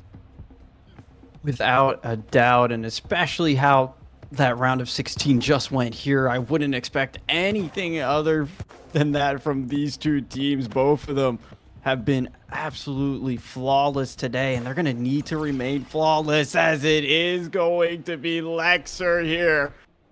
That it doesn't take too long, but they'll get some nice fireworks flowing for Overdose. Very quick start for them. It was a wonderful pass to that back post, and there was so much space for Lexer to just decide where he was going to take this ball forward. The defense cannot really commit either way without leaving the other side open. There was an opening, and a player of his experience is going to make the most of those every single time. Already a response forced out of 100x35, and in the 10-minute format, we were struggling to get scores on the doors, and I know that you guys on the round of 16 were struggling to, certainly, but my experience so far has definitely been in this first round, and now the one that has only just begun, that goals seem to flow in a bit quicker when you give some motivation for the teams to step forward. Especially with the regards that 100x have been held to. I mean, according to Rematch Scout, I brought this up earlier, but they're the #1 team in Europe, according to them. They have most recently won their last event that they participated in. So I'm sure they expect nothing but another championship to their very long titles here. And right now, we'll get a little bit of offense clicking for 100x Slayer, though. And a bit of a battle here in the corner. Won't be able to come away with possession. Instead, it's Overdose that will just opt to play this back and hopefully be able to flip the pitch in a moment. Overdose, we say, have this task cut out for them, but once they really get themselves into the flow of a game, they can match anybody's level. They can certainly play up to it. Skillet getting that ball in the corner, plays it long to Shining Prince, and that has been a real dangerous threat for target man for the roster. You don't see him drop back all that often, and when you do see an offensive chance, it's typically him as that primary target that his teammates will be looking for. Ricky gonna be the target this time for Overdose, but 100x35 are left untouched, get themselves that equalizer, and a organization which increasingly over time is building its notoriety, continues their campaign in Rematch. We've seen countless times today, both on the broadcast but also throughout the event, Slayer, whenever given that opportunity, isn't going to make a mistake. And well, strike true, he has once again. 1-1, we find ourselves here, and as we are south of halfway in this game, it feels like that pressure is going to continue to ramp up to be able to secure that next lead change. Verso plays this ball back. It's confidence touches here from Alex TP. Slayer will take this one across. Ricky goes straight for target, but Rowe gets that save on the far post and immediately wastes no time in bringing this ball back forward. That's not a well-placed pass, however. That's risky as well from Ilmi. Could have played straight back to the goalkeeper. Instead loses possession. That was another time with a slide tackle. Came too early from Josie, but just at the end of his animation, Shining Prince ended up dribbling straight back into this threat. With this game coming very, very soon to an end, we're starting to see those late stage in the tournament nerves start to kick in. I mean, you said it a little bit yourself. Once you put finals onto the end of where you are in this tournament, it feels even more real than it did previously. It feels like the stakes are continuously climbing, and neither team wants to be the one that has to see their journey end. It's a quick 1, 2, 3 shot there is well defended. An Overdose, well, they might be the team that gets one final push as this clock has continued to tick all the way down to our final 10, Sir Pegasus. And as much as top 8, to call yourself that is such a privilege. Ultimately, there's only one spot at the top, 100x35, looking to get it done in regulation. Instead, the overtime call is made. Rowe will get his hands on the ball, and there's no more opportunities for time wasting. It's as simple as golden goal. Make every opportunity count, Schooler. Make sure to waste some time here, but they play it quick across. First chance in overtime. Shining Prince dusts off his crown. Just look at this. There's 2 defenders on them, and they find this little bit of space to create that opening. And as soon as they see that daylight, they know that pass is already coming in. Shot is ripped. Sometimes all it takes is one moment like that to really shine in a series. And what an opening there for Overdose, making themselves felt. Well, I said it before, didn't I? I said that was going to be the target player for them. And he was in that perfect spot right in front of his teammate. Knew they could generate that extra bit of power if they got that quick lob up and allowed him to just get that scissor kick on target. And how stressful must that have been for the defensive team? You think they're about to take that time. They've played that ball across from wing to wing. Surely they don't immediately go for that strike in the box. But as soon as that switching play was made, it was a quick dart forward. And the defense just wasn't there in time to react. And when attacks are so fast in rematch, you really have to make sure you're on your A game. These are 2 top teams in Europe. And we definitely got a taste of that top level attack from Overdose. Well, it's a quick turnaround here as well as game 2 just instantly kicks off. No time to think about past mistakes or to dwell on it. It is instantly here for 100x, a couple of shots put towards net, but none of them at the end of the day will find its way through. Instead, it's Overdose that get their first real look of offense here. Another pass comes in. Here's Shining Prince streaking up, but Verso one step ahead and 100x. They need to build some momentum for themselves, especially after a tough overtime loss. Alex takes control here in the wider areas of the pitch. Slayer is going to be able to hold that one down. Had 2 players covering his angle. That leaves one open. This time it's Alex Josie into that top corner. And now it's 100x35's turn to get this game started. They need to get themselves a game to equalize that series score. And they waste absolutely no time. Josie just drops the shoulder of his defender, finds that little pocket of space, and it is all those fine margins to get yourself that advantage on the ball. Schooler trying to look to play off his own priority. Gets it to an open man in Ilmi, who has his option to just recycle this one back to his goalkeeper. That's exactly the decision he will make. But it's hard to find those gaps on the pinch. Shining Prince has 2 men trying to cover his angle. Josie needs to be marked here by Lexa. Slayer has already been forced his entire way back. This is a high press coming from Overdose, but 100x35 have coolly gotten themselves back into the position. You really have to be so precise, especially at this level of rematch. You have a sea of defenders in your face. You're being pressured. Everyone is up to the quickest reactions possible. Almost an opportunity there for Overdose to thread themselves all the way through into front of the box, but it will be denied again. Alex here, plenty of room and space. A quick move there makes Shining Prince have to do a double take as now Verso plays this up. 100x still looking for an opportunity to find their second, but it will eventually just once again change hands here to Overdose. Ilmi keeps this ball tight, and look at how heavy That's 100x35. Like to man mark specific plays, especially Shining Prince, and if there is any more space available, that's where they switch to a more hybrid zonal position. It was just a complete overload in that box. Shining Prince, though, still finding a way to regain possession.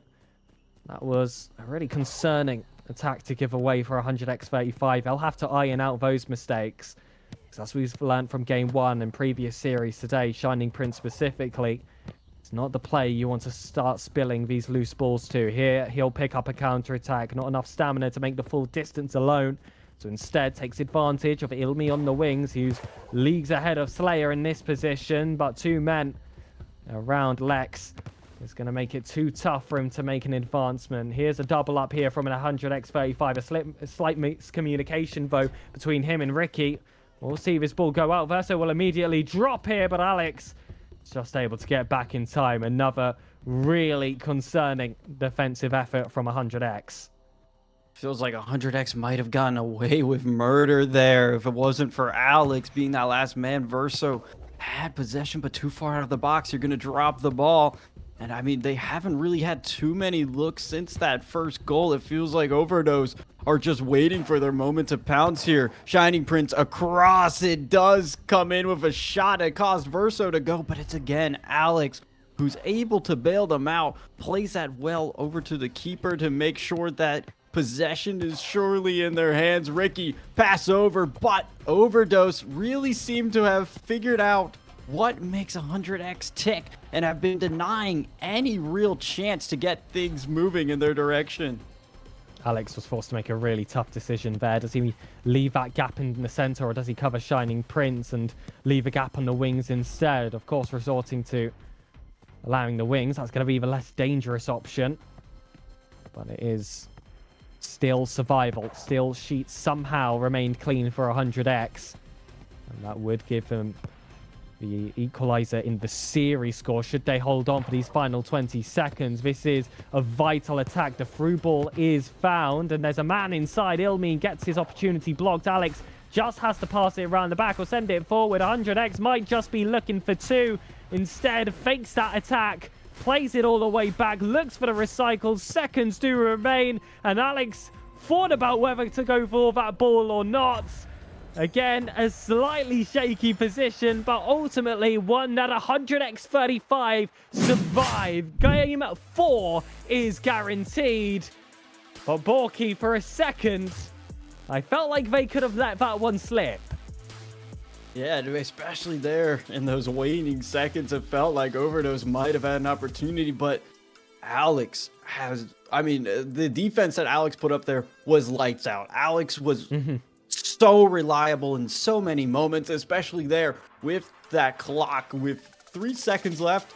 You know, we saw a little bit of the hesitation, but they knew they had to go. And it was the right call because they were able to force that ball into the keeper, hold on to it. Final possession, that's yours. You're already 1-up in that game. And, well, you could just gladly kneel that one out because 1-1 is our scoreline here in this series, Sir Pegasus. And I mean, we mentioned, Royalty and I, that the bar was set very high after that round of 16 game. And, well, if the trend's going to continue, which it has so far, I feel like we have a very long ride ahead of us. I would have to agree there, especially with the way that Overdose are playing right now. The biggest aspect of their game for me is how they create so many points of failure for 100x35 with this high press. It causes a lot of quick decisions to be made. They're not given that space to just try and get that ball forward. And when they are in possession, Borky, they are efficient. No surprises. It's Shining Prince to get this game started. And that's what Overdose needs. You need to find a way to get Shining Prince activated. A name that felt almost absent in that 100x win in game number 2. But no longer. Their presence is now once restored to this pitch as they get the opening goal there. 100x, though, looking for a quick response. This one is played in. Slayer tries to slide that one away to make sure this offense is prolonged. Still chasing down this right side of the field. Eventually, the tackle does come through. We'll be able to get it over to Verso, but a little bit too long for what they might have been comfortable with. But look at this insatiable hunger for goals coming from Overdose, playing so high, looking immediately to regain that ball back, not giving 100x the priority to just hold on to this ball in their defense and really time their attacks. Giving the goalkeeper some defensive struggles, and Alex as well, who, all things considered, has been excellent under pressure. You really do need to have good ball playing players when you are playing rematch. There's no space for a no-nonsense defender at the highest level. Shining Prince is definitely one of those players in offense who is full of flair. Definitely nothing that is nonsensical about his play. Lexa holds it at the halfway line. It's a cheeky back heel here to find teammate Hilmi. He'll drag this one back away from Slayer. And 100x35 starting a press of their own, but this is just leaving space in the box. And it is that hunger again from Shining Prince that is insatiable. It's his second goal of this game and one of many in this series. You can't leave them unmarked. You can't give them space, and you most certainly cannot give them a shooting lane, because Shining Prince is going to strike true every single time. Overdose now with one of the largest leads we've seen this game, and I know it's only 2, but that really just speaks volumes for how this has played out here so far. Battle here in the corner. Can 100x get some offense? Haven't really recorded too many shots here. And as we start to approach halftime, it feels like Overdose are more than happy to just continue feeding Shining Prince. Awkward on the goal line, but Verso manages to come away with it at the end of the day. And you did have an own goal in your previous series, Borky. I was worried for a second there, but that was going to repeat itself in the quarterfinals on a bigger stage, which would have, of course, ruined what has been a perfect defensive record in this game. Players have stopped. I believe that could be a disconnect of some kind. And they do tend to GA themselves back into position. Either way, this has regrouped. I don't see any messages for a disconnect, so honestly, couldn't 110% tell you what happened in that instance, Borky. Either way, players are happy to continue. Schooler wants that back post pass. Instead, Lexa manages to collect to the center, drags away from his first man. Schooler plays it from the wing, looks for Shining Prince, but Alex TP is trying to put this man in his pocket. Well, he's got all those tools to escape all these angles. Now it's Schooler's turn, attempts the bench, but the goalkeeper fully prepared on the recovery to make that save, blast that ball forward, but Josie cannot do enough alone.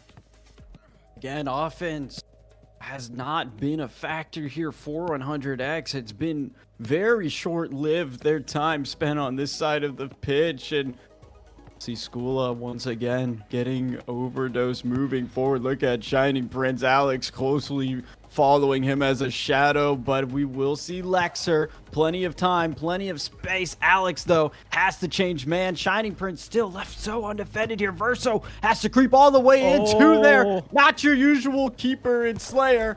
And it's going to be very awkward until eventually he decides enough's enough, takes matters into his own hands, and here comes Alex. Best look we've had all day. Does collect a shot for the record books, but it's an easy save.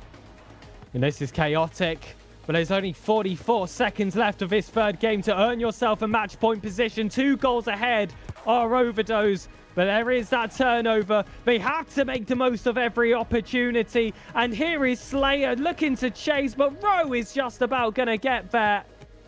And surely you see time wasted by Overdose.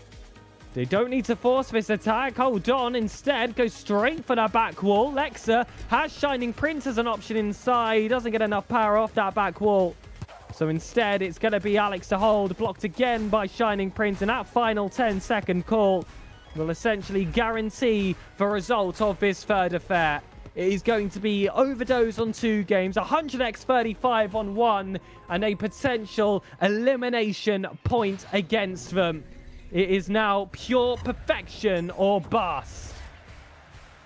Overdose really stepping up to the occasion in game number 3. It was Shining Prince, that player you said to look out for, and we see exactly why, because it was 2 opportunities to put a shot on, and both times, well, and the score that speaks for itself, that 2-0 for them. And hey, 100x 35, #1 team according to Rematch Scout, were the favorites to win this whole event.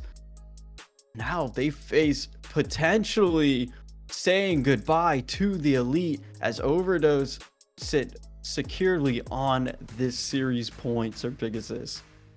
Shining Prince is definitely the name that has stolen our lips multiple times with the amount of times we have had to mention his name. But Ilmi as well, I just want to give a special shout out for that last game and his performance overall, because he has been such a balanced player. We've seen him a lot hold down the defense when 100x35 are trying to equalize or get some games back, but he's so good at bringing that ball back forward. And when he does eventually get space in that final third, the chances he's been able to create for the rest of the team have been nothing short of impressive. But you look at the names across that Overdose roster, and it's really hard at the moment to try and find a weak point. Arguably, the player that comes to mind is Rowe, with how little he's been needed in the past 2 matchups. 100%. I mean, and that's exactly what you want. You want your goalkeeper's name to not be known with the level of play that you're able to put up. But look at this, a big clearance, a big breakaway for Slayer. Oh, he rips it and bounces in and out. And the follow-up still no good. 100x, what surely should have been the momentum changer, is now going to be one left of heartbreaks and what ifs. Shining Prince from the wing, and they can rub some very salty salt in the wounds. But instead, off that back wall, it is picked up by Verso. And there is a small breath of relief. It looks like from advantage to deficit as a result of that mistake. Instead, neutrality is found. And it's Shining Prince with that back pass. Played a little bit risky, but ultimately the reaction time was there. Rowe out to the wing to Ilmi. Pops his EE just to get some further space moving forward. Loves to hug that byline and find Shining Prince. This was just a simple tester of the keeper, one which he did pass with flying colours. Lot more pep in their step this time around. It's Slayer, who is probably the equivalent of Shining Prince for this 100x team. Their footwork has been so good all day long, but it feels like in the big moments, that opportunity they had to be able to put 100x ahead here just goes to the wayward side. Shining Prince again rips a shot, but he is being closely followed by Alex for a majority of this game, who's not really willing to let him out of his sight, because we know the threat that he's going to produce if he has that space. So, looking to create a threat himself, and Josie had a shooting chance. Rowe was just able to get here. Shining Prince some space on the wings. Usually, you see him as the player inside, now testing his creative opportunities. And he does look to go alone. Wanted that top corner. A little bit too simplistic for my liking. It's been a lot of the quick passing plays that have beaten these top-class goalkeepers. It's rarely been just a striking chance. Back over, though, to Ricky. He's going to look for some of those quick passes I mentioned. It was a double up by Shining Prince and Skula. Leaves space on the opposing side for Alex to collect. But even still, they maintain that overload inside the box defensively. It's too hard for Josie and Slayer to get any sense of priority. So now, with that turnover, it's back to Overdose. We remain goalless in this 4th game, this crucial game for 100x35. Really is do or die for them. Their tournament life is on the line here. A great interception here from Dozy. Tries to play that over, but won't be able to connect on Ricky. Instead, it's Alex that has to force themselves even further upfield. Verso time has Shining Prince lurking around, slowly closing in, and look how far forward Verso ended up having to come to be able to create any bit of opening for 100x to get themselves established here. Back pass here once again to Alex. Oh, Shining Prince, though. He's able to steal this one away. It's going to be a battle ensuing here in the corner. Comes away with it 1v1, but Verso has to dive early. Looks like he was out of stamina there, or at least didn't want to commit to use it once he saw Verso step forward.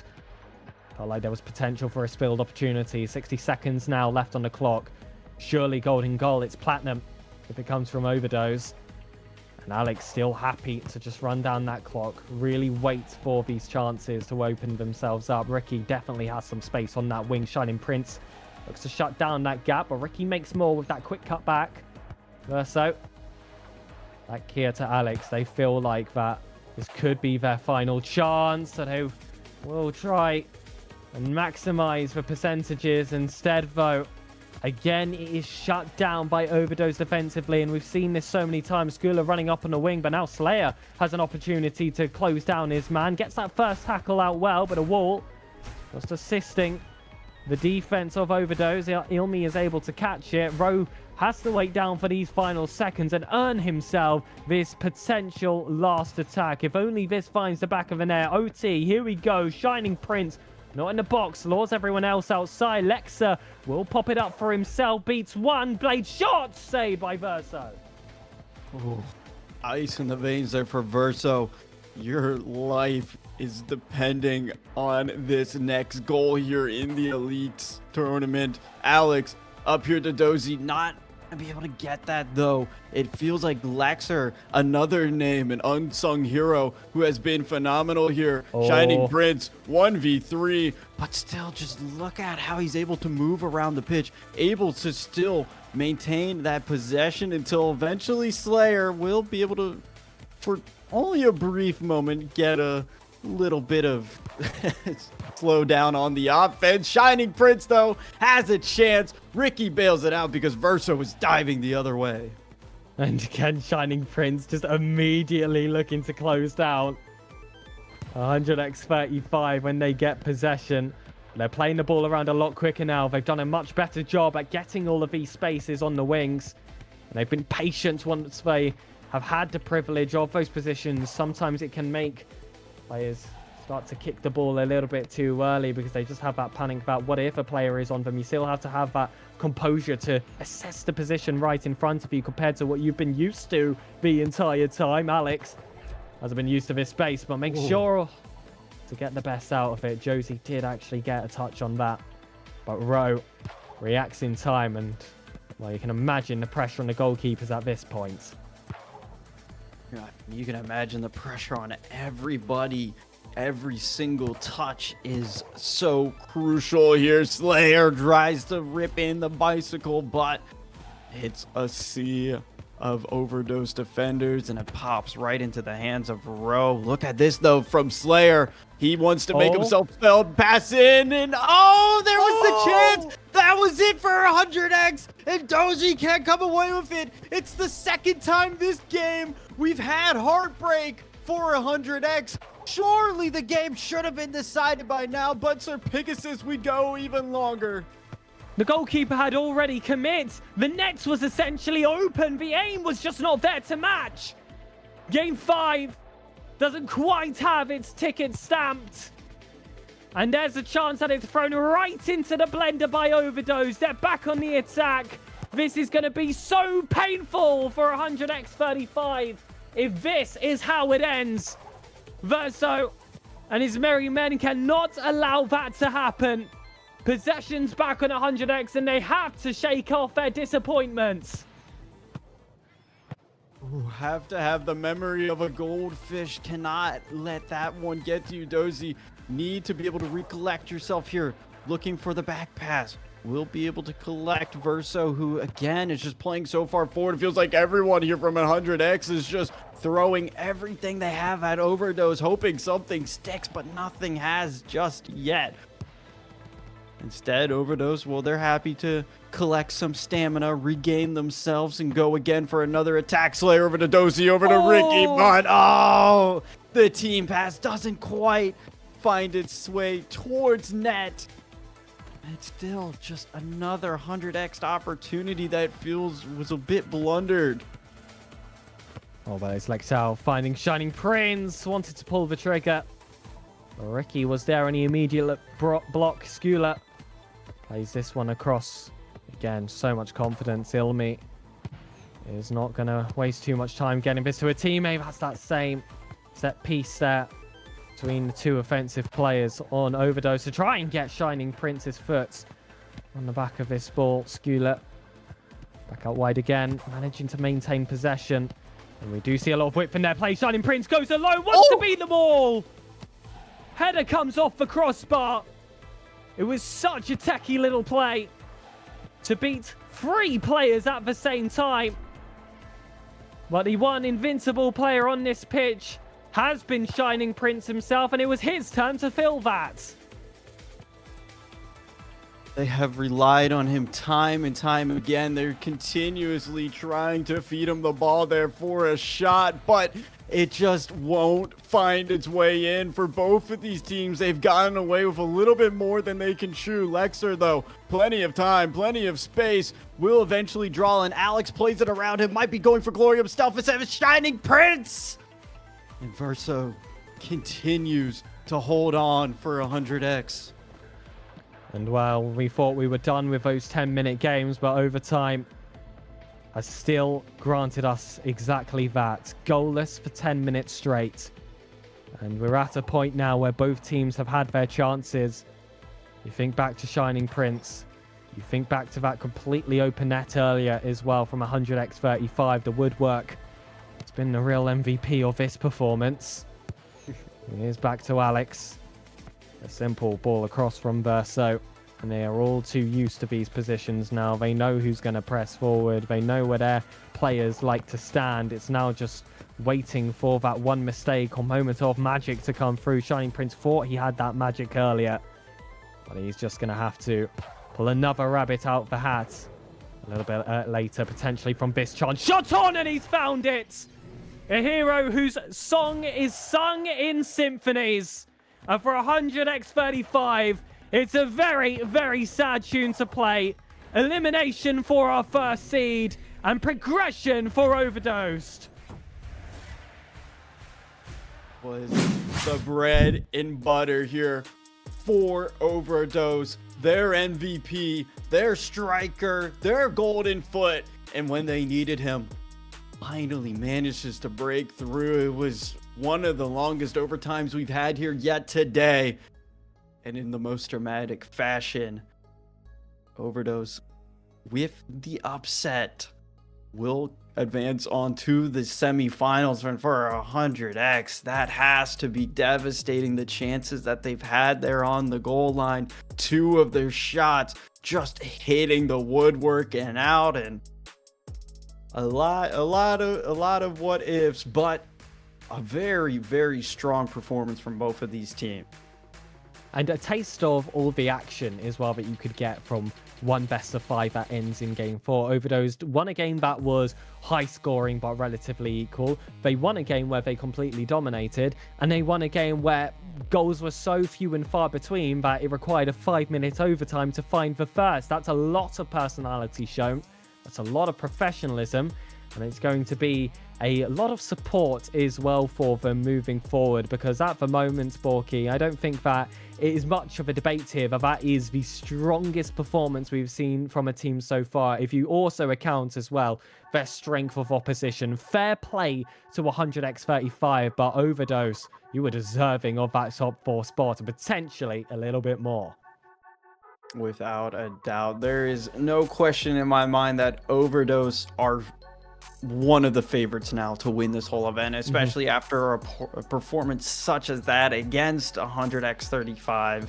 It really just elevates their status here a little bit more, not to take away from anything they've already established for themselves, but yeah, we still have 2 more games to go here on the broadcast. Semifinals followed by a grand final, so make sure you don't go anywhere. Refill all of your snacks and beverages, because we'll be right back with you after this break.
Ladies and gentlemen, it is heating up and we're almost at our final destination. It will be the penultimate series here on the mainstream, the semi-finals between Flow Riders and Strive Esports. Myself, Sir Pegasus, and it's an absolute pleasure to come over this semi-finals alongside Royalty. Yes, I'm super excited to be here. I can't believe we have made it this far. We started off in the Swiss round, the very beginning, starting off with, a little over 30 teams, and now here we are in the one of the final rounds, I want to say. Sorry.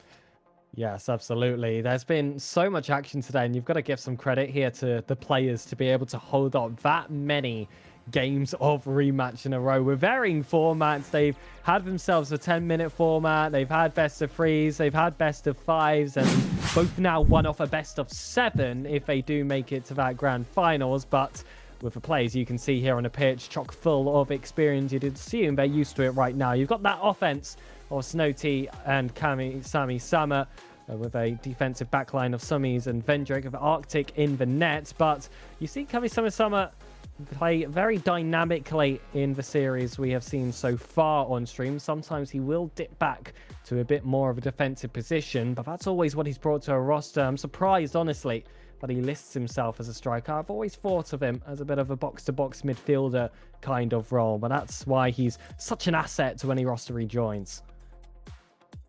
I think, yeah, it most definitely helps out taking that forward position and then doing a little bit more than just being a forward. That way you can kind of capitalize and you have, 3 midfielders, 3, people who are kind of doing all the same thing, but still coming together and working so smoothly as a team. They really have come together very nicely. I mean, I know we saw their last match and they really had to clutch in the end, but that just proves my point more, where they really can come together, play the positions that they know best, and do what they do best all together as one unit.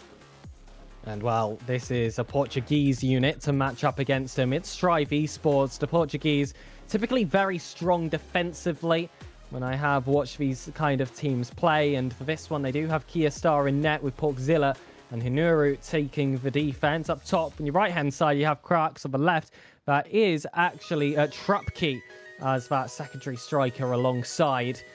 They have been very consistent throughout the day. They've managed to really pick themselves up. They've been slowly improving as the day has gone on, but now in the semi-finals it all has to lock together. I already see Kami Sama in chat getting ready for this matchup. Of course, the player who did play for the England team back in the Alanus Nations Clash. He's had a lot of late runs in these high-level rematch tournaments, and he's definitely going to be the player I'm going to look out for on that opposing side to try and find a way into that grand final spot. But as much as there is appreciation for the players for all of their hard work leading to this point, there have been some streams throughout the day as well. A lot of those now having shut down as we get to the later stages. They have all contributed to what has been a thrilling day of action. And of course, the organizer, Aziz, who has been working around the clock to handle absolutely everything.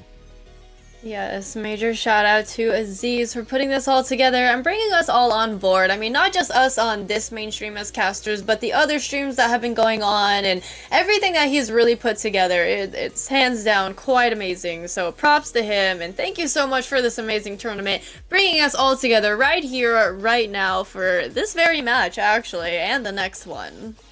Already seen some W Azizes in chat. I would love to see a lot more as the day goes on as well. Also a W Smoothie if you can spare your thanks as well. That's been our producer on the main broadcast and has not gotten nearly enough of a mention, as I probably should have done when I have had my time on screen, but I'll definitely use this opportunity before this semi-finals to make sure that is out there. But Royalty, it's another best of 5, and so far that format has certainly delivered. We can definitely feel its differences to a best of 3. A lot more time for both teams to earn their way into the series. And once we get to those later games, we've had some pretty long overtimes as well. It's been really tough to try and find a difference between, especially the top 8, I would say, of the competition. Oh yeah, big time. These overtimes are incredible. I mean, just how long they go on. I know for at least one of the series that I casted, we had one overtime. That was basically a second game. We got like a 2-for-1, and absolutely incredible performance by these teams. And sometimes you do need a little bit more time because, you know, we started off with 10 minutes to, you know, do what we can, and it got cut in half as we went into the playoffs. So we only have 5 minutes to show up, show out, put it all out there. Sometimes it just takes a little bit longer, you know, to come out on top, get that victory. Both of these teams actually played the Strive Gauntlet, having a little bit of a look back at the bracket. SPK, Flow Riders, actually getting a Game 5 victory versus Strive Core to eliminate them and earn their spot into this semi-finals. And on the opposing side, it was actually Strive Esports playing Orion Esports. They took that one in the Game 4, so there's still some representation here for the organization. There doesn't have to be any infighting for this semi-final, and I'm sure those Strive Core players will be watching very closely to see how their fellow organization team will be playing. But if you're curious on what's happening on the other side of a bracket, we'll not be showing it on this broadcast. It is Serbian Pizza versus Overdose, who have had plenty of opportunities to show their talent on stream. We got to see them take down 100x35 in a really thrilling game that did go to 4, had some very, very long OTs yet again, and I would not be surprised if they did make a repeat with a grand final appearance. But Serbian Pizza, somewhat of an off-screen team for the mainstream at least, that has been absolutely dominating the brackets. So we'll see if we're left with any surprises. Yes, I honestly love when that happens. I know we took a look at like kind of like the fantasy bracket, some of the, like the predictions of the teams who we thought might have come up, but you know, Serbian Pizza definitely was not on that list. So we'll be excited to see them here. But let's get into the game. We're off to a flying start. It's going to be, of course, SBK now wearing the purple, and we know that can, of course, change. And Strive looks like they're wearing the white. There's a weird filter on the map. That's going to make that difficult. But Snowty to Vendrick to Kami Summer. Quick out of gates. Already looking to make something happen. Snowty's been that player to look out for on the side of SPK. He plays so high, and we saw how useful that can be for a roster with Overdose that often had Prince step very high and look to try and cause some damage for any of the defenders that were trying to work the ball out of their box. And perhaps that's a meta shift that is worth looking out for in future tournaments. For now, Kami Summer plays that off the back wall and wastes no time. Snowty already has an impact. Just as you were talking about them, Snowty on the sideline, one to look out for, and they were just left a little unguarded. Nice little launch into the net to start off the game, giving us a kickoff at number 2. So we now have a little bit of a slower pace, some nice passing. Snowty already on the attack, adding that pressure, which we know they do quite a bit, and the ball's just outside the net. A great capture by Arctic. Really, really fast hands there as he now looks for an open opportunity to move this ball off their side of the field and get this game going. Absolutely exciting things out here as we see a lot of pressure coming in from Strive here. Vendrick plays it to that far post. Can be something Summer. We'll send it right back across. Was likely looking for Snowty inside the box. Wanted a shooting opportunity. Vendrick will head that one over to Kami Summer. Doesn't land. Instead, it's going to be Porkzilla to take his time in defense. Recycles this ball out to Crux. Finds the open man in Kia Star. And now you can see them just set themselves up just outside the box. Just goes straight down the center. Arctic doesn't have a tough time to catch this one. Porkzilla looks for that quick attack to Trupkey there. Moving this ball before Strive can even really get challenged by any SPK players. Although they did find that moment to time their tackle. Somi's on the opposing side. Looks to try and get Kami Summer. Snowty's an option instead. Trupkey gets it to Kia Star. And it has been a few quick burning attacks that ultimately fell to keeper's feet. Yes, as we do have a nice breakaway. There's another goal. This one's going to be tying up the game here. Crux scoring this one for us. And we saw in the graphic before this game began, you like to say that there was 2 of Crux on the pitch. With the way he's been playing so far, I would certainly not be surprised. So impactful in this first game. Kami Sama playing this back to Somis, look to earn their lead right back in this attack. Arctic has been such a formidable force in defense for the roster. Actually going to have to step himself up and out of position. Somis has had to temporarily take that goalkeeper spot. Luckily, he wasn't challenged for a strike. Instead, a back pass fall towards him. The reorganizing of the defense has been found. Now it is all for Hunaru to beat Snow Tea on that first touch. Gets the ball to Crux off that wall. Inside here to Tropkey. Well, that's going to be nothing really palpable in the attack. Instead, we're just going to have to start from square one. Just a little bit of nice reset. A great block by Arctic. Rebound shot just off the wall, and Arctic has it safe in his hands. The kickoff to send it all the way back to mid, but Strive turns things around. SPK back in possession finally. We have Vendrick now moving downfield. A nice little back pass, trying to get this defense off of him. We have Simi on the other side. We're going to see what Arctic does here as it goes back to the right side. Vendrick back in possession as Snow Tea is open in the middle just a little bit. Defense right there, but a little bit of an opportunity. Simsy now taken over from the left side, back center, and it's blocked by defense. Snow Tea with a great shot attempt there. Vendrick looks towards his keeper. Decides to face forward instead. He's unchallenged. He will wait before he lures in that first man to give away that position. Could have had the opportunity for a quick play if the stars had aligned. Instead, forced to slow it all the way back down. So T of the back wall looks to find Vendrick, but Hunkaru will stop it. And now Crux has an attack. 2 teammates right in front of him, and he's already lured out Somis on top. That will leave some space for Tropkey to go alone. Heads off the post. And that was a chance gone awry. A chance which could have been the winner. We approach golden goal. Yes, we do. 10 seconds on the clock. Simsy now with a possession. A nice pass over back center to Snow, and it's blocked away by Porg. Snow with a back pass. We now head into overtime, and here it is! Waste 0 time whatsoever. Kami Sama calls himself a playmaker. And this time he does it all himself. Launches that towards the near post. And a game that had been so back and forth, but had struggled to find opportunities towards the net, ends with pure efficiency. Absolutely. Great way to finish the play. Like you said, wasted absolutely no time at all. Great way to finish the game. Absolutely, but now moving forward, we know that this starts to tighten up now. Teams do start to improve. We haven't really seen a crash or burn effect in this playoff stage. Usually we see the gears shift up before they start to de-road themselves and crash into the nearby signposts. And in this game too, we know that Strive Esports have that comeback potential. We've seen a few games earlier today where that has been a requirement.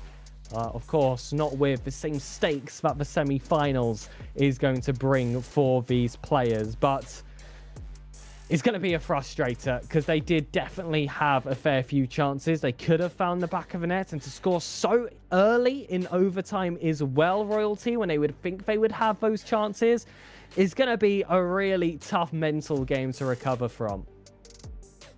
Yeah, most definitely. But I mean, it's not as, I want to think, not as bad mentally, a best of 5 as it would have been a best of 3. You know, like if you made it this far and you know you're at the very, very end and you're stuck in a best of 3, yeah, that's going to be a little more, you know, difficult. But they have a little bit more room. They have a couple more chances. It's not over yet. There is still time for a comeback here. It's not over.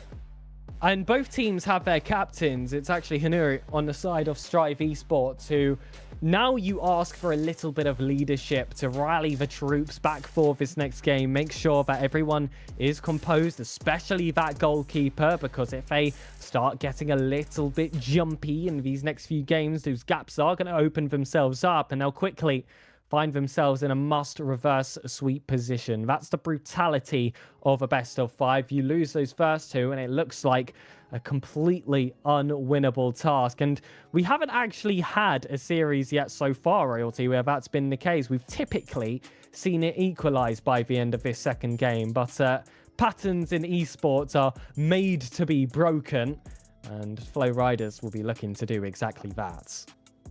Yes, so we're gonna see what happens in game number 2. This is exciting. This is a good start if you are an SPK fan or player, whoever. If you are on the side of SPK, this is a great start for you guys, and it's looking up, okay? We gotta ride on that motivation. However, over on the Strive side, it's okay. Time to turn things up a little bit, you know? Grind up a little and turn things around. We're gonna see. And I said that Kami-Sami Sama was going to be so impactful for SPK. Already he has done. He's definitely making up the Flow Riders portion of their team name, of course. Historically been a part of that roster. It feels like ever since the game was concepted. And when you do have a player in such a early esports pioneer his way into all of these top teams, you expect that he is going to lead the charge for any roster that he finds himself on. For now, though, it's going to be Arctic who is going to have to lead the attack from behind. Speak about the goalkeeper's distribution in rematch being pivotal. But it's also that off-the-ball movement when you are one of those higher players. Timing when to use your EE. Vendrick uses it just to grab some space away. But it was a very quick reaction coming from the likes of Strive, and now Crux gets to begin his own attack, stopped early by Somis. Kami-Sami Sama tries to flick it over. Hanuru responds with some flicks of his own, regains the possession for himself, looks for that back post, but Arctic has those safe gloves. Yes, Arctic once again has the reset potential here. He's looking around the field, goes to the left side, sees that open opportunity. Seamsy with another pass back to Arctic here, right? A little readjustment, not bad here. Pass all the way to the left corner. We do have a small turnaround. Crux now taken over, moving down towards the field. Seamsy getting in the way and blocking it, playing the bounce off the wall. It's a little bit of a volley, a little bit of a battle off that bouncing play from the wall. It's about 4 bounces there, and Seamsy comes out on top. There's the launch and the back kick. Summies, couldn't get control. That spilled away to Crux. And now he's out of position. Vendrick, the sole defender in this position, does manage to block off the opportunity to trap Key. And Kiastar can restart his attack, but that was a very shaky position for a team that cannot afford this game to fall away from them. Arctic puts the ball in his hands and just looks to lobby this one forward. Practices his dribbles in the meantime, mate, as well. Use every single second to your advantage. But not fooling anyone here. Somis has open space, so it's the easy passing option to go for. Still, Tropkey makes sure to close down that gap and do a little bit extra. He doesn't have many options in the box quite yet, so instead plays for that back pass. Allows his teammates to have some time to regain their stamina and just position themselves accordingly. Now they've got a fully juiced up offense, stopped by Vendrick. He's been so impactful on the wings for any opportunity that Crux has tried to cross in. I don't want to go as far to say that he's been in his back pocket, but he's definitely getting close to that being the case. Yep, not the case here, but another shot attempt. Great keeper defense here as Kiastar has the ball in his possession here as he goes all the way to mid. He's dribbling around, trying to look for an open opportunity, and there it is, pushing it to the corner, back center. Defense sends it back over. Snowty getting blocked. Ball's going back over to Vendrick, and the ball's going to the left side now. First person to it is a Strive player, as they now turn things around once again, pushing everybody back. A little pressure coming from Seamsy, and that's going to push the ball back over to Kiastar. So they basically have to start all over again. Back here to Keostar.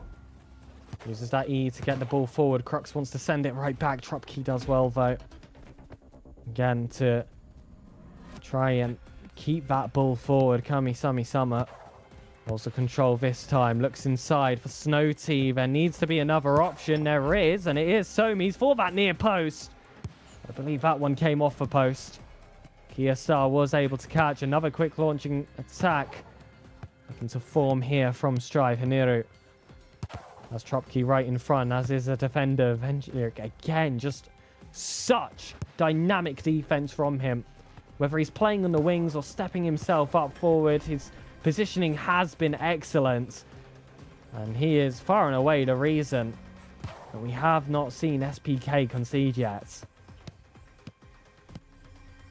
Most definitely. That was a great setup coming from Strive there. I just want to point that out. And great defense again by Arctic. Now Keostar grabbing the ball, sending it over to Crux as they now move it downfield. We are going to be heading into overtime in game number 1. Super exciting things here. It's looking like a good matchup between these two teams. So we got Crux back in possession, going up and around. There's the pass, and the shot goes out. One send over to Snowty, back to Arctic, and we have a little bit of a reset once again. Trying to turn the tides here. It's going to take one goal from either team to take the win here. And as that timer increases, as does the heart rate, as do the nerves, you've got to keep yourself composed. You've got to make every input count. And it's that same player yet again. The Big Brits, Kami Summer, landing the next game-winning shot for SPK Flow Riders. It's going to be the second one for Kami. I mean, he did it in game number 1, and he did it again in game number 2. It was only about 32 seconds into this overtime, but that's still probably one of the shortest overtimes we have seen, not counting last game, but one of the shortest overtimes we have seen, and it's all thanks to Kami wrapping it up early on and scoring the first and only goal needed to take home a win. That's going to give him a 2-game series lead here. And that is the nightmare position royalty that we did not want to see.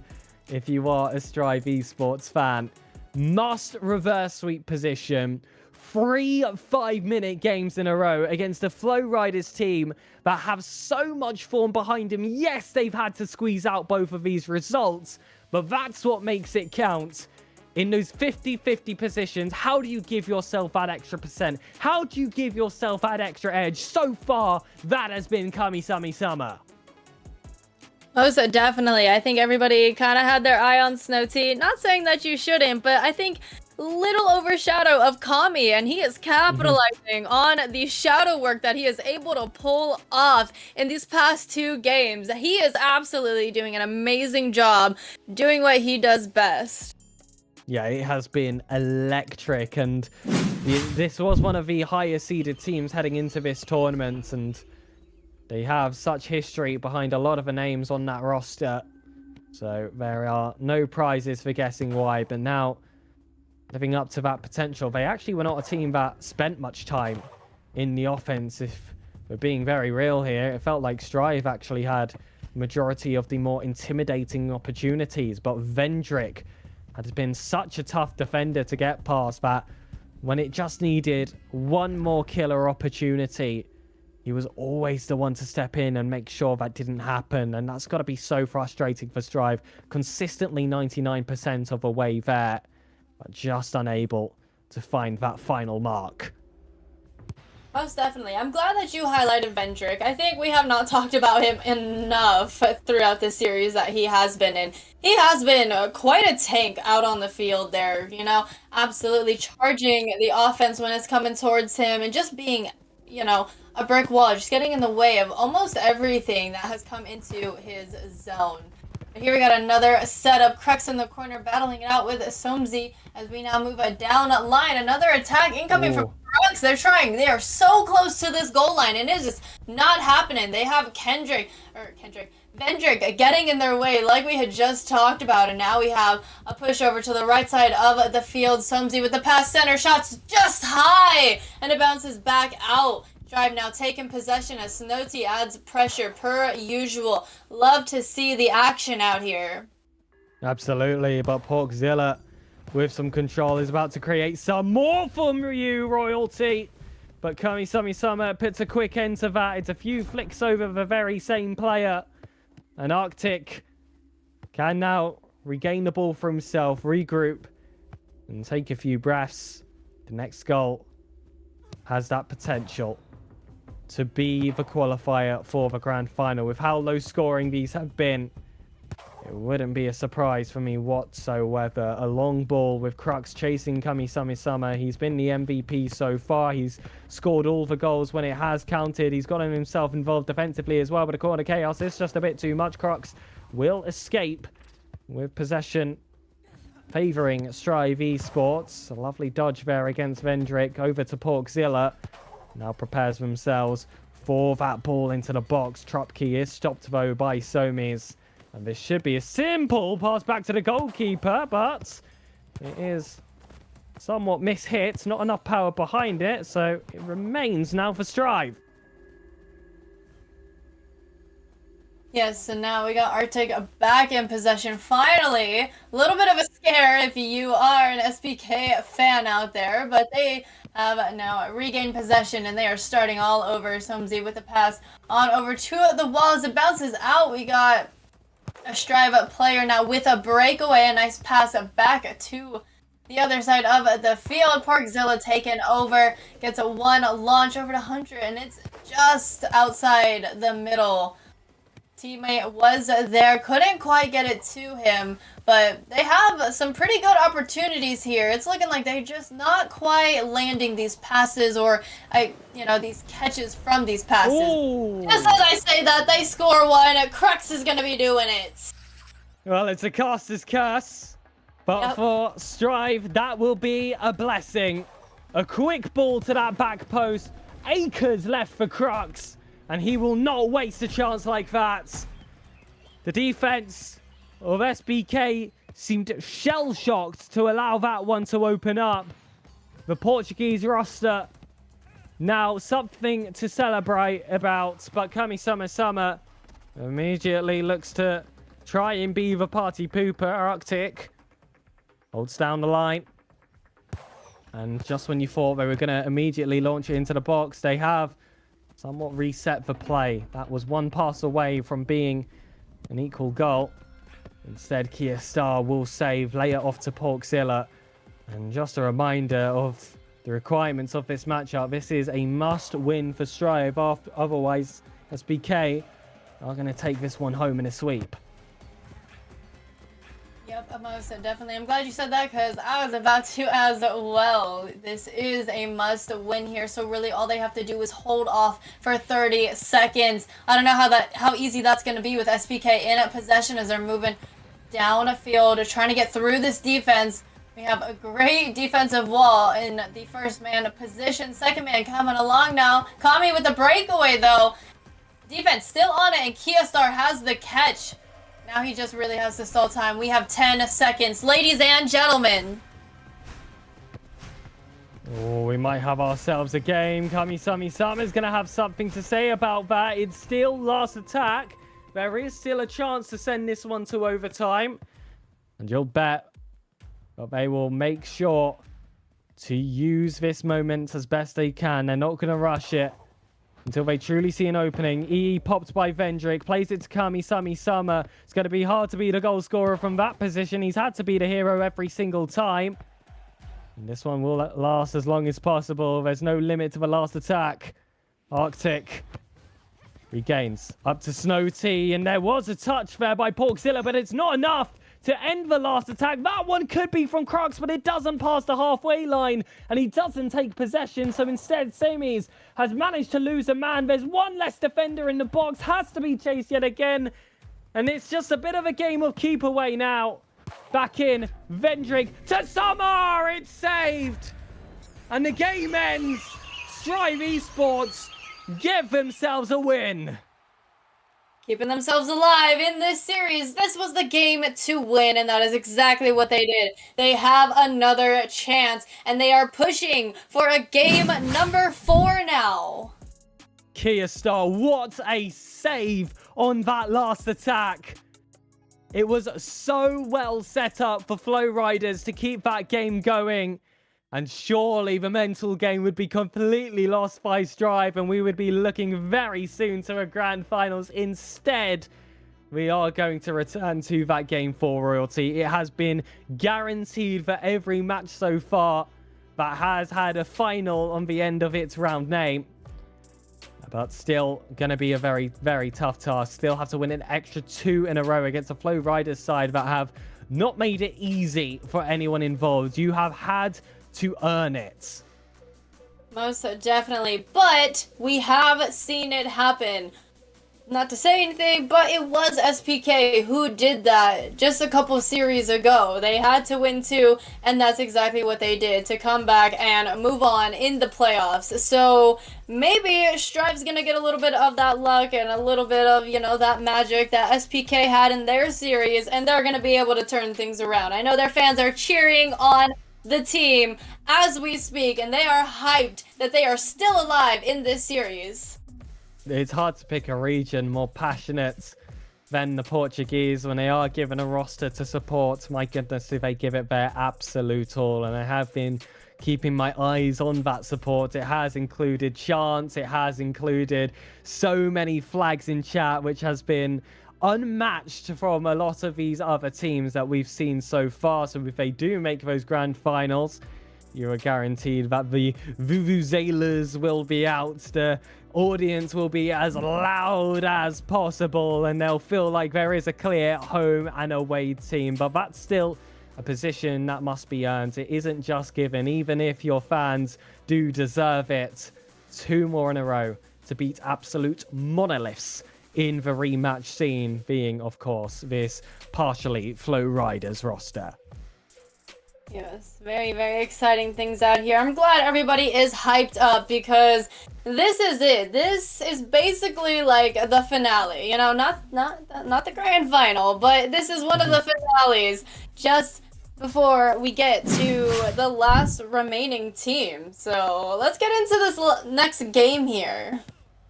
It is a struggle to get yourself remembered for an appearance in a semi-final. Everyone in the grands always cements themselves in history. And for the elites, the first season of what has been such an incredible tournament so far, with so many players competing, so many top sides and so many tight games, being a part of that at the very, very top, worthy of calling yourselves the elite champion, is going to be worth its weight in gold, in diamond, and platinum, and more for these players. Kamisami Summer has been a player that's been looking to earn himself that title. This time, though, beaten to the mark by Porkzilla. Trupski sends this back to Crux, looks to cut behind, has 2 players there to shut him down. It's Snowty and Kamisami Summer, the dynamic duo in offense in this series so far. That's when they have been given time and space on the ball. They've required the full resources of the Strive defense to try and stop Hinuru. Looking for a player inside, just about misses Trupski, and it's not heavy enough to find the opposing striker instead. Snowty is going to hold it down on his own line. Vendrick plays it back. Arctic has all the time and space in the world to really pick his pass. And if he picks it well, this could be a game going to 5. Yes, I definitely agree, as we have a great catch by Kia Star there. A little bit of a rally. Offense trying to do their thing. Kia Star coming now on top with possession. Now, right where Arctic was, where he gets to place the ball where he needs to, where he thinks would be better. Another shot attempt. Arctic would have missed that if that ball was on target. Very close attempt there. So we now have Vendrick back in possession, moving downfield. Defense giving him a lot of time and space there. Kami with the pass over to Snowty, back over to Somsy, and he is in charge. There's a block by the defense, and the ball's in the corner.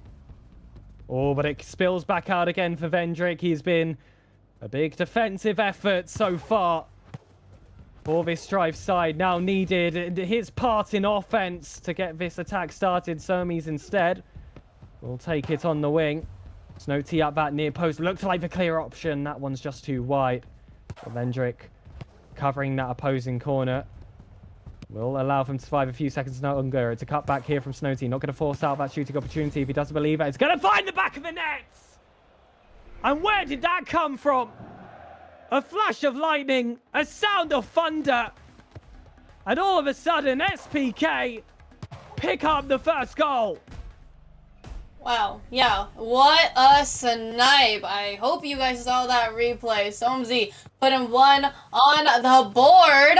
We have just over 2 minutes remaining as we wait for a response from Strive here, as they are on the attack. Ball's on the left side of the field. A nice little pass over to Crux and a little back pass to Reset, because the defense is just all over the place. They are jumping around, covering player after player here, not letting them through. So they're going to have to find some way to get through this brick wall here, as we do have another shot attempt. Kami with the save, now has possession, passing the ball downfield to Snowty. Snowty looking for a back pass once again. Oh. On it, there's a great save by Arctic. Whew! The alarm bells are ringing now for Strive. They were put to their final life. If SBK win this, it is all over. Snowty to catch. Looks for that ball across. Kami-Sami Summer taps it over one. But Kyostar maintained composure. Times his dive. Gets his cash. Gets it over here as well to Porkzilla. It's going to go long. There were two defensive options. Trupkey was almost enough on himself to find that equalizer. Ball to Kami-Sami Summer. Does manage to just skip his way through Trupkey. Vendrick isn't going to be able to catch this one. It strives Kyostar yet again, still in a must-score position. Unfortunately, the series scoreline is flicked. I believe it is SPK that currently do have that 2-game advantage. And Kyostar will have to hold down. Time is running out. 25-second call. Oh my goodness, it's looking good for SPK. If they can hold off, that's going to end the series here. 15 seconds to go. Kyostar in possession. Going for the pass all the way in the corner. Go center. No shot. Oh. Arctic outside of the box. Another attempt. A little pass back. They're looking for a setup. Can't quite get one, but they do have last attack. So let's see if they can pull something off here. Not going to happen. Immediately gaining possession. It's SBK Flow Rider. We speak about competitive rematch. It doesn't have the longest history with how new that this game stands, but one thing is truly consistent. SBK and the name Flow Riders as one of those top teams. They return to grand final pedigree, led by the likes of Kami-Sami Summer and, of course, Snowty in the offense. That was the difference. And Vamos Portugal, they performed extremely well for Strive Esports, but unfortunately, it was not enough. Flow Riders, the complete titans that will take down both Strive sides, by the way, Royalty. That too, they played in the quarters. They played Strive Core. This time it was Strive Esports. And both times, they managed to go the full way against them. Yeah, I mean, it's been a great performance by SPK. They weren't necessarily down in this series, but, you know, kind of like what was said about them previously in series is that they have that clutch effect. They are able to do that, and they can pull it off, and that is exactly what they did time and time again. And here it is. That's exactly what's bringing them into this grand finals here. And of course, Strive Esports, unfortunately, will not be returning to our screen. Flow Riders certainly will for the grand finals. And I believe Royalty is going to be yourself alongside a special guest for that matchup. So on my side of things, thank you very much for those that have been watching the main broadcast. Thank you to Aziz and, of course, our producer, Smoody, for all of the action I've seen so far. And for the players for being so prompt and coordinated in what could have been a very uncoordinated affair with how ambitious and how many teams there were. But only 2 make the grand final, and only 1 can call themselves the elite champion. We will be back, ladies and gentlemen, for the grand finals. We'll see you then.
the DSQ Cup. And I'm hoping I haven't done this intro to not get the game. We do have everyone in the lobby. It's HCX versus LS Karma for all the marbles. 100 euros on the line, Pegasus. Let's play some The call out, ball played off the backboard! And Oh, attenzione! Dalla back!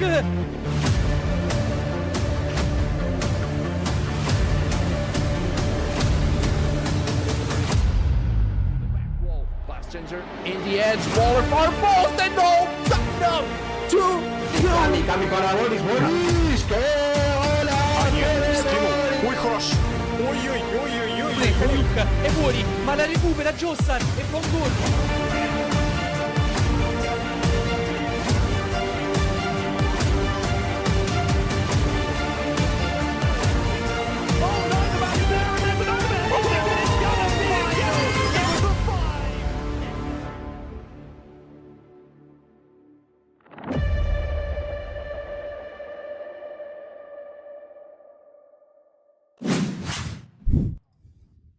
And welcome back, ladies and gentlemen. We have a series for you. We have finally made it to the grand finals. I hope you guys are excited. I am here to cast it along with Aziz. How are you doing? Hello, Royal. Hello. Thank you very much for the time that you spent with us and for the casting. It was an amazing tournament by you and by everyone else. I'm very excited to be with you here. Unfortunately, we didn't have enough casters for the final, so I will be casting with you guys. It's my first time, literally ever, so I will do my best to do good. What a better game to try to cast in the grand finals in the tournament you set up. Huge W to you and huge applause while I have you here too. I know chat is popping off right now. Kudos to you, my guy. Let's get into this game. I'm super excited. We're gonna kill it out there just like these two teams are gonna be doing the exact same thing. They're gonna be bringing the fire. They're gonna be bringing everything that they have used in all of the games leading up to this point and putting it all out on the field because it is right here, right now. We are gonna be crowning one champion at the end of this. Yes, definitely, Royal. It was very intense. From from the league phase, they played each other and Overdose won, and they have been meeting each other a lot recently in the tournaments. One of the players said they have been meeting Flowriders more than their parents, which is very funny. So we will see how it will go. Sometimes Overdose wins, sometimes it's SPK FLR wins. So it will be very intense in this best of 7 game, and it's 1 to 800 euros on the line, so we will see how it will go. Huge prize pool there, lots at stake as well, and yes, our first and only best of 7 coming to you guys right here, right now. I'm so excited for this. We have waited a long time for this very moment. Yes, definitely, Royal. Let's see if the teams will perform good, and Shining Prince has been scoring a lot of goals in this tournament, and he wanna get that golden goal trophy so bad. Legzer also with all of those assists and crossing. On the other side, Yuki had a game with 8 goals, which is insane. So we will see how he will do today in this final. Oh, big time. It's gonna be quite the show. I don't expect anything less. Let's get right into the game. Yes, definitely. Let's go. Okay, so Somis has the ball. He's pushing forward. So usually they do a lot of strats. Both teams do a lot of strats. They try to play on the walls and the edge. So we will see which strats will work. They know each other well. So it will be very interesting to see if they can come up with some new things, you know? Oh, big time. They're definitely going to need it because who knows who's adapted to what strategies that, these two teams have seen from each other here. It's going to take something pretty groundbreaking, I imagine, to score a goal, let alone win here. Yeah, definitely. Okay, Roll has the ball. It was a failed attempt, unfortunately, from SPK. We will see they will try to build a strat from here. Maybe a pass to Skola to the corner and maybe to the edge side to Shining Prince. Amazing goal! Holy Shining Prince! What? You were not kidding about him scoring. There it is. First goal of the game. Shining Prince taking the highlight here. A great pass from the left side corner. Great team play there. Yeah, definitely. Shining Prince is always famous with doing like those shots from edge, like especially crosses coming from either legs or Oscura. So it was a very classic goal, but it was efficient, and that's what is very important in such games. Big time. A nice pass over to the corner. Snowty unable to get the connecting touch. A nice little back pass pushing the ball to the left side. We got Somsy with the pass over. Shot just outside the net. So close. Yeah, definitely. Like SPK were very unlucky with that shot. Maybe they can score the next one. Okay, apparently Skula is bugged and they will have to probably re-host the lobby, unfortunately. So we will need to wait a couple of minutes before they go back to the game. That is okay. Okay, so let's break it down really quick, all right? A 0-1 game, 5 minutes on the clock, just about when we started. So what are your thoughts so far between these two teams?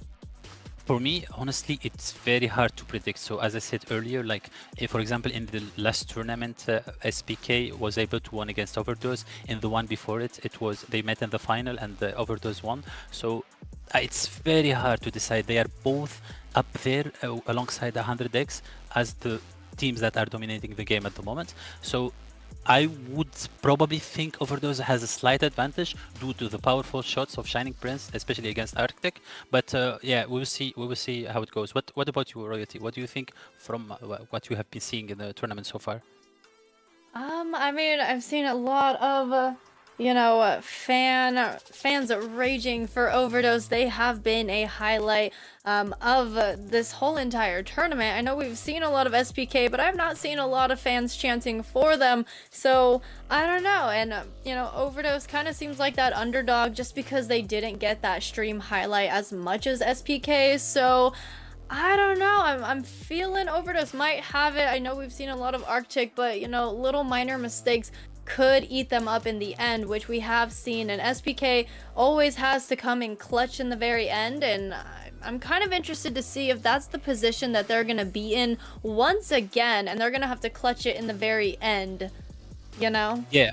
Regarding those mistakes, actually, it's very interesting what you said, because SPK started very bad this tournament. Like they had only a couple of points from the first 3 matches, and then they picked up the pace and they were able to finish in the 9th position in the standing, while Overdose finished in 4th position. And in the match they played against each other, Overdose kind of dominated them by that 2-goal difference win. So yeah. Maybe Overdose has a slight advantage, but SPK always builds up throughout the tournaments. They usually start slow. They can try to win the first few games somehow, and then they pick it up and they beat on a good day, Flowriders SPK can win any good team.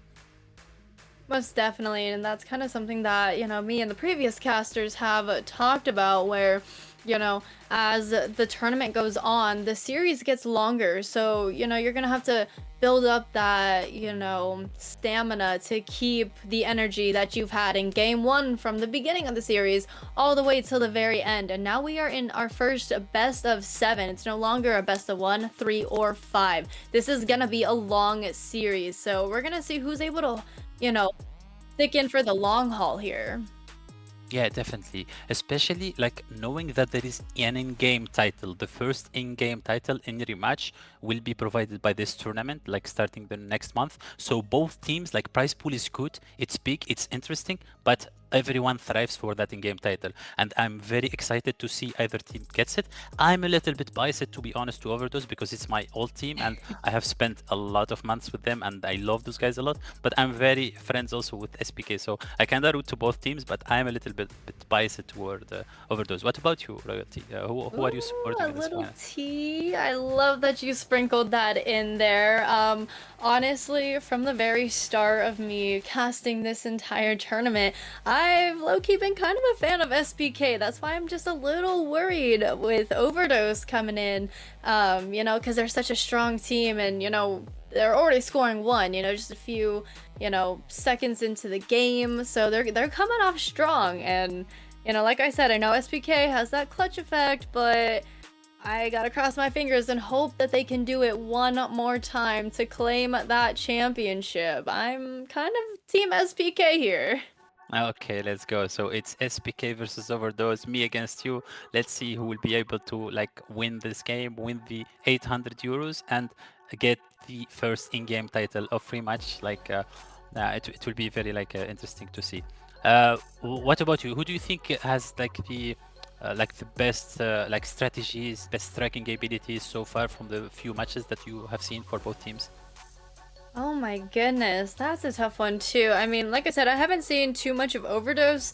You know more about them than I do. I can just talk about SPK, but you know, like the team passes, finding Snowty in the corner there, that's always been, you know, like their specialty, and that like strategy that always seems to work out. And you know, a second man coming in to help out. Not only did we have Sumzi come in our last series, but before that we had Kami. So we have two very strong strikers coming in.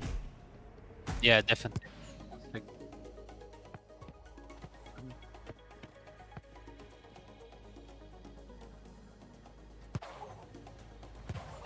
What I'm hearing Edu. Okay, it's better now, I think. Okay, yeah, so finally the game is back. We're sorry for that. Sometimes, like rematch, there are a couple of issues that can happen here and there, like between teams. So 1-0 so far the score. It was a goal that was scored in the first kind of half of the game. And now, like SPK needs to play more aggressive because they are behind, and it's very hard to score against like such a strong defensive team, like composed by Lexer, Skula, and Ilmi, like one of the best blockers in the game. And Ro obviously is an insane keeper that Overdose guy got recently to replace their old keeper Aziz, which is me. I love that. Well, good luck to both teams. Let's see what's happening as we're now just at that halfway mark now, and the ball is in the corner. Another shot attempt, and there it is for you. Yes, insane play, like insane corner to edge to Rembo into a shot on the left side. Shining Prince obviously doesn't miss the net, and this is such a nice play to see. So nice Overdose. I think they have quite a good advantage. It will be very hard to come back from this, but let's see what SPK is picking up here. Definitely. We got Sumzi in possession here, going from the left side of the field. A pass, and it's saved away by Ro. A great save by him in the top right corner as he drops the ball and dribbles it downfield. Snowty adding that pressure. Pass going over to Emi over on the right side. Snowty adding that pressure, still sticking with it, and that's exactly what we know Snowty for. Adding that pressure, getting in the way. In comes Kami now, pushing Ro backwards. There's the launch over to the wall. Sumzi takes over, and now defense has to work a little extra hard right now to catch up as we have a shove in the corner, a 2v1, and Snowty comes out on top. There's the pass back out, and it's back into the corner. A nice pass back to Ro, and things are now resetting. Yes, definitely. Like from the rule book, we know that you cannot pass to the keeper more than 2 times during the same possession. So if you notice there, as soon as SPK saw that Ro already touched the ball twice, they did very hard pressure, and they were like close to scoring a goal. So it's very nice to play around the strategy and try to see what you could do. And it was another good shot from Snowty, but unfortunately, like he was not able to make the game like closer than it is now. Oh yeah, this that could have been the nail in the coffin. You know, these games are going to be super close. You know, even just in the semis and the quarterfinals, it was really just one goal that did it. So having a 2-goal advantage kind of seems like a huge step, you know, for Overdose here, as they are back on the defense there. Shot wide once again, but Ro is on it. A great diving catch on it. Defense now resetting. Snow adding that pressure per usual. Emi taking over, and the launch over to the right side corner. In comes Shining Prince. There's the launch, and it's saved away. Great catch by Somzi as they gain possession, turn the game around. SPK now with the pass. So Kami had to catch up to it, but couldn't quite do it. Defense sends it back over, and now turn the tides back to offense. Great defense coming from Somzi. Once again, ball is in the corner, and we have our 10-second countdown happening. Yeah, I think that's it for this game. Overdose was able to grab the win thanks to the 2 shots by Shining Prince. I mean, this is like a good start for like Overdose. They are imposing themselves. They showed like a couple of strats. They were very efficient. I think they scored 2 out of 3. Like Arctic had only 1 save.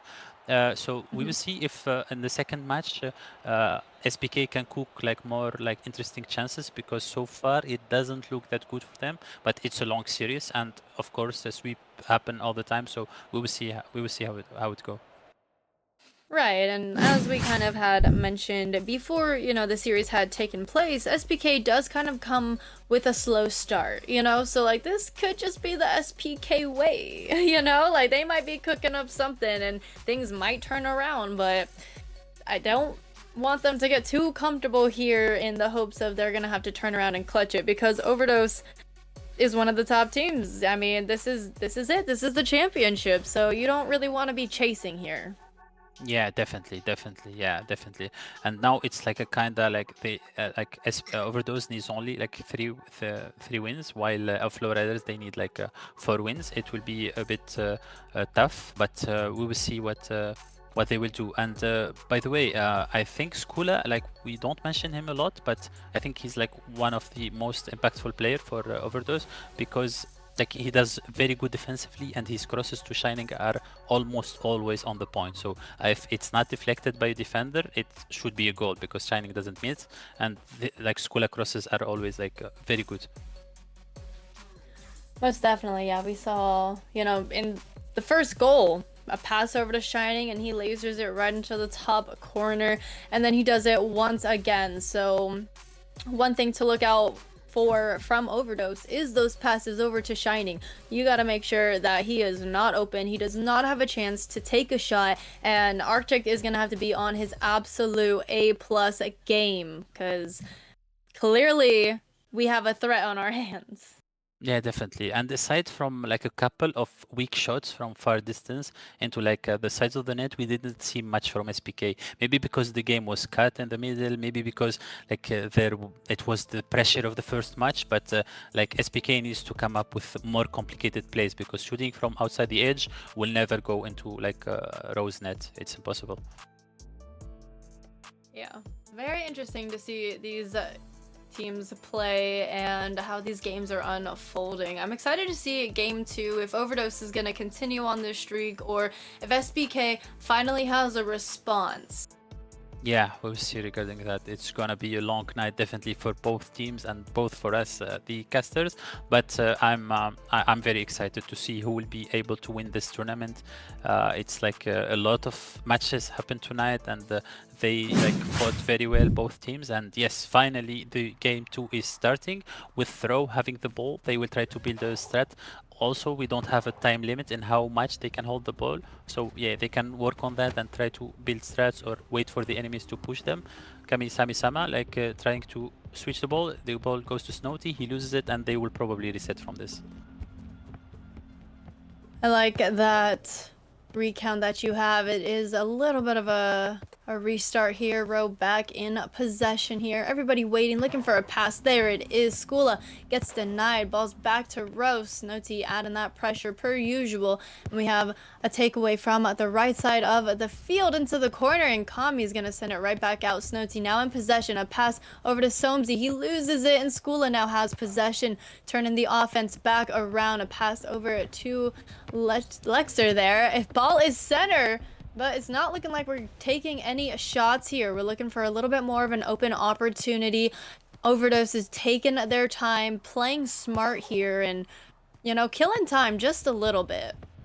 Yeah, definitely. Like one of their strats is like to try to build it slow. Like they don't want to rush up the plays. They don't want to miss the passes, because it's very important. If every pass is on point and Shining Prince gets the ball, it's like it will be probably like a goal. So like SPK is for Overdose is playing a bit more slowly than SPK, but that's probably for their advantage, because if they got a goal like in and they lock in defense, they should be able to grab the win. So Elmi has the ball. He resets to Row. That's his first possession. He shouldn't be able to.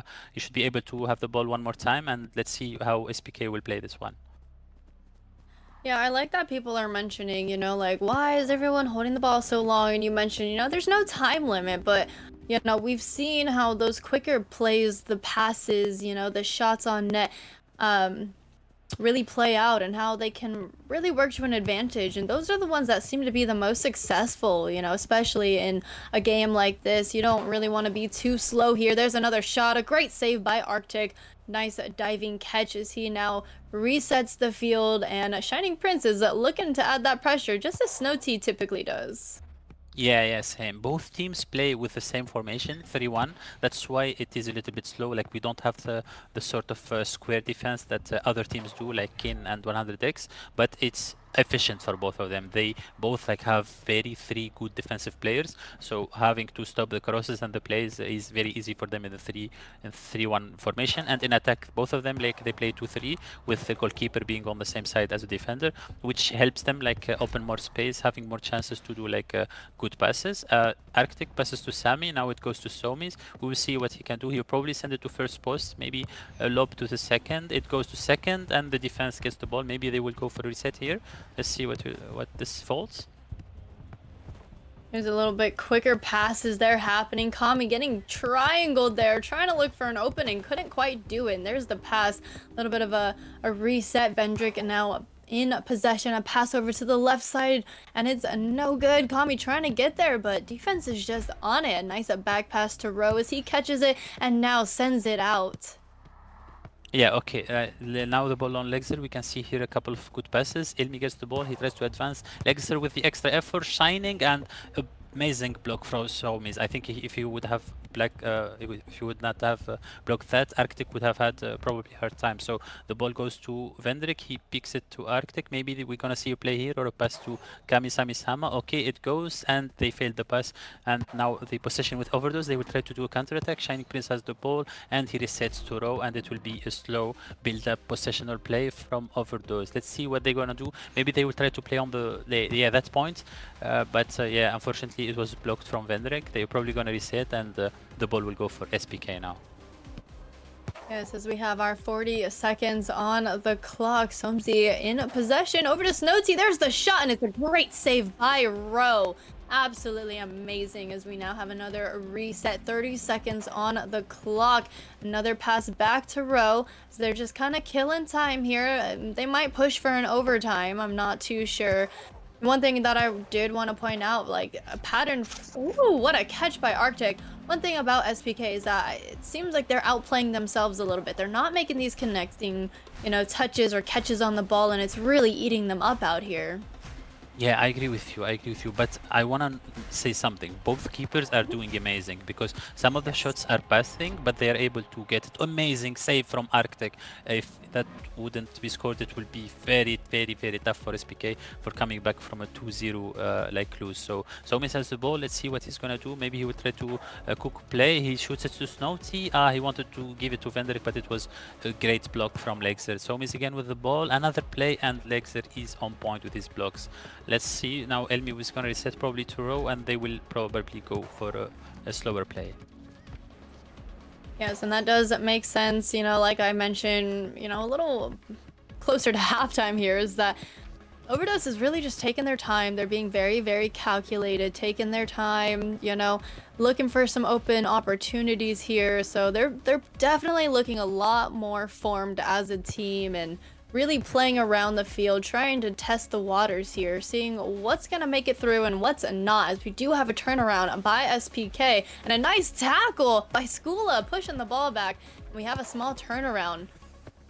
Yeah, actually a nice reaction on the tackle because I saw the opportunity. Kami-Sami-Sama was on the wing and Snowty was waiting for him on the edge. It would have been a 3v2 situation, and SPK is very strong with those, and maybe Overdose would have suffered from that thing, but Skula was able to save the situation. And now the ball goes to Somis. He will try to find an opportunity. He passes to Vendrick and Elmi stops the ball. A counter attack going. Skula advances with Shining. Maybe they will do a 1-2. No, they were going for a cross. He crosses it. Shining Prince does it so and Arctic with an amazing save. It was from the edge. It wasn't the most difficult shot, but I still appreciate under the stress of the game he was able to cook up a good save. I think he probably has 3 or 4 saves so far, which is extremely insane for a best of 7 final, a backboard, and that's the first goal. That's the first goal. Wow, there you have it. The winning goal coming from Vendrick himself. Yeah, it was an insane backboard play. It was very good backboard because like the ball was inside the net and it was a fast play coming from the defense. Rowe was not expecting it. He fell for it and Vendrick was able to finalize. Such an interesting game. Like as we say, Arctic had 3 saves. He had an insane game. He deserves the MVP alongside Vendrick. And this is a good start. Now it's a best of 5 game. It's 1-1 for both team, and we're gonna see who will be able to pick this. But this is a very important win for SPK because otherwise, if it was 2-0, it would have been much more difficult to come back from. Most definitely. And we talk about the mental game that this game can have on the players. So going down 2 in the championship could definitely take a hard hit on the team. So definitely a good comeback for SPK. Now it's even, like you said, 0-0 ball game. It's anybody's game for game 3. We can see that both teams can win against each other now. So now it's just time to see who is going to be cranking it up one more notch for game 3. Yes, I'm very excited to see if they will come up with new plays. Like Overdose tried with the same like crosses from around the corner area into the edge, like the first edge for Shining Prince, but Arctic and Vendrick were both on point with their blocks and saves. So maybe Overdose needs to like try new things. Maybe they try to play like more like faster for Shining and Lexer to do some 1-2 plays or something. But yeah, here we go with the third match coming. A shot from Snowty and an insane save from Rowe. Holy. Yep, another great save by Rowe. He is killing the game out there. Like you said, both the goalkeepers are, but I know Rowe is out there doing the work when he needs to, and they are utilizing him as a great tool out there. Another pass center, and it's just outside the net. Great catch by Arctic as he takes the ball away, gains a little bit of fieldage. A pass over to Somsey as he moves it downfield. We're now going down line on the right side. A pass center over to Vendrick, and Snowty does not get the shot that he wants there. Now we have a breakaway coming from Overdose as they move it down field on the right side. Kami trying to go for the attack. He is dodging left and right. That is 2 defenders he has gotten through. And there's the pass. Vendrick is on it though. Pushing Skula back. Looking, you know, to push him back as much as possible. Hopefully grabbing this tackle here. But it's looking like we're going to have a back pass to Rowe one more time.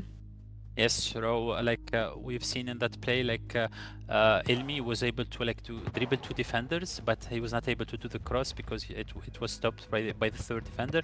Now Lexer has the ball. They are fighting in the corner. They try to get it out. No Snowty, maybe with a counter attack. We have 3 players running back from Overdose, but yeah, they decide to gonna reset and build maybe a slower play that they can score from. Lexer with a block, Rowe would have had it, I think, and I think they will reset and will go with a slow play because they have been both doing strats. The dynamic counter-attack play was not efficient because keepers and defenders were on point, so maybe like some sort of more complicated strats would be able to get both teams to scoring goal. But I think we're gonna go for another overtime game because it seems very tough to score against both teams.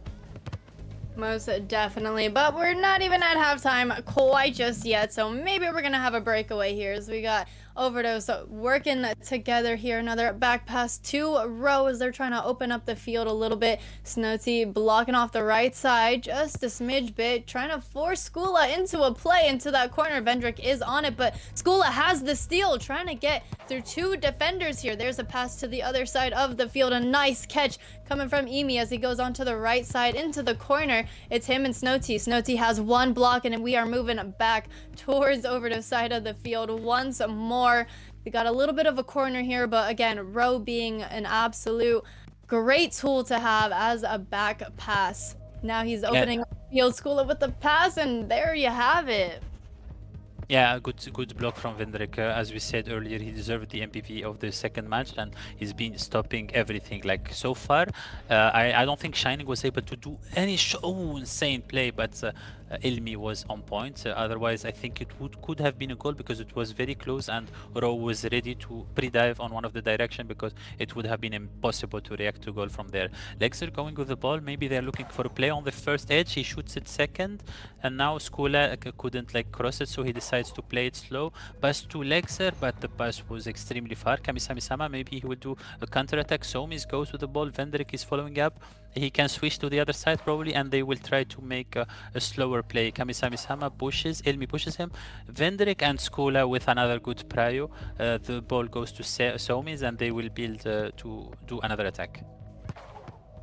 Yep, Somzi trying to take a shot. Skula getting in the way of that one. We do have a small breakaway ball. Is free in the right side. Emi now moving downfield. Snowty not able to catch up. In comes Kami though as defense. A little bit of an outplay coming.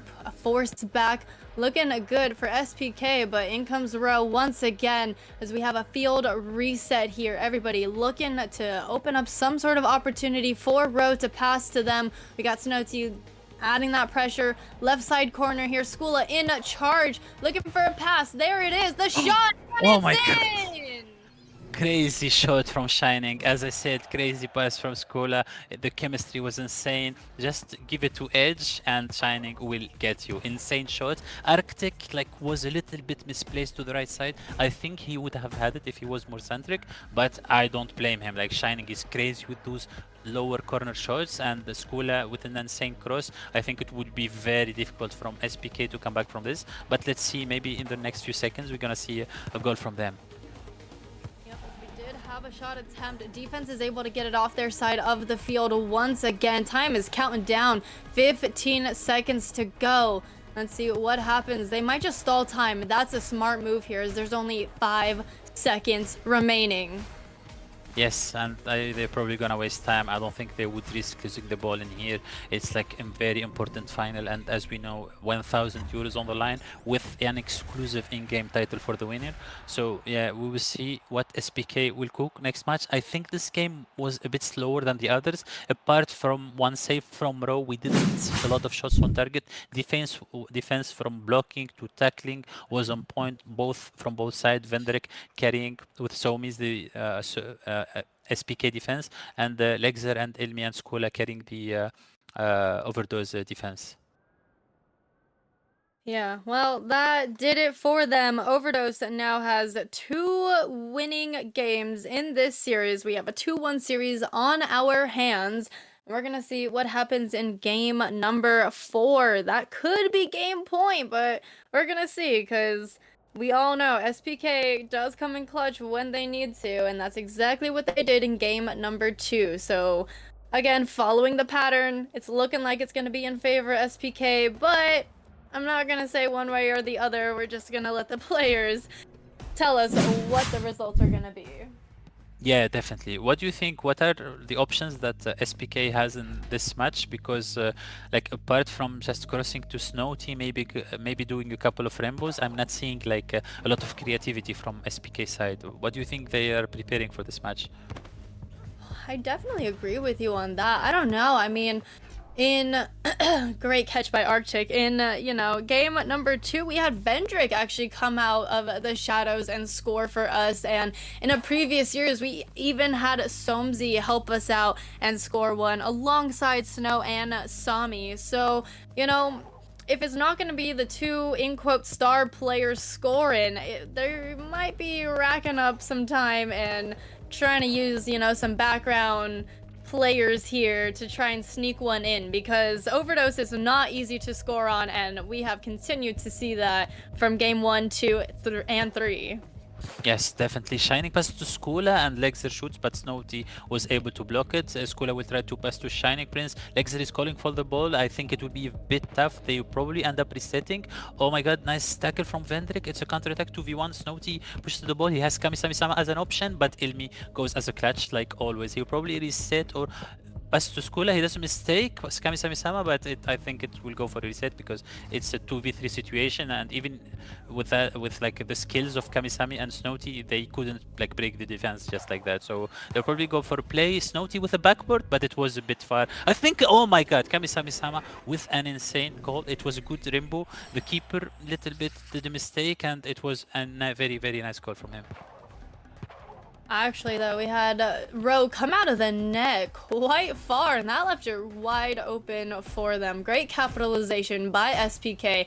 That's going to push us to kickoff number 2 here, as SPK now takes the lead in game number 4 here. As we do have a breakaway. Ami in the right side of the field, looking for the pass, and it is shut down by the defense. Kami going for a breakaway. Skula shutting it down. Pass over to Vendrick as they move on to the right side of the field. Skula getting in the way of him. They are using Arctic, but Shining Prince is on it. He is applying that pressure, forcing Arctic out even further or to make a play, and there you have it. Somzi now taken over, left wide open. There's a pass over to Snowty, and again, it's wide. It's not near the net. We have a little bit of a back pass, and it ball is back over to Somzi once again. A nice pass over to Vendrick, but he's got Skula right in front of him. He found a gap. There's the shot, and it's an easy save for Rowe. Yeah, it was like a good try, but like Rowe and the defense were on point. I think Overdose should play like more faster now and more aggressive, because trust me, you can see it's 2 minutes 20 seconds, but I don't think they have enough time. Good Rainbow, but unlucky Shining Prince was not waiting there. Oh my god, a mistake, but no, they got the ball. Okay, maybe a counter attack, or they probably played slow.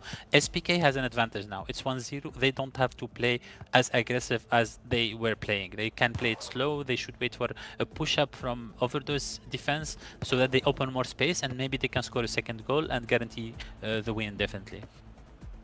I do like that strategy and that plan that you have hatched. It is very smart, especially because, you know, we have way over a minute and a half remaining. So that's a lot of time to try and kill. So definitely trying to, you know, draw out the opponents here. We do have another shot on net. Great save by Arctic as things now turn around once again for SPK. Kami taking the ball, moving downfield. A pass over to Somzi as he now has the open opportunity.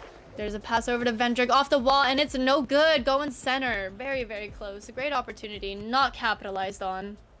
Yeah, definitely. Now Ilmi will go for a counter-attack. Maybe he will try to do a play. Both Shining and Lexer are waiting on the edge area. Shining moved up. Maybe he wanted to ask for the ball close to the wall, but unfortunately, like Ilmi was not able to get the ball. He's still having the possession. He's trying to do the push ball, but unfortunately, it was tackled by SPK defense. So the last 60 seconds, I doubt Overdose will be able to score. They looked a bit slow this match. They didn't shoot a single shot on target. I think they will need to like prepare more like advanced things for next game. Otherwise, it can go to SPK. But you never know. Like so far, some matches you have one team shooting more than the other. It depends on how the players are feeling. It depends on the opportunities that you get with the ball. Snowty goes to the ball, but he went it for a 1-2 with Sami Sama, but the defense was able to pick it up. And now we have a little bit of a breakthrough. Skula now taken over, trying to get past Kami, and he does. There's the pass to the other side of the field. Yumi now trying to chase down the ball as it bounces off the wall. And we have a nice steal, but no follow-up coming from Somzi. Yeah, okay, we're probably gonna go for the last attack for Overdose. They will definitely go for a complicated play here. They may end up doing a backboard or a rainbow. They need to, because otherwise, Shining Prince, insane block from Vendrick, and it's over. The fourth game goes for SPK. That's 2-2 now, and we're gonna head to a best of 3. So we started with a best of 7, and then a best of 5, and then it's a best of 3. Both teams are extremely close, like together their level is so close, and I honestly, I told you earlier, I was confident that Overdose has an advantage, but you don't know. It's very hard to predict, like when it comes to both of these teams in particular. No, most definitely. I mean, both battled all the way up until this point, so you can't really say one team is better than the other because they both ended up here. So, you know, and that's through 30 other teams, mind you. Yeah, definitely, definitely. Now, what do you think? Like, Overdose looked a bit weak in the attacking side. Defense was okay. Rowe did a simple mistake by pushing that ball, and Kamisami-sama obviously doesn't let those things like go like that. So, who do you think? What do you think Overdose will cook for the next? Because apparently crosses from Skula to Edge are being watched by both defenders, so it will probably be a bit difficult for them to keep on doing the same thing because it's not working, right? Right. I think kind of like what you said, when they had their last shot attempt, they might try something on the backboard, they might try and draw out the defense, kind of like what SPK was trying to do to stall some time. I feel like Overdose might do something like that, where they're just gonna draw out their opponents, really like, you know, water them down as much as possible, but we're gonna see what happens. They might even do something crazy, like a really long haul pass all the way from midfield and open up a lot of opportunity there, so... Yeah, definitely. Lexer is trying. They have 3 men in box. Lexer dribbled the first player, the second player. It's his classic. Like he always goes around there. He tries to dribble a couple of players and shoots on the net. He has many goals like in that, in finals and in big tournaments. So whenever Lexer is coming on the cross, expect him. Shining Prince steal the ball, and Arctic with an amazing push. Amazing push from Arctic. If he didn't, I think it would have been in. You know, Shining Prince, you don't want to let him alone, you know?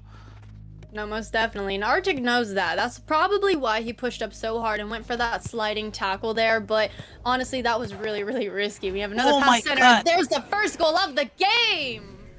Insane from Snowty. It was a fast play. The defense didn't like stay in its place yet, and Kami-sama, he ran into the wall. He crosses first edge. Amazing. It was perfectly executed. I don't think any keeper could have saved that. If they stay on the line, it's like very fast, and it was like very in the bottom corner, you know. So that's the first game. This is, I think, the first time that SPK scores like in the first like minute of the match.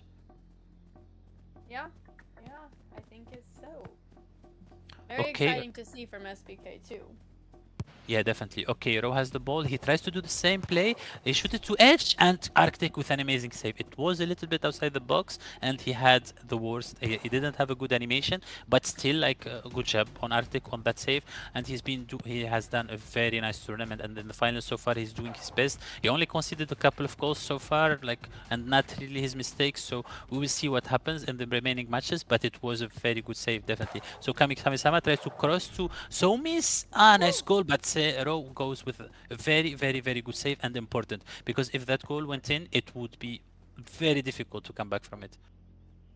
Most definitely. I mean, we saw that in game number 1 when Overdose went up by 2 points and SPK could not come back at all. A great shot attempt there. Defense is on it. We still have Overdose in possession. Nice passing plays here, trying to open up some sort of opportunity, spread out the defense just a little bit, but Kami's now going to be taken over. A pass over to Somi as they now move it downfield on the right side.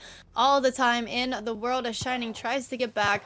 Now we have a pass over to Snowty, but again, no good on the shot. Vendrick in the corner trying to get there, but Ro has a nice catch just before Snowty can get their possession.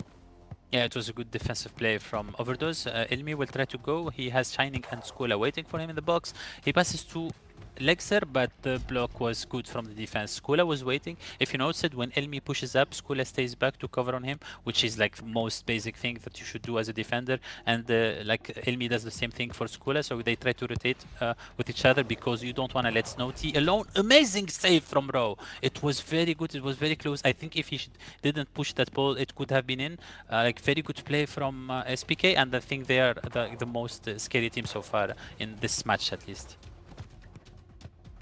Oh yeah, here we go. We have a little opportunity. We got Ro in the backup, and that's exactly what they're going to be doing. Snowty trying to get in the way, but we have a pass to Shining. Shining to the right side corner. It is blocked by Somsy, but we have Lexer still moving around the defense here, maintaining possession as he's blocking it. Almost a breakaway. Somsy now with a pass over to Kami, a back pass over to Arctic, and things are really heating up. They are picking up the pace of this game, and it's getting exciting out here. Yeah, definitely. Let's see if it's only 1 minute less. I think SPK will play it a bit slowly, because otherwise no need to. A good rainbow from Snowty. Keeper jumped up, and the defense was able to block. I think Ro would have had it. Let's see a counter-attack. Skula tries to goal. He's looking at Shining in the edge. Lexer is probably waiting on the other side for a good switch. Okay, he passes to Elmi, but the ball is lost. So they need to do good passes, because you cannot just score with bad passes from the attack. So we will see what they're cooking. Shining Prince on the post. It could have been a goal. Arctic did a mistake. He jumped on his place. Unlucky, very unlucky for Shining Prince. Maybe I think he would not have another opportunity to shoot openly like that on Arctic. Most definitely, but we're gonna find out as we got Skula now going down line. A little pushback from Vendrick as he now moves downfield. A pass over to Snowty. A nice back pass, 10 seconds or less to stall out time, and Kami is open. 3 seconds to go.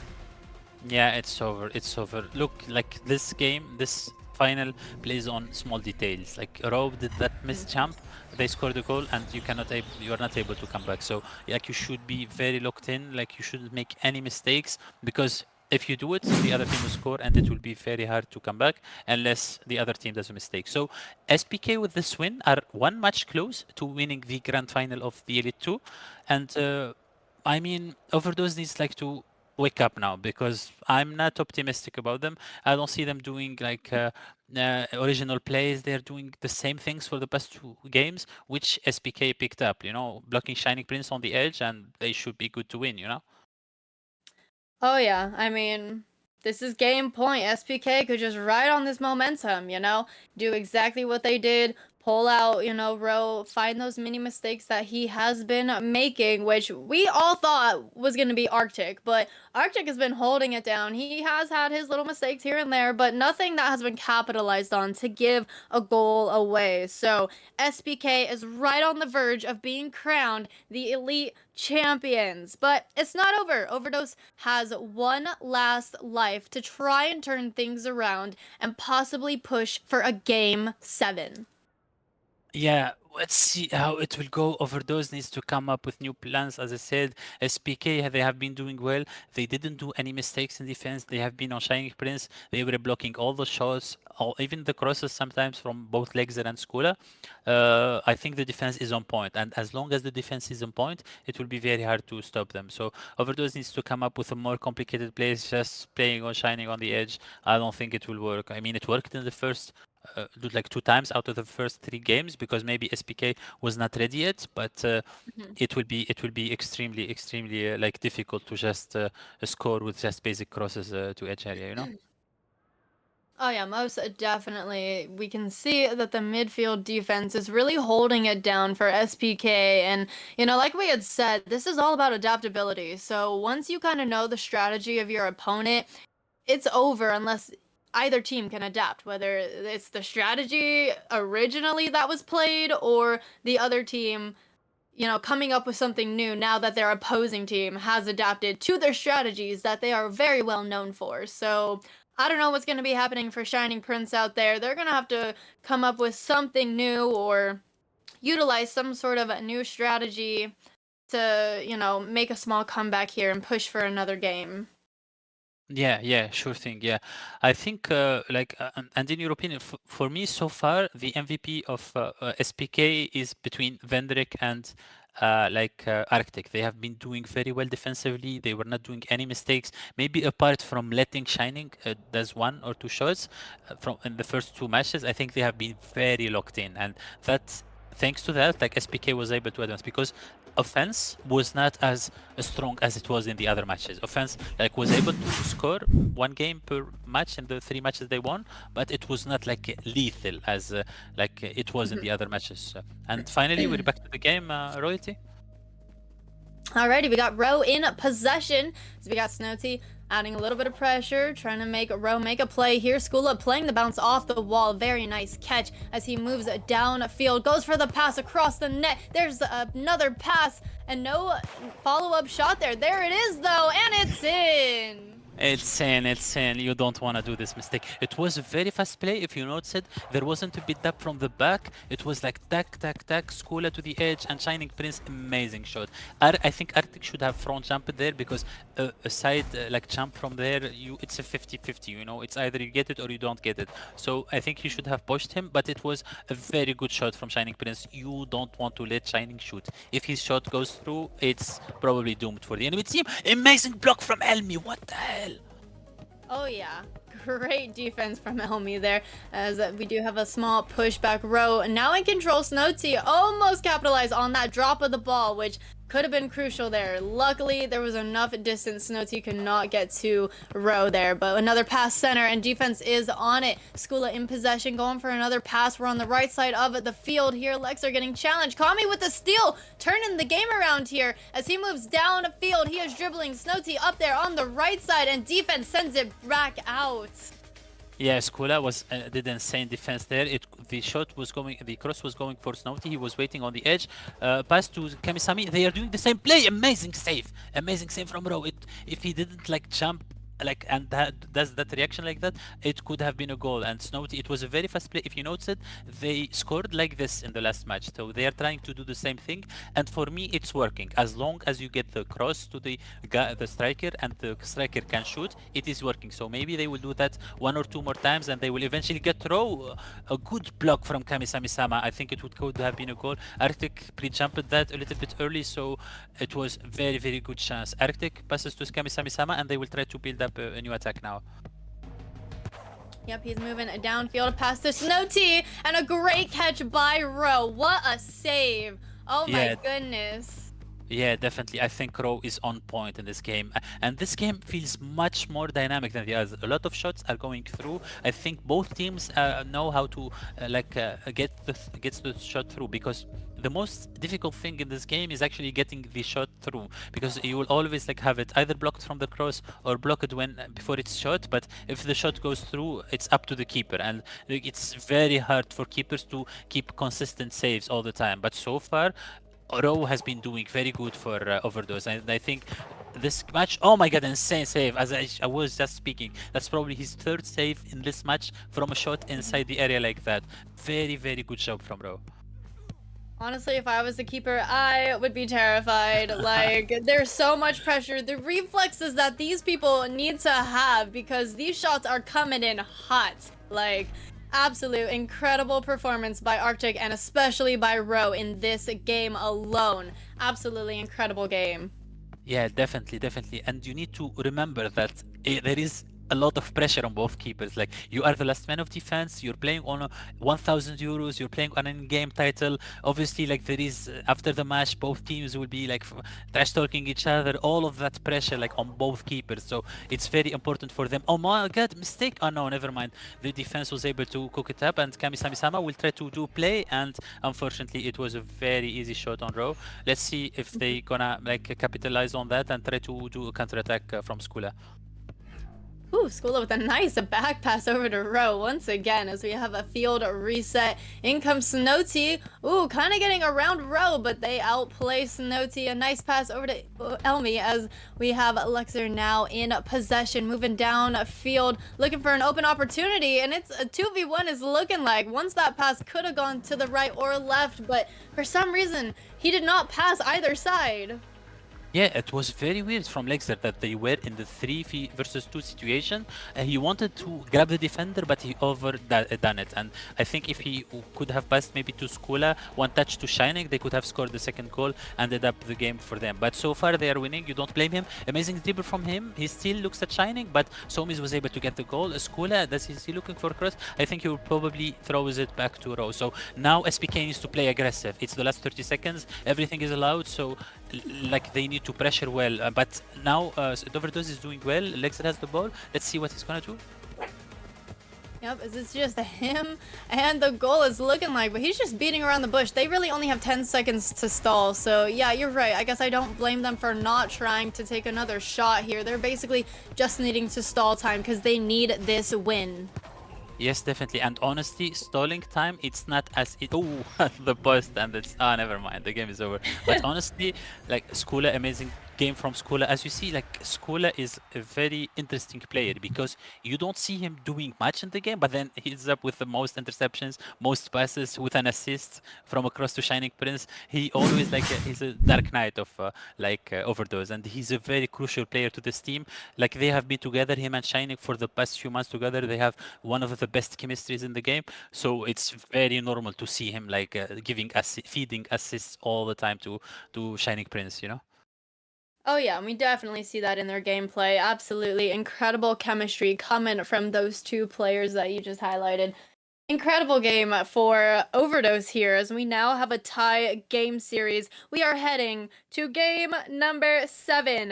This is it. It is now or never for both of these teams here.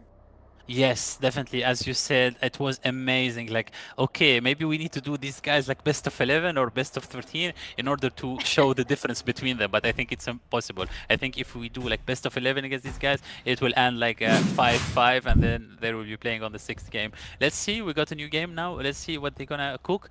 Now, each mistake has its wait. You're not allowed to do a mistake. You need to lock in defense, and you try to play on the enemy's mistakes, because just playing on doing the set plays, trying to get the crosses out, would be very hard to get through. Nice try. They are trying to do the same play as you know, so they are using the side wall of the keeper all the time, SPK, because they scored I think half of their goals from there, and it's efficient honestly. But I think Overdose is like more awake now, and like is seeing the play, and it's reading it either from Elmi side or from Skula side.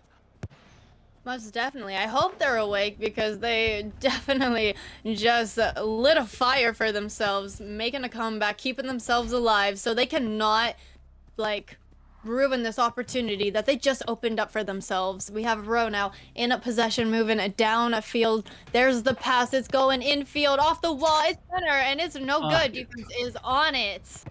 Yes, the problem, like these plays are smart. I like that they try to do a rainbow flick pass into the second guy, which is Signing Prince, but it needs to be very precise because it's a small distance. Nice block from Somis. That was a top corner shot. Knowing Shining Prince, it was a top corner shot on the right side, and you need to pray to God to save that shot. Amazing from Somis for blocking that shot. So Ro goes to cross, Skula passes to edge, and another game. Somis is on fire this match. He did 2 blocks, defense is good. Overdose is more aggressive now. This is interesting to see. Most definitely, but it's very exciting to see them finally be a little more aggressive. You know, last game we were kind of questioning it just a little bit, but now it's the time to be as aggressive as possible because this is your last chance and the time is ticking down. Another shot attempt. We have some passing in the infield here, and it looks like Kami outplayed himself just a little bit, and Overdose is capitalizing on that. A great steal of possession. Now trying to open up the field, getting some opportunity here. And we're going to see what they do as they're having a little struggle getting off their side of the field. Yeah, definitely. SPK, if you notice it, nice. It was a nice try. Lexer has the ball, passes it to Shining Prince, but the defense will probably get the ball. It was lost in there. A good switch from Vendrick. Let's see what Somis will do. He has, close. Shining Prince could have had that, and maybe it could have been dangerous. Somis need to be very careful with these ones because any mistake will cost a goal. 100% insane save from Ro. That was like very close to him, and he did the right decision by pushing it up. Let's see what Overdose will cook now, if they have like a good set play to do, or if they're planning to do maybe like a slower pace, taking the game to overtime, because this match will be 1-0, 100%. I think one team will do a mistake and the enemy team will not be able to cover from it. That is an interesting take. I guess we are going to see as we have 1 minute and 50 seconds on the clock here. Lexer just not letting up on Somi there. Now we have a clear to the right side of the field. Vendrick now moving down on the right side. Open lane for a second. In comes Skula. Back pass over to Arctic, and we're now going to be opening up this field just a little bit more. We have 1 minute 30 on the clock. What do you think is going to be happening next? I don't know. Let's see this play. Snowty, oh my god, it was on top, and the keeper didn't react to it. I think it could have been a goal if he shot on the net. Very unlucky from Snowty. That's, I think, the first shot that he was able to shoot because defense was very on point in this match. But a good recovery from Elmi. Let's see if they're trying to play it safe, play it fast. Okay, Shining Prince. Okay, pass back to Lexer. He sees Skula on the cross. No, he decides to cross to Elmi. Elmi is looking for opportunities, but Kami-sama is covering the cross. And first post, Shining controls the ball. He's looking at Skula, but he decides to drop back. Overdose is trying to find like places, but it's very hard to break this extremely strong SPK defense. We're going 0-0 overtime, 100%, and we will see how long this overtime will be because both teams are locked in for the 1,000 euros. Oh, big time. I mean, I don't blame them. And as we've seen, you know, SPK wastes no time at all in overtime. So Let's see what happens as we got 30 seconds to go. They are on defense. Overdose going for a pass. Almost a shot. It's going to the left side of the field. Skula now in possession. Zigzagging through the defense just a little bit. Vendrick getting in the mix of things. Lexer now coming out on top with the ball. In comes Snowty, but he's going to get a pass over to the right side. Now we got Elmi coming down field. Kami trying to get in the way, forcing him back. It looks like we are going to be seeing an overtime. Yeah, definitely. Like Elmi couldn't find the cross. Like Kami-sama is doing very good positioning. Like he doesn't let the cross go. They tried to do a side wall play, but the pass was not on point. Unfortunately, Snowty crosses to Kami-sami. Elmi is on him. They're gonna reset and probably use the keeper wall. They have been using that all the time. I think their goal will come from their switch to Vendrick. Vendrick will try to reset the keeper, and maybe they'll try to do a play with 4 in attack. We'll see, but I doubt it because it's very risky to do. So Arctic will go for the play. He passes it to Snowty. A cross and insane block from Elmi. Very good block from Elmi. Oh yeah, indeed. That was a crucial move right there. They absolutely needed that because that was heading into the danger zone. A nice pass from Rowe. Off the wall goes to Snowty. And we have a back pass over to Somzi. Now we have a full field reset. Ball is with Arctic as we now dribble downfield. There's the pass to the left. Vendrick with the touch over. Just outside the net and it's no good. Oh my god. Amazing block. I don't know if it was Elmi or Lexer, but that's the game. That's a game. That's the game. He saved the game literally. He should be rewarded. He should be given the MVP just for that. Amazing block from Lexer or Elmi. I'm not sure. So Lexer will try to do a play. SPK has been a bit more aggressive in the past few minutes. I think like Overdose needs to calm down, needs to make sure that they do right crosses because all of their plays have been off in the past couple of minutes. Oh yeah, I'm expecting a little bit of a longer overtime this time around. Things are slowing down just a little bit. We got Skula in possession. There's the pass center, a block from defense. Ball's going back out to Overdose though. Skula back in possession, going for the pass on the right side once more. We now have a dribble downfield. A block coming from Snowty. Ball is back with Overdose there as they get it to the center and it's blocked once again. Everything is blocked this match. I don't think Overdose was able to shoot any shot on target this match. Somis and Vendrick, especially Somis, were on point on their blocks. And I don't know how to break this. Honestly, if I was in this match, I wouldn't know what to do because it's almost impossible to break FLR defense. Everyone in the team knows how to block. Even Snowty, who is the main striker, is able to stop some crosses like that are coming from the defense, which are very important because you don't want those crosses to go in, you know? Oof. It's looking like a great setup. Shot was just wide, but a great crossover to the right side, back over to the left. Now we have another center, a pass out by Shining, and ball's going back over to Arctic. We're looking for a field reset. Shining still adding some pressure. Arctic now moving to the right side of the field, looking for an opportunity here. He has got a lot of time and a lot of field to work with here. Yeah, definitely. Okay, they're playing on that wall again, but Lexer is awake. He's not letting that one through. They scored a lot from that side, and he's not letting it in. Reset to row. Maybe they will go for a counter-attack because there are 2 people from SPK on Overdose side, but yeah, they're already back to their places. Elmi was a bit slow with the play. I think he would go for a reset, and maybe they try to do a play from Skula side, either the side wall or the keeper wall, because that's usually where they are playing from. But I think they will give it maybe to Elmi to do a bullet. Let's see. Okay, he passes it. There was miscommunication, obvious miscommunication there. Skula could have got the ball, but the keeper was awake. Luckily for SPK. Oh, big time. Now let's see what happens as we have SPK on the attack. A nice little pass to the left side. Kami going for another pass over to center. Skula off the backboard and a great catch by Rowe. Yeah, definitely. You need to be very careful with those back passes because you don't know what your keeper is doing. Like, you need very good synergy from both the defender and the keeper, because if the keeper pushes it up and you pass it like that, Shining Prince! Oh my god! Amazing shot, Shining Prince! Woof! what a way to end the game.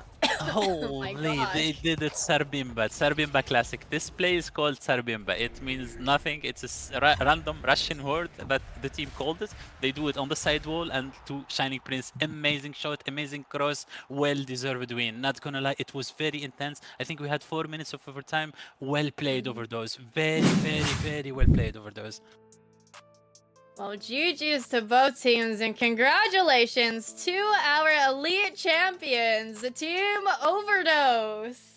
Yes, congratulations. I'm happy. I cannot say that I'm not biased. I'm definitely biased. I'm happy for the team. I'm happy for both teams. They did insane performance. Like for me, even though Everdose won, it doesn't mean that they are better than SPK because it was very close. Like it could have been the other way around. If you remember, Lexer was like decisive with that tackle. It was like going in because Rowe was not in keeper, but he saved the match with that tackle. Otherwise, we could have been saying congratulations SPK for this win. So very nice. It was a very nice play. It was the first shot that was not blocked. You don't block Shining Prince, it's probably in because it's very hard for keepers to save those. Yeah, it was a great placement by Shining, doing absolutely what he does best, as he's done this entire series. I mean, hands down, amazing performance by everybody out there. Could not have asked for a better series for the championship. I'm not gonna lie. Yeah, definitely. Like it was 7 full matches. Like we started this around midnight or a bit after it, and now it's 1 a.m. They took like around an hour to do this, and this was an amazing final. I would have been very disappointed if it was a 4-0 or a 4-1 final. Same. This was like you can call this a grand final, and very good performance. Both teams deserve the win. Honestly, they had very good matches. They won like very difficult enemies. They scored a lot, but at the end, it ended up at Overdose. Like congratulations to the Overdose. From the bottom of my heart, they have been locked in throughout this week. Like because I speak with them all the time. Like they have been very locked in, training every day because their objective was this tournament. They wanted that in-game title. They wanted that 1,000 euros. They wanted their name to be back there. They have been dominating the scene in the past a lot. They fell down for a period, but now they are back, and I believe they will be like they will be, I wouldn't say dominating because many teams have a close level, but they will be there, up there, a top 2 or top 3 team, definitely, alongside SPK, which is like one of their like most annoying enemies. They have been meeting like constantly in tournaments because both of them, they win all their way until they meet up, you know. So it's very nice to see both of them like doing these very nice matches.